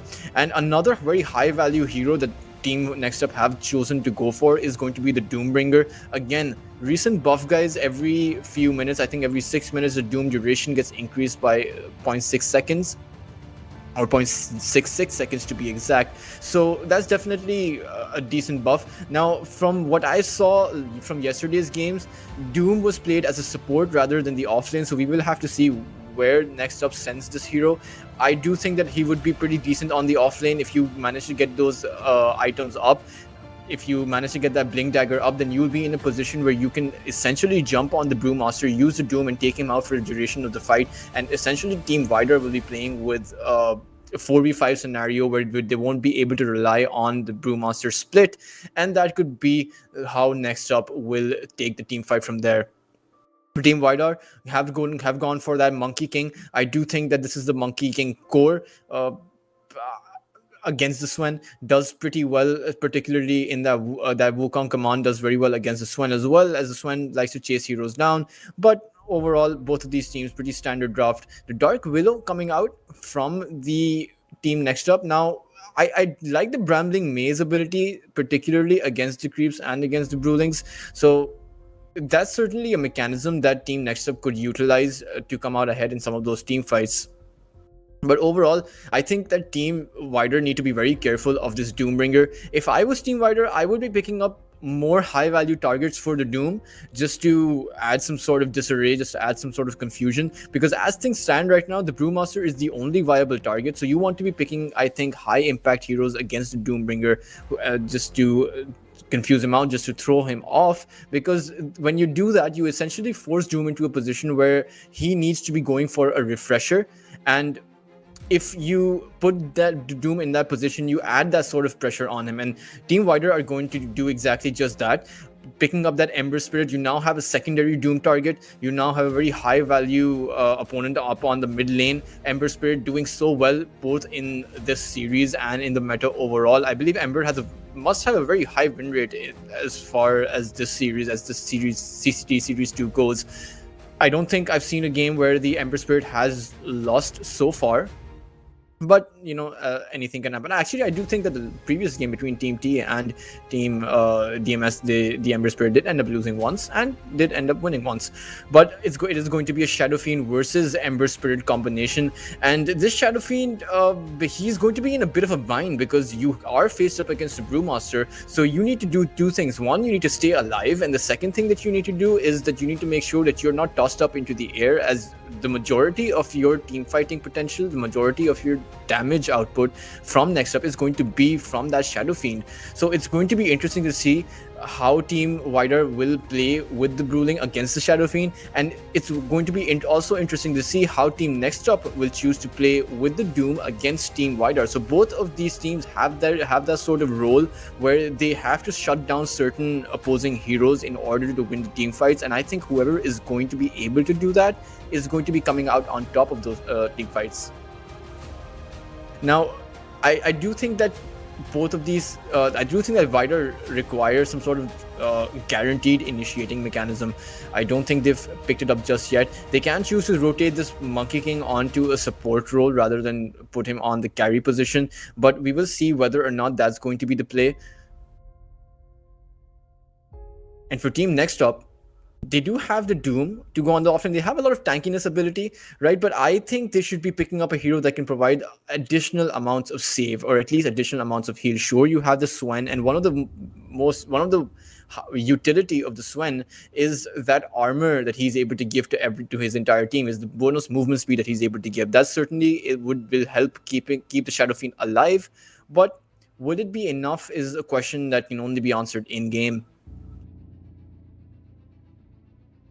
Final bans coming out: the Snapfire ban from Team Wider and the Medusa ban from Team Next Up, as Team Next Up are going to be playing the Swen on the support position, and they're going to be actually going for the Luna, probably doubling down on trying to take care of those Brewlings and the Enchantress. Now, Luna has been falling off quite a bit, in particular from recent metas, just not as much of a high value carry hero anymore. You do have a lot of carries that do a lot of what Luna does in a much better way, but again, it really does depend on how you play with your composition. Now, the troubling thing for Team Next Up is the fact that their heroes require a lot of farm. Luna requires a lot of farm, Shadow Fiend requires a lot of farm, and it's very easy to shut down the Shadow Fiend early to mid game. It's very easy to shut down the Luna as well. So will Next Up be able to keep their heroes alive? Will Next Up be able to find a space for their Luna and their Shadow Fiend both to farm? And will 3 heroes be enough to create those rotations? And who's going to be joining those rotations? Dark Willow, Doom, and Swen will... I'm not exactly sure if that's enough to be creating space around the map. Meanwhile, Team Wider have their response to the Luna. It is going to be the Phantom Assassin. And this is interesting because with the searing chains, the 2-second searing chain, when you're essentially locked down, the Phantom Assassin has a lot of time to blink in on you and actually try and take you out. And I don't think the Shadow Fiend has the survivability to survive against those critical strikes. Sure, in the early to mid game, you do have that buffer, but once that Phantom Assassin gets that Desolator up, once that Phantom Assassin starts dealing 800 or 1000 damage crits by that 20-minute mark, it's going to be very difficult for you to survive. And again, another very high value Doom target that they've chosen to go for. So now Doom is in a bit of a bind. So you have 3 Doom targets, and now a refresher is a must-have item for this game. Except your Doom might just be playing. Your Doom is the offlaner, right? So you want to be prioritizing that Blink Dagger as well. So you have a lot of items, and I think a lot of pressure is going to be on this Doom to make space to make things happen around the map with that Swen and with that Dark Willow, because you will have a Shadow Fiend farming, and you're going to have a Luna farming. So it's going to be entirely on the off lane of Team Next Up to be creating that space. Meanwhile, Team Wider have quite the balanced composition where they have an Ember Spirit who can join in fights pretty quickly, who can keep on rotating. You have the farming heroes as well. You have quite the balanced matchup. So I think I do slightly favor the draft of Team Wider over here. We will have to see whether or not it works out for them. But one thing is for sure, the pressure on Team Wider is a lot less. As far as the mid lane goes, of course, Shadow Fiend will come out ahead thanks to the ability to use those raises against the melee hero. But outside of the level 6, once the Ember Spirit and the Shadow Fiend hit level 6, then the difference between those two heroes is going to come to light, because Ember Spirit is going to be rotating all around. You have the Monkey King on the support position who can actually rotate anywhere on the map. Perhaps come mid and to take the Shadow Fiend out is going to be pretty easy, because if you look towards Next Up side, they only have the Dark Willow to rotate in for that counter initiation or to try and save that Shadow Fiend, and it might not be enough. Obviously, these are a lot of questions that can only get answered by playing through the game. And if we talk about the other lanes, it is going to be the Monkey King and the Phantom Assassin towards the bot side. A two melee hero combination against the Doom. To battle. It's not ideal. Over towards top side, you do have the Brewmaster, who's going to be playing with the Enchantress, and that's a very deadly lane, particularly if you're the Luna. Not a lot of survivability early on. You have the Swen that can provide you with that movement speed through the Warcry, but will that be enough is, again, a question that needs to be answered. I certainly think that Team Wider has the kill potential on their safe lane to be taking those heroes out. Oh, early game engagement. Onto Vanilli, he's taking a lot of damage. Primal Spring going to jump on him as well. Blood Grenade is going out, just needs one more hit, will fall to Death Domain. But now the return onto Groom, he's just going to go to and die towards the Shadow Fiend. So first blood going the way of the Radiant or towards Team Widar, but you did end up giving away a kill to the Shadow Fiend very early on. Good thing he didn't have... in fact, he has an intrinsic way to gain souls, but 1-1 now, and I think even though the first blood went Team Wider's way, I think this favors Team Next Up slightly, because it is their mid laner who got that kill. But coming back to the lanes, guys, I do think this Shadow Fiend should be coming out ahead in the laning phase, but as soon as we transition outside of the laning phase, because Team Wider has so much rotation potential, I do think that overall, in the early game, that's when Team Wider will be able to come out ahead. That's when they're going to be dictating the momentum. What's going to be interesting to see is if whether or not Team Next Up will be able to handle that amount of pressure, or whether they'll just crumble. Bot side will be the Doom and the Dark Willow for Next Up, and that is a lane that can potentially be deadly, particularly when you chain that Brambling Maze with the Doom's Fire Pit, with the Scorched Earth. It could prove to be too much. Now, the good thing is that Enchantress can provide a lot of healing, so Phantom Assassin should be able to get that farm, thanks to the friends of the Enchantress, the Nature's Attendants. But oh, Dark Willow in a lot of trouble. Does have the level 2, will skill it up to Shadow Realm himself to some safety, but the Stifling Dagger will come back up, and Dark Willow will end up falling. Will Doom be able to get a return kill onto Dizzying, blink out onto Enchantress? Doom not utilizing his Scorched Earth. Actually, he did. It ticked out. 2-for-1 trade. Nice engagements by Team Widar. Is both heroes going to get the rune? But oh, Shadow Fiend actually does not have the bottle. So difference is actually going to be quite ahead in terms of sustain, because he did get a full water rune, so he's going to be back up to nearly full HP.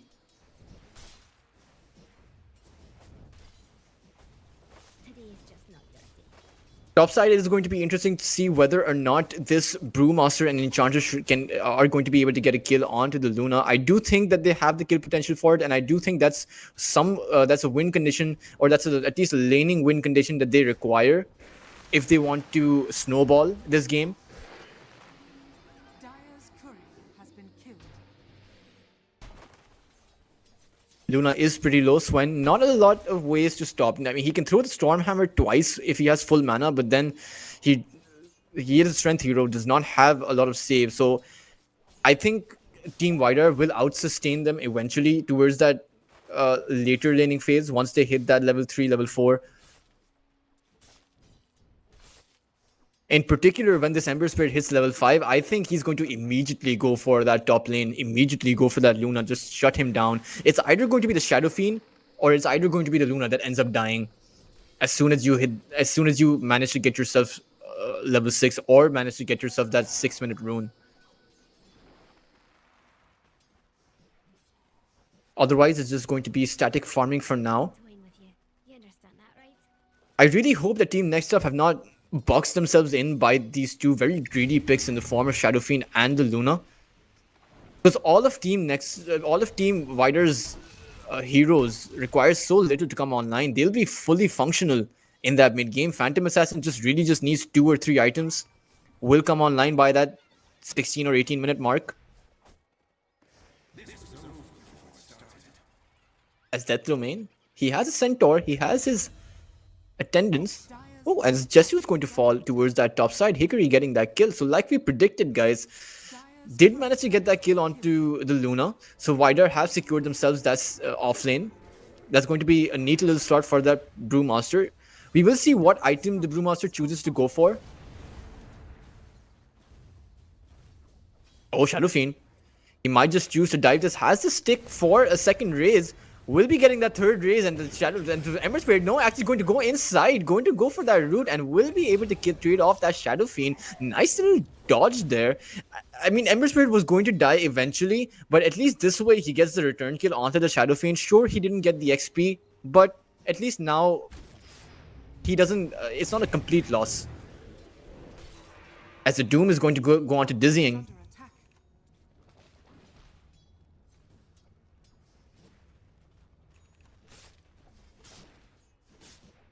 4-2 now. Oh, and another engagement onto the Shadow Fiend. The Requiem being charged as well. It's going to be unleashed onto the Monkey King. The Monkey Kings are going to fall, but Zip Zap has taken so much damage. Just one more hit required by the Ember Spirit. He's going to end up falling, but it's going to come at a cost. 2 heroes down for Team Vidar. They had the right idea, rotating onto the Shadow Fiend. And even if they lose 2 of their supports, this is good for them, because they're recognizing the fact that you need to disable the Shadow Fiend, you need to disable the Luna, and the off lane for Team Vidar has done a good job at that, taking out the Luna. The mid lane, they have managed to take out the Shadow Fiend. It looks like there's going to be another engagement on the Jessu. 3P is coming in, trying to help him. They're trying to help him. Will they be enough? But Jessu's going to end up falling, but it's going to be a return kill onto the Monkey King. Groom's going to fall, but it's not good, guys. Luna down twice now, 6 minutes in, as it's only going to get tougher as Brewmaster has skilled up his level 6. He now has another way to engage on the Luna. I think this Luna is going to abandon the lane and just go farm the jungle, because this lane is just too dangerous for him now. Doom hiding in the trees will get spotted out now. Mud Golem at the ready. Stun Toss not coming out just yet, and there's no real threat to this Doom.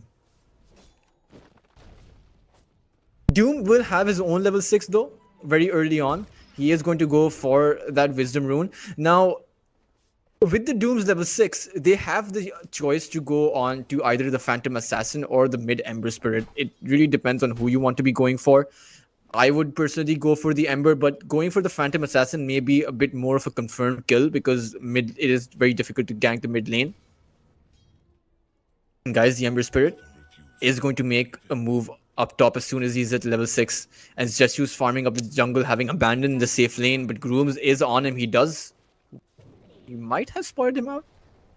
But in fact, they're actually content just going to engage on the Swen and taking him out. 1-0 down now. Top lane, just not some place that you can stay anymore. Aggressive observer wards placed by Team Vidar towards that top side jungle. They want to disable this Luna any way that they can. They've even placed another observer ward where Luna is farming. So this Luna is not going to have a good time this game. Top tower is under I don't completely agree with the Luna pick. I think it's very greedy against and the Phantom Assassin just completely counters out the sort of play that you were going for. It's very anti-greedy, in fact. And Luna, again, in trouble, going to get tornadoed back. The Monkey King is still stunned up, but now has the Bounded Strike, will activate it onto 2. Jessu's turning it around, going to man fight against Groom. Groom's trying to get away, will dodge out the Wisp damage. But now the Panda is there. Doom up on the Brewmaster. Won't be able to use his ultimate, but that might have just been a wasted Doom as the Primal Spring is going to come out onto him. The Swen is here as well. The Doom is ticking down on the Panda. He will have his ultimate up ready soon. The Shadow Fiend is there as well as Hickory. Will he activate his ultimate, and will they choose to go back into this fight having lost their Ember Spirit? Going to be a question. Stunner going to take down onto Hickory. He's faking his ultimate as Death Domain is going to lead all of next up away. The Ember Spirit, the only casualty of that battle. Doom has been utilized now. Oh, and the Enchantress did get rooted by that Brambling Maze. It's going to fall to the Shadow Fiend. I must say the Shadow Fiend is doing particularly well. Is going for that magic build. Dire's bottom tower is under attack. So at least you're not as farm reliant. You're playing a sort of Shadow Fiend where you're going to be contributing a lot to those team fights. You're going to be playing with that Doom, with that Swen.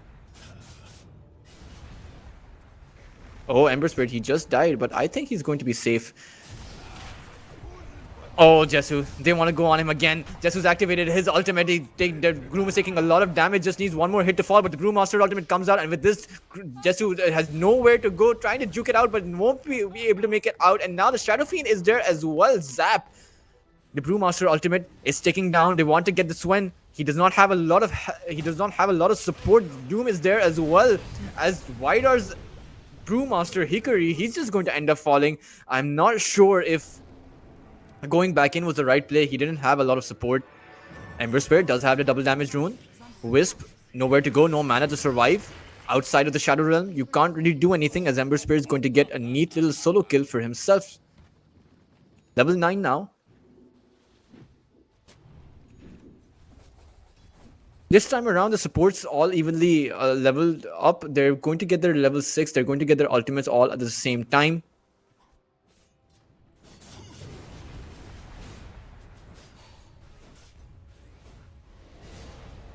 Chains onto Ember. Now the Primal Spring going to come out as well. The Shadow Fiend was not expecting this. He's going to end up falling. TP is not coming in time as Ember Spirit is going to make it out. Sure, they're going to get a compensatory kill in the form of Groom, but it's just not going to be enough as Ember is gone. Dire's bottom tower has fallen. And this is the problem for next up. Sure, they're getting all of these return kills and they're able to take out the supports for on the side of team on the supports out of Team Vidar, but your Shadow Fiend is dying constantly. Your Luna is dying constantly. It's just not a place. It's not a good place for you. As when you talk about items, it's the Brewmaster is going to be going for that Pipe of Insight. Oh, but there's the use. There's the Requiem charge up. Ember Spirit feared up. One more raise is going to miss. Ember Spirit, he has a chance to get out. He actually makes it. He gets away to safety. That last raise not hitting him as a wasted Requiem. That's going to be down now for 100 seconds as that use combination essentially revealed and wasted. 100 seconds now, Team Vidar can put up a lot of aggressive potential. Ember Spirit's difference is back up at full HP. As they can choose to play this in a multitude of ways. They can choose to pressure the tower. They can choose to go for ganks. They have so much to play with. And they have rotated it inside. Monkey King is waiting in the trees for that Primal Spring. There goes the Shackle. Primal Spring going to come out as well. Vidar, the Hickory is there with his split. Split is going to get activated. Now the Rock Willow is going to fall. Shadow Fiend, all heroes on him. He has nowhere to go. No Requiem, no support. As he's just going to end up falling. Power going to be threatened now as well. Dire's structures are fortified. And keep this in mind, guys. While all of this is happening, Phantom Assassin is just free farming, so much so that he's actually going to just strike away the Luna, eliminating him. Oh man, things are slowly falling apart for Team Next Up. I didn't even get the chance to discuss some of these items that they're going for, guys, as so Team Wider are not letting up on this action. Groom does see the Doom, will Boundless Strike up 2 heroes. The Doom used on the support Monkey King in exchange for a trade, as the Monkey King manages to get the kill anyway. And 3 heroes TP'd in for that, that is not worth it if you're Next Up. As the Doom is down, and Team Wider recognize this so well. As long as Team Next Up don't have their Doom and don't have their Requiem, that's where Wider are at their strongest. That's when they're choosing to play. Jesu is there, difference is there as well, but Shadow Fiend, who dodging out. That fear.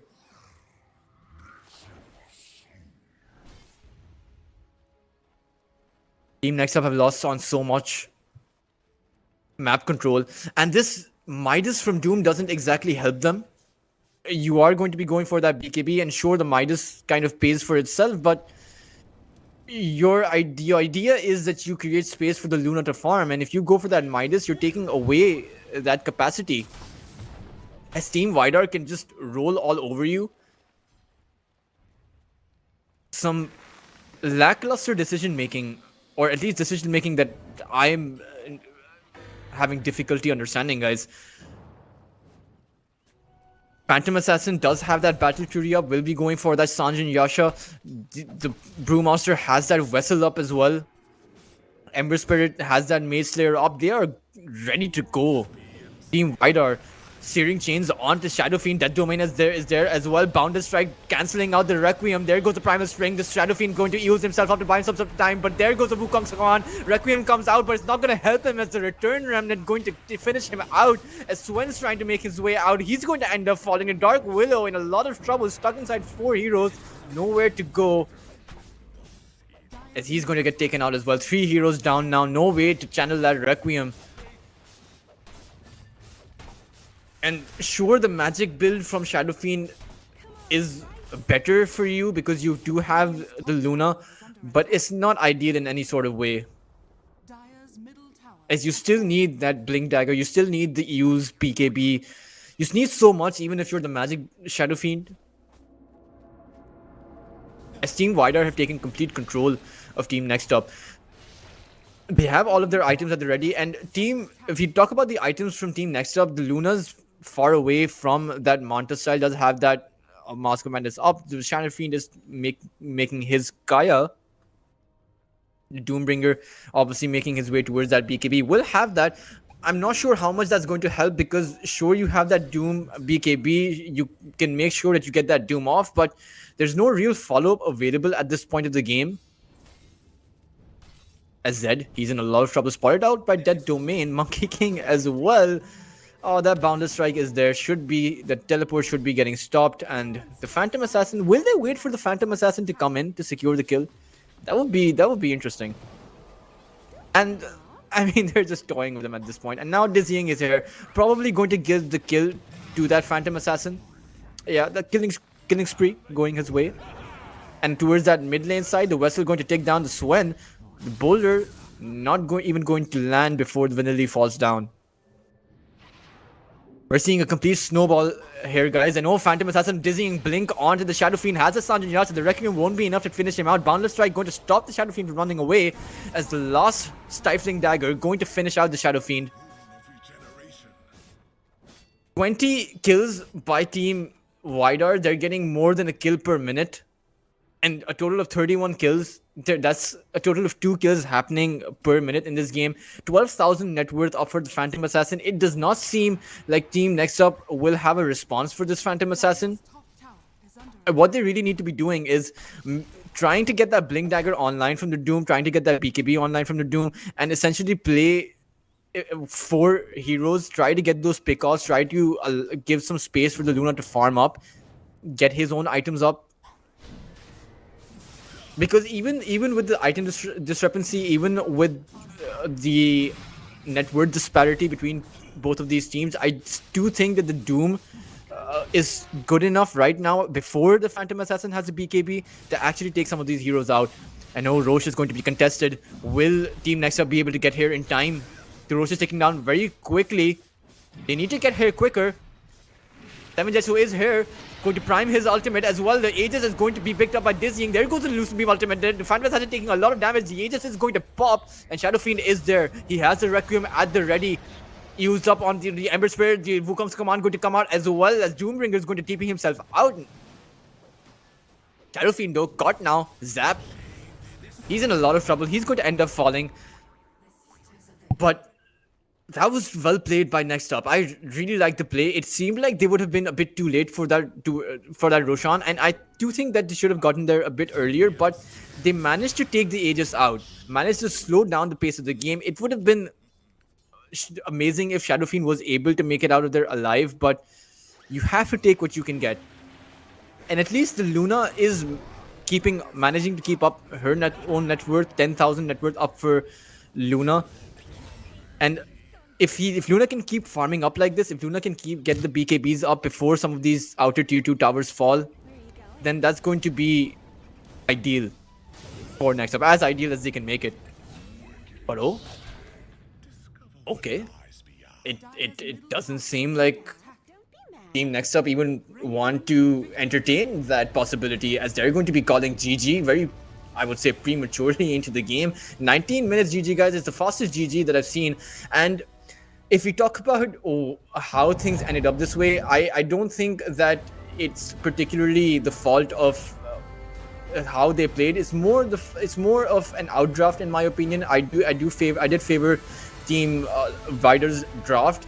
The Shadow Fiend pick plus the Luna pick, it's just too greedy. It's too difficult to make it work, and in particular, on top of the greediness, when you're picking up a Midas for your offlaner and not going for that Blink Dagger, you don't have any sort of way to initiate. You don't have any sort of way to stop the Brewmaster from activating his ultimate. You have a free farming Phantom Assassin.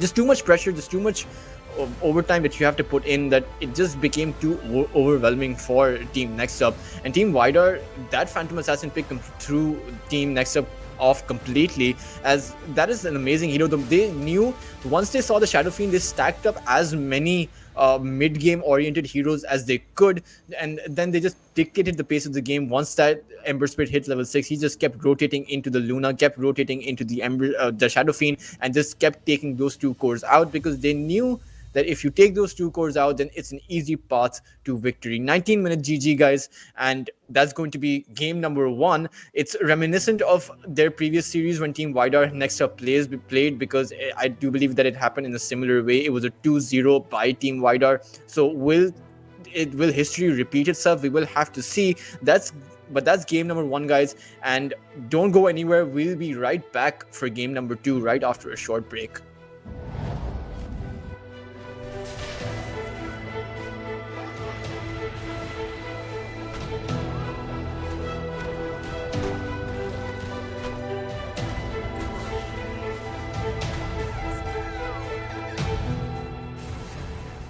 Unexpected.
Dire's middle tower is under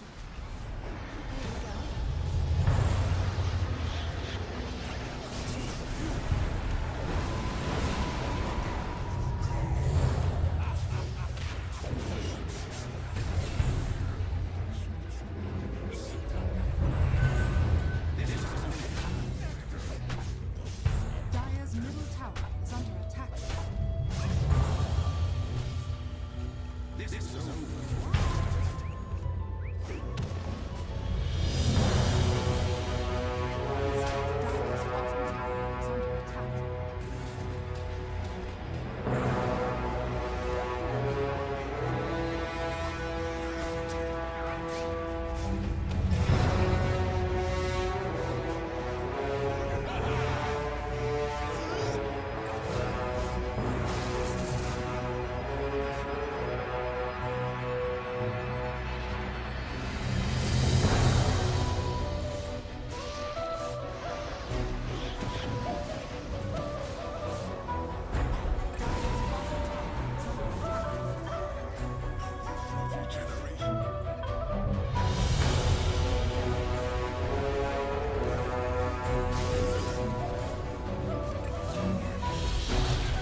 Hey guys, and welcome back after what was a very quick 19-minute game.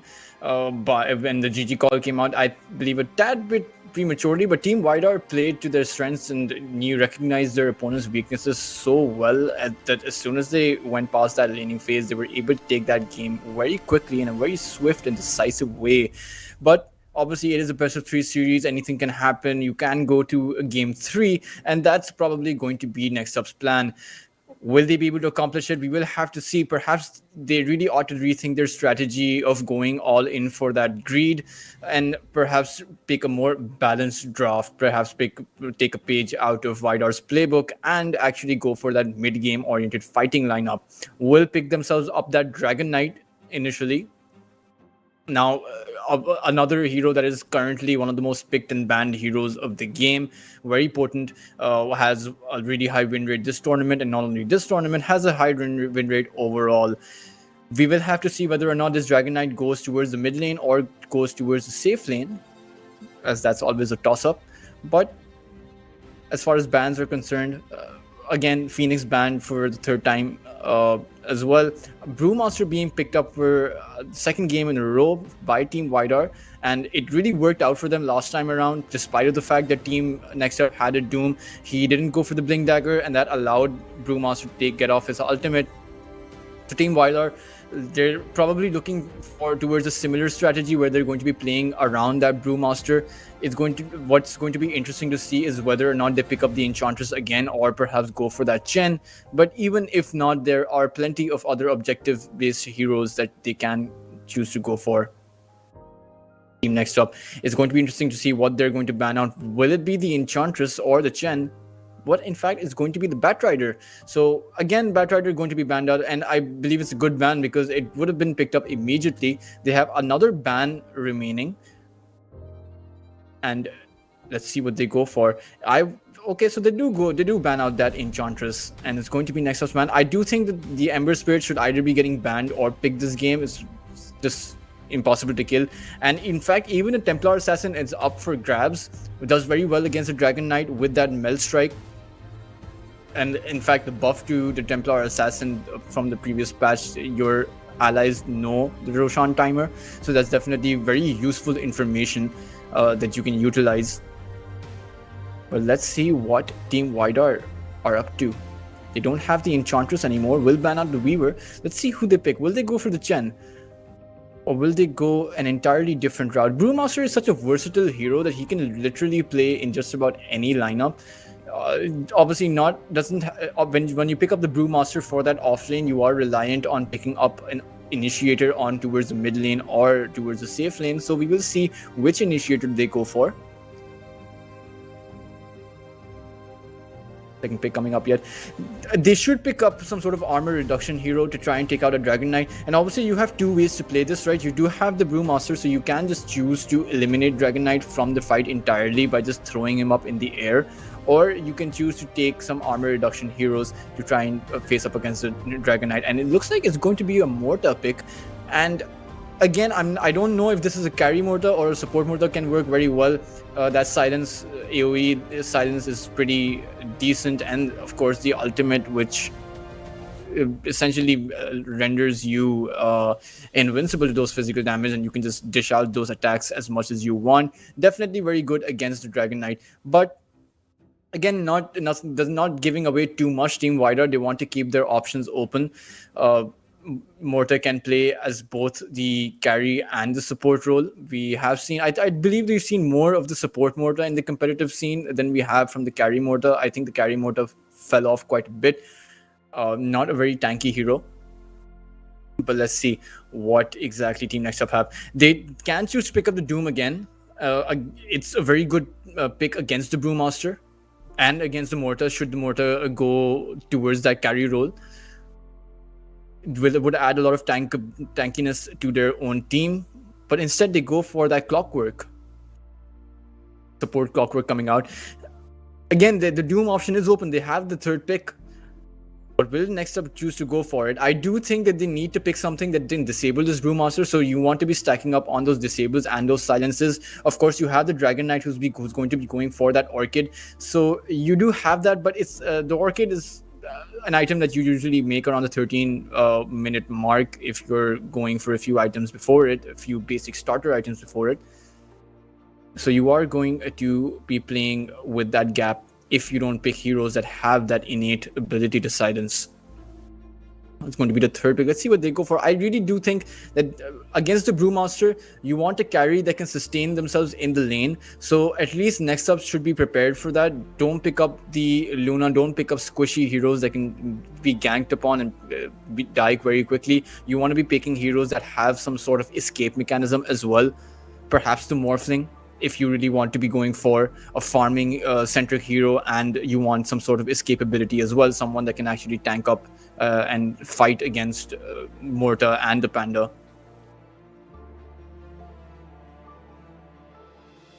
Let's see what they go for. They can choose to go for quite a few heroes actually. They can actually just pick up a support as well. I would personally, I think Doom would be my top pick for next up if I were them, but actually they're going to go for the Skywrath Mage. So they are going to stack up on those silences against the Brewmaster, and definitely with that clockwork power, with those cogs, anyone stuck inside the cogs, the Skywrath Mage can use the ultimate. Obviously you can edge out the Skywrath ultimate, but it's pretty difficult to do, particularly when you're constantly stunned up. Not to mention you have the Dragon Tail available as well, so you have quite a few setups for the Skywrath Mage to do what he does best. And not to mention the silence, which will be very useful in the early game. Has a lot of with the combination alongside the Clockwork, they have a lot of pick-off potential as well. This duo, the Skywrath Mage and the Clockwork, so they can choose to go around getting those kills. So this essentially cancels out the Shadow Fiend, in my opinion, because you don't want to be playing the Shadow Fiend against the Skywrath Mage and the Clockwork. You should instead be going for heroes that have some sort of escape mechanism, has some sort of guarantee against that silence. But meanwhile, Team Wider have picked up that Oracle, which will definitely be really good, particularly delaying anyone's death, and especially good against the Brewmaster, because the Oracle can make sure that the Brewmaster can get the ultimate off, even if the Brewmaster is initiated upon with all of those stuns, with all of those silences, with all of that magical damage that Team Next Up is going to put out. Fate's Edict is going to delay that, and the Brewmaster might be able to get would probably be able to get that ultimate off and turn the fight around. So I think that's the idea behind Team Widar. And in fact, they choose to go for that Ember Spirit. Again, it was a very high value. It's a very high value pick that was completely open over here. And now this makes the Doom even more valuable. But in fact, Team Next Up are going to go for an outright counter towards that Ember Spirit. And in fact, Ricky Maru does so well against all of these heroes, even against the Panda, that AoE silence against the Ember Spirit, against the Panda, and even against the Oracle, it can prove to be a menace. Not to mention the rotation potential that you now have with the Ricky, plus the two supports in the form of Skywrath Mage and the Clockwork. It can prove to be disastrous for Team Widar if they're not careful. You need some sort of hero that can save they can save your teammates, and I think the Vengeful Spirit for Team Widar is a very valuable pick. They should ideally be going for that. You can essentially just swap out the Ember Spirit if you have an Aghanim Scepter, which is probably the first item you make as the Vengeful Spirit.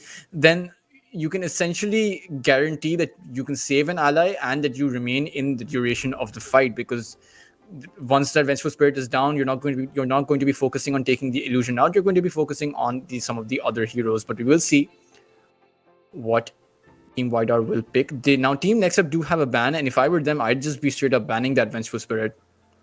Again, the Vengeful Spirit can swap anyone out from the Skywrath Mage ultimate, can swap anyone out from the Cogs as well, from Dragon Tail, Blink Dragon Tail initiation. So overall, a very good pick.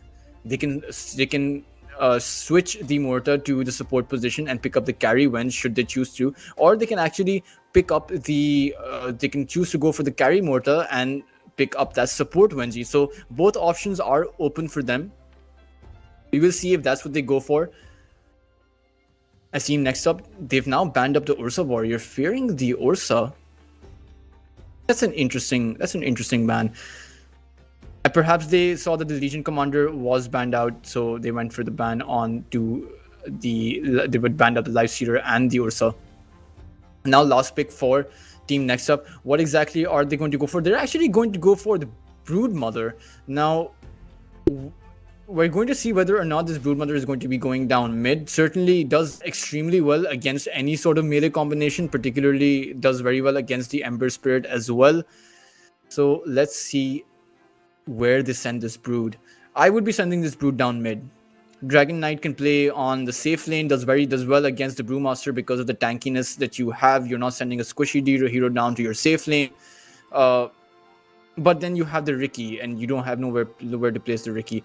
So it's a bit confusing of a lineup. I'm not exactly sure where they're going to play these heroes. They can honestly switch it up as much as they want.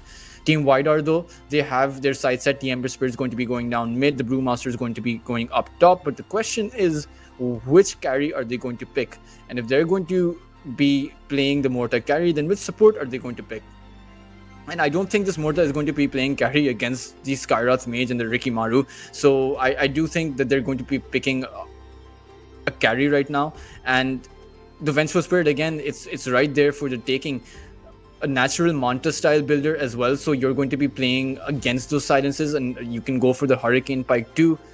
But I think any carry that you pick right now should be a natural 4-staff builder, because you want to be getting that 4-staff against the Skyrath Mage and against the Broodmother.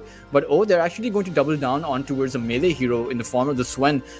Quite tanky, but let's see what the Swen can actually do. I'm not feeling too confident about the Swen, but does very well against the Broodmother, particularly against the Broodlings. You can just cleave those out. They will end up falling, particularly if you have the God Strength, and even if you're the Swen support. But in fact, it's going to be a Swen carry.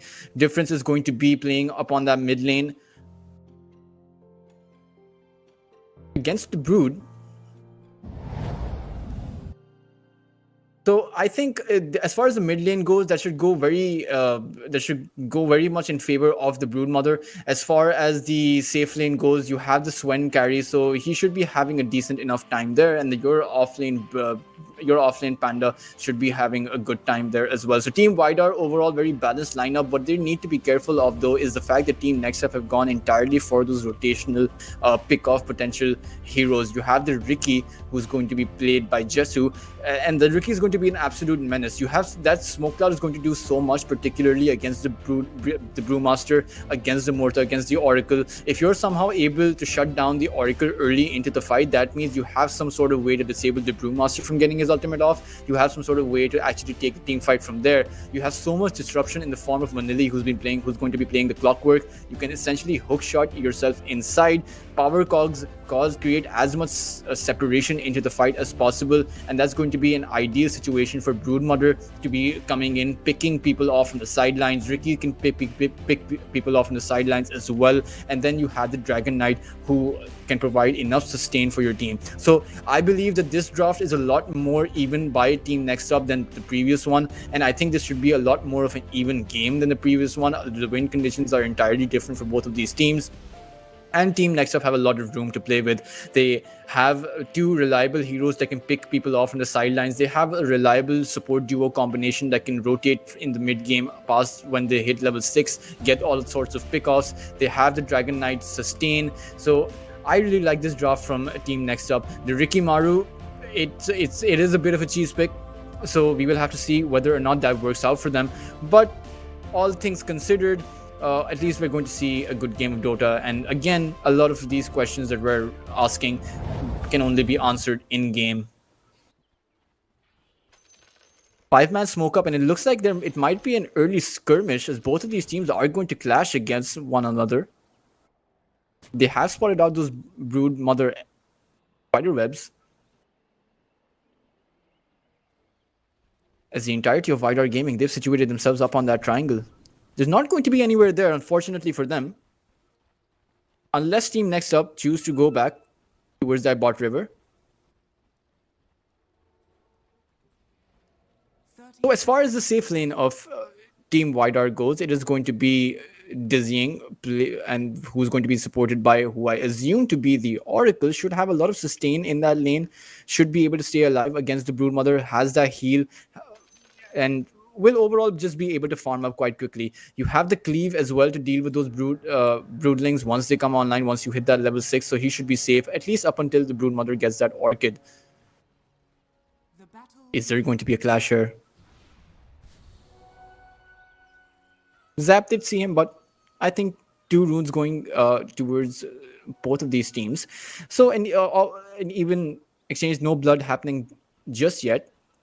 Gwen going to take a bit of damage, but it is Zed followed up with the Skyrath Mage. So that is a very deadly off lane for team next up. That can actually that has actually a lot of kill potential, and it really depends if next up snowball from their safe lane, from their off lane, then things can get quite out of hand for team Wider, because the broodmother can push down objectives so quickly. You'll be in a position where you're not really sure what to defend. You'll be in a position where your resources and your team is so split apart that the rest of the heroes, the Ricky Maru, can just pick everyone off. But oh, Groom, he's falling very low. Just one more hit from Vanilli will get the first blood, as it's going to be a trade-off for the Ricky. The carry going to fall,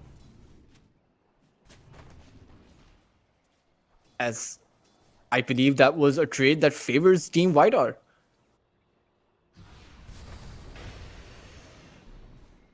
Oh, Oracle taking a bit too low. I don't think that the Arcane Bolts are going to be there to finish him off, as he is just level 1. Overall, though, I think Broodmother will have a pretty amazing time farming up. You have the Skyrath Maze that can deal so much harassment in the laning phase. And not a lot of kill potential if you are Team Vidar. You do have the Oracle and the Swen. And Swen can throw out a stun. The Oracle can disable you for a moment. But apart from that, there is really nothing that you can do. But oh, concussive shot onto the Swen. Will heal himself up. Does not have any more regen though. But over on top side, Hikari's in a lot of trouble. Will get pushed back by the Cogs. Nice use of the Cogs by Vanilli, as that's going to be a dead Hikari. Ricky Maru coming back into the game.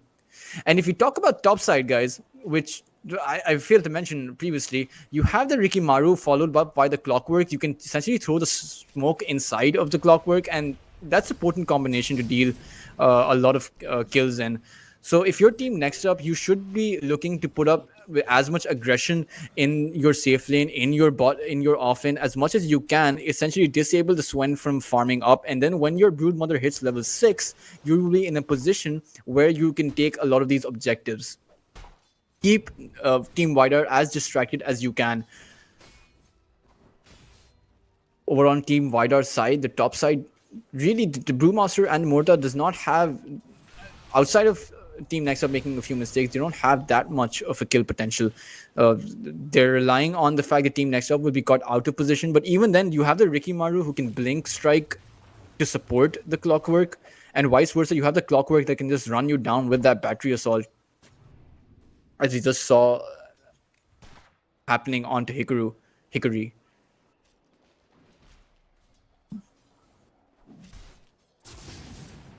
When taking quite low though, he's taking quite a lot of damage. Arcane Bolt, Blood Grenade on him as well is going to dispel it out, as he's just going to end up safe. He has the Lotus available as well, so not even needing to use it. Mid lane though, I do believe that this Ember Spirit is going to rotate quite quickly after he hits his level 6, because you want to be shutting down that Broodmother and you want to be shutting down that Ricky as much as you can before the Cloak of Invisibility comes online, before the Broodmother is able to stack up on those items. Because guys, once you hit that Orchid timing, you have 2 Orchid builders on a team next up's side. You have the Dragon Knight and you have the Broodmother, and you really don't want to be playing against the Orchid, that timing window when they have the Orchid and you don't have the BKB. But over on top side, Hikari is taking a lot of battery assault. The Groom is going to unleash the silence, but will it be enough? Just one more hit required. Ricky Maru is missing all of those hits. Now inside the tower, will find the kill onto Hikari eventually, and it looks like he's going for a second kill onto Groom, as he's going to end up falling. Double kill for Jesu, and he's off to a very good start.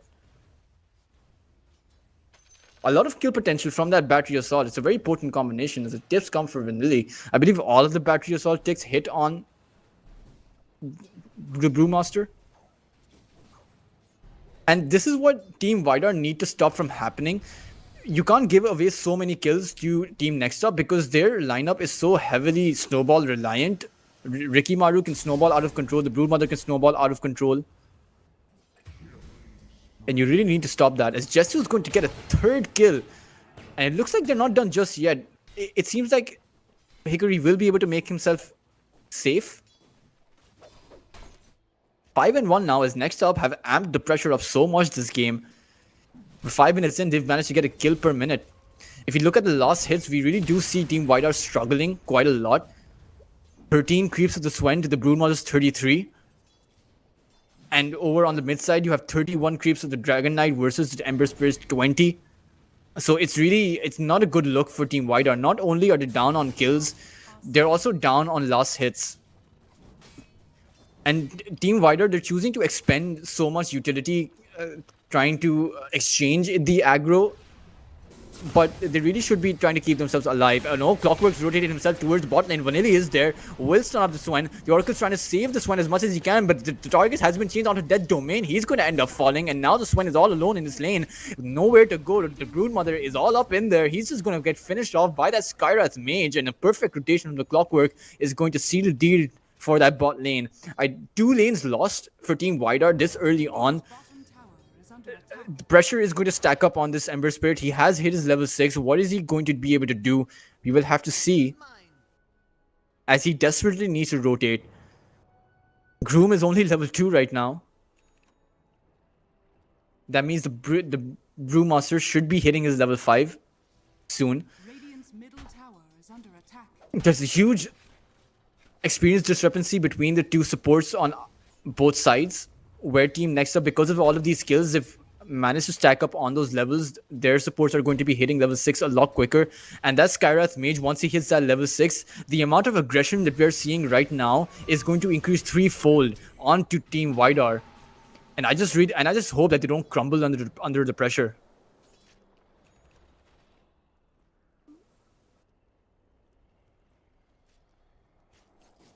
Ember Spirit has rotated himself in, recognizing the fact that he needs to make something happen on these side lanes. Invisibility rune up for him as well.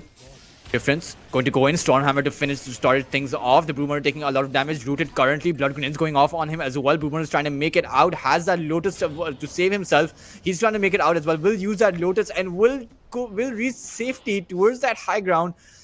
Oh, that was a botched initiation onto the Broodmother. They had the right idea, but the wrong execution. They needed one more hero to be able to finish him off.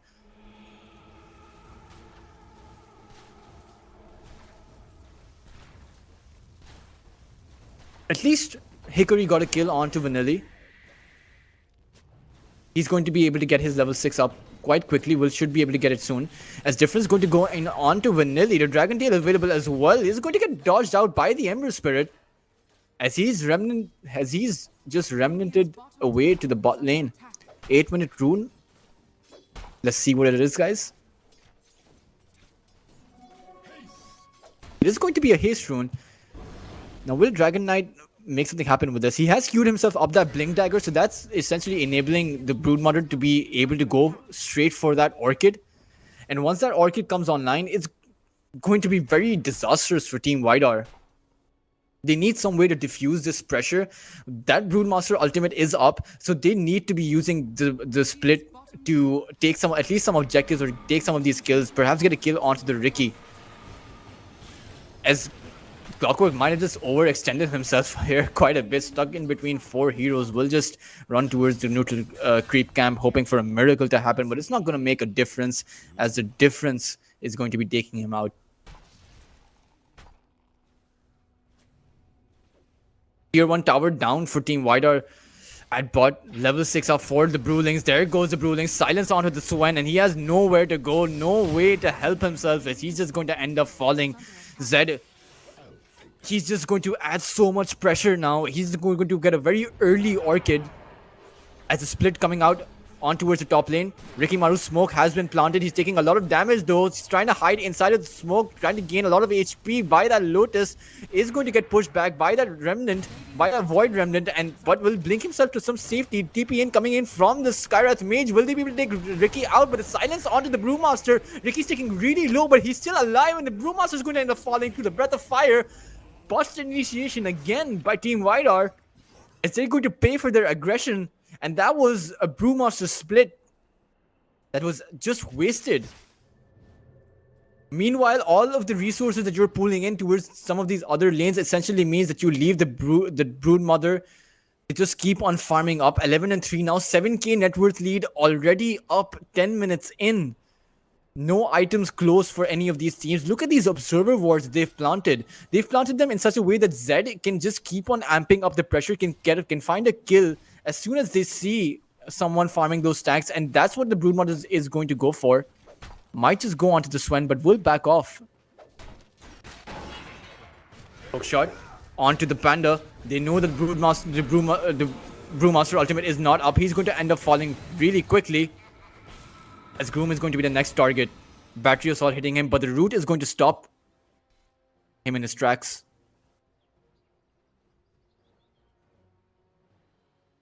$8k net worth lead, and it doesn't seem like it's going to let up. And the Skyrath mage isn't even level 6 yet. As soon as he hits level 6, guys, this Team Wider are really going to struggle.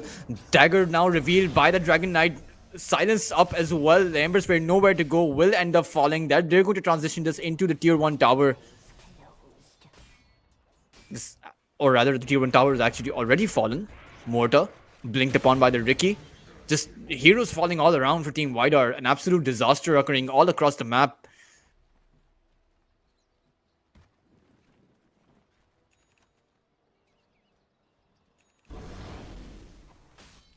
As now next up have gained so much map control, and Dizzying is struggling to do anything here. Silenced up again by the Skyrath mage. As soon as he revealed himself, TPs towards the top side means that you can't help your Swen, and he's just gonna end up falling.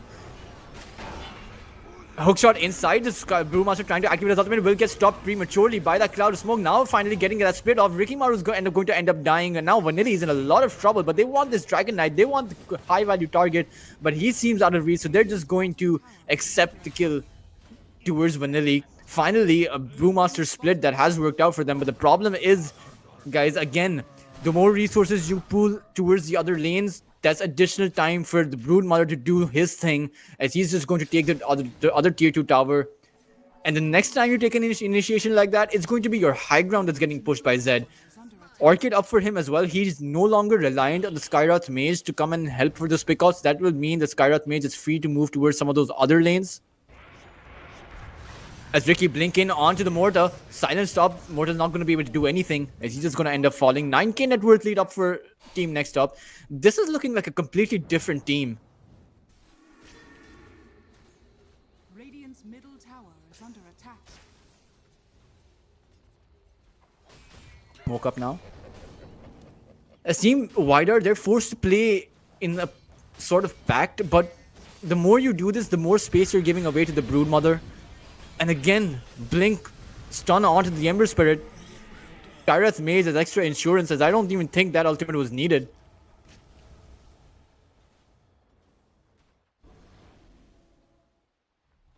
Five in 18 now. Next up are amping up the pressure quite a bit. There's just, it's just so difficult for Team Wider to let up. It's very difficult for the Swen to find any sort of space. 13 minutes in now, none of them have their items up at the ready.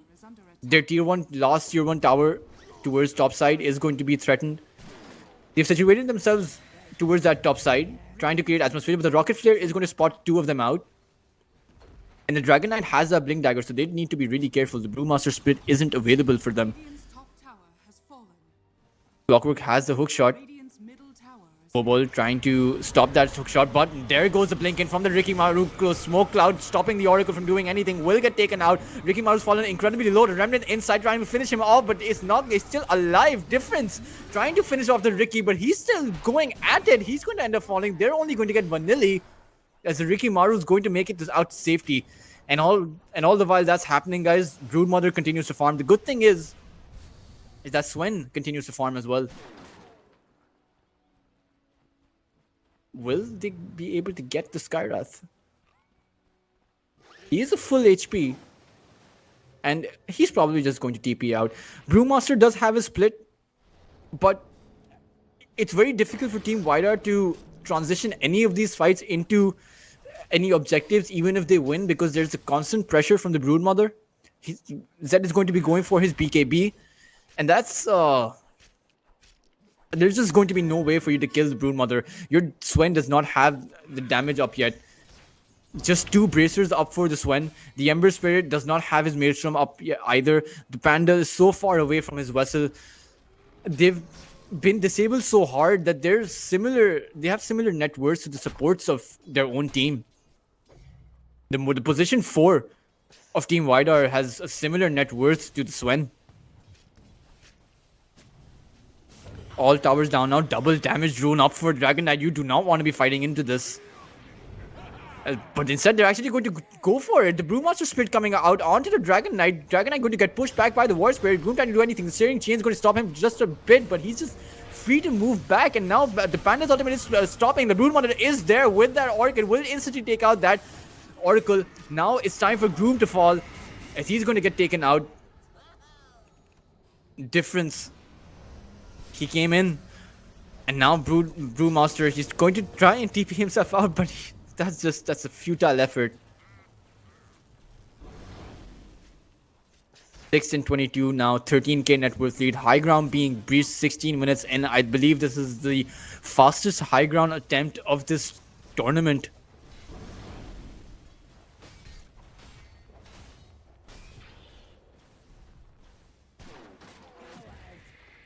The good thing for Team Widar is that they have a lot of high ground defense. There's not a lot of ways you can blink in. Okay, this happened to me last game as well, guys. Like as soon as I was gonna find a way for the other team, find a way for the team that's behind to come back, the GG call comes out. As it's an even earlier GG call, the team next up, where they called GG in 19 minutes last time around, Team Widar called GG in 16 minutes. 1-1 now. For the first time, Team Next Up have managed to draw out a series against Team Widar. It's really confusing to me because in the first game, Team Widar stomped out Team Next Up, and in the second game, Team Next Up stomped Team Widar even harder. So it's really confusing to see where both of these teams lie. I'm failing to get a grasp of both of these teams, but Team Widar, it seemed the Team Next Up seemed to play to their strengths really well this game. They recognized that they went for those pick-off potentials. They went for the Broodmother, which is an incredibly strong hero this patch. And thanks to the Broodmother, thanks to the fact that you picked up your Ricky Maru, which was a bit of a cheese strat, you essentially disabled the other team so hard that they couldn't do anything. Even once that Broodmother hit level 6, once your heroes came online, you had such high pick-off potential from that Skywrath Mage and that Clockwork. It really seemed like Team Widar did not have a chance past that level 6 mark. But guys, the series is drawn out 1-1. The next game will decide who wins this series with this best of 3, but we will be coming to that in just a bit, right after a short break.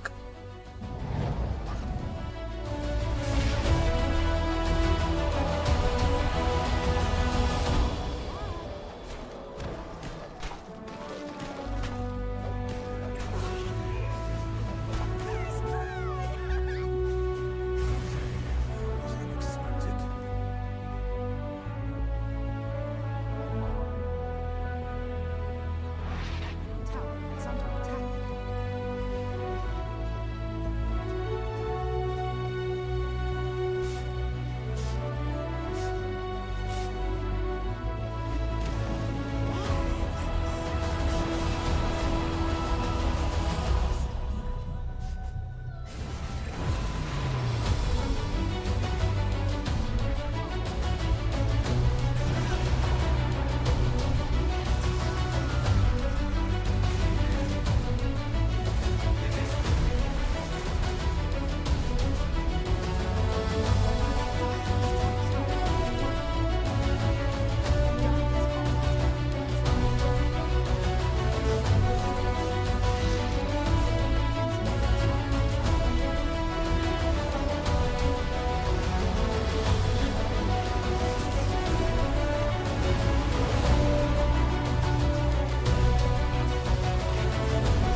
bottom tower is under attack.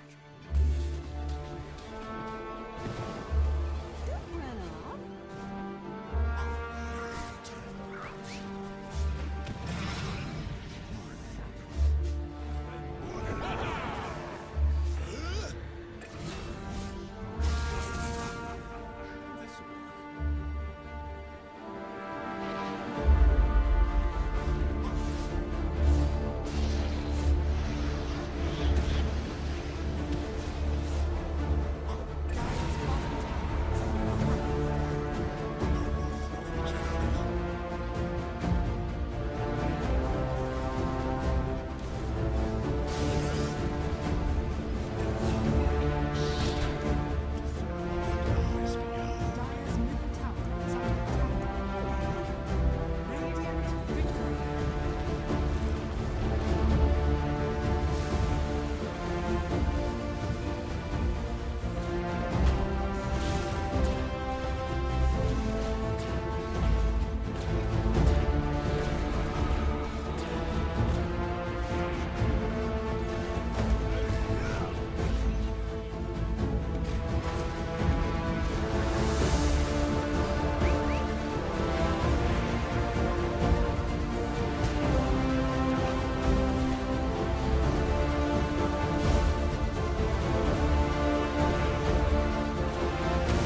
Hello guys and welcome back after what was a very decisive win by Next Up, and it was slightly confusing for me because in the first game we saw Team Widar actually take out Team Next Up in a 19-minute GG call, and we saw a similar pattern except it was the complete by Team Widar.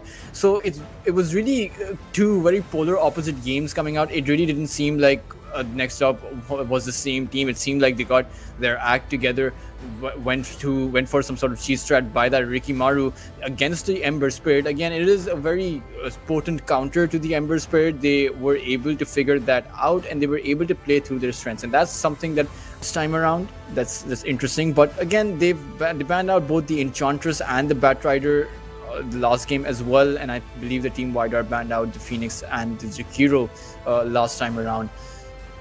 Interesting that they banned out the Nature's Prophet. Perhaps they're very worried about the global presence of the Nature's Prophet and that rat potential that he can create. We saw that in today's game between Team T, from Team T as well.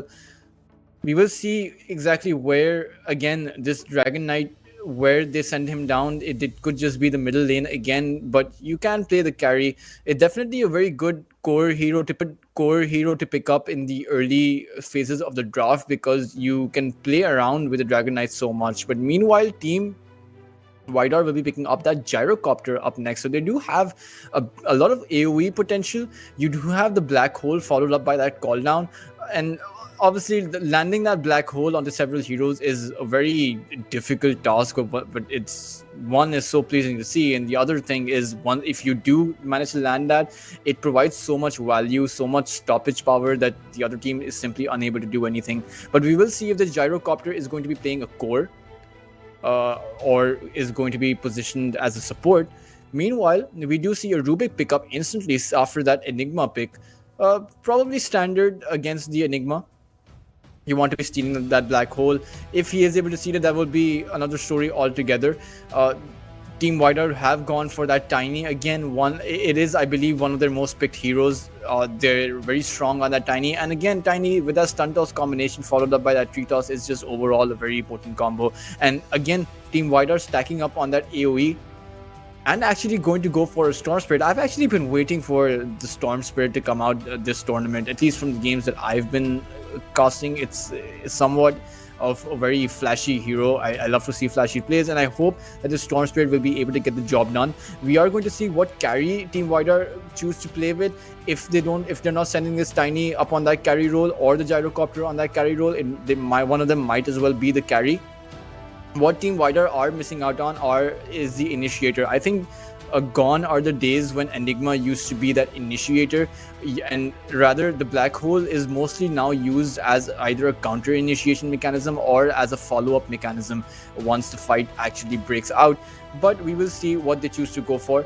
I would like to see some additional tankiness added into their composition. You do have the Tiny, but the Tiny he's not the tankiest of heroes. Sure, you can stack up on that armor and he becomes really tanky later on into the game, but I would say something like a Primal Beast or perhaps even a Darkseer if you are Team Widar. Obviously, Darkseer not having a lot of soaking up ability, but just the added AoE potential. You have the stun toss, you have the Gyrocopter call down, you have the Enigma black hole as well, and the Midnight Pulse. So perhaps the Darkseer would be very good. But we are going to see next up for the Medusa, the ultra late game carry. The Medusa does have a change to one of her abilities now. It has been reversed, so now she essentially shoots down 3 layers of arrow volleys and 1 layer after the other. So it's an active ability now. So you do have that. We will see exactly how that plays out in game. I don't believe that a lot of the teams have up ever since this patch has come out. Not a lot of games have been played, but we will see exactly where this goes. They have banned out the anti-mage, so 1 potential Medusa counter already banned out. The Phantom Lancer is still available for Team Widar to pick should they choose to go for it. They can very well position this Tiny and the Gyrocopter to both be supports, or in fact even send the Tiny off lane, or the Enigma. Probably the Enigma is going to be going off lane, or the Enigma can be switched up in place of the support, and a Tiny can be going offlane. Lots of things that they can do. One thing is for sure, the reason I'm talking about so many switch ups is the fact that they really need to find a way to deal with this Medusa. Ideally, you want some hero that can burn down that mana and do it quickly within the duration of the vortex, within the duration of all of your stuns and your initiation, because otherwise you have so much counter initiation, you have so much sustain over on the side of next up. You have the Dragon Knight, you have the Rubik, and you have the Clockwork. The Clockwork cogs will cause a lot of physical separation, so your Medusa is able to stay alive, and that can prove to be disastrous. You don't want the prolonged fight if you're Team White. You want to be going in swiftly, taking heroes out, and you want to be getting out as quickly as you can. Meanwhile, team, it's going to be next up's last pick. So what are they exactly going to go for? They can choose. They do have a lot of initiators, so they can choose. They are going to go for a 4 protect 1 strategy. They should be going for a hero that can start picking heroes off to create that sort of space in the early to mid game, give enough time for your Medusa to come online. And it looks like it is going to be a Sand King. Now, I do think that the Sand King is going to go offlane and this Dragon Knight is going to go middle. I could be proven wrong. It really depends what they're thinking. If they're thinking that this Tiny is going to be the safe lane carry, then you might as well send the Sand King down bot. But this last pick from Team Wider will reveal that. So Team Next Up's composition, they can switch it up themselves. So let's see what exactly is going to happen.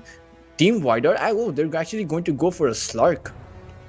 A really strong hero in the meta right now, and we saw team, I believe it was Team Hirvania or Team T yesterday. I don't exactly remember, that actually played that offlane Slark. It did so much, but this time around it is going to be that carry Slark. So we are going to see exactly how that Slark matches up to the Medusa. Certainly, Team Wider have focused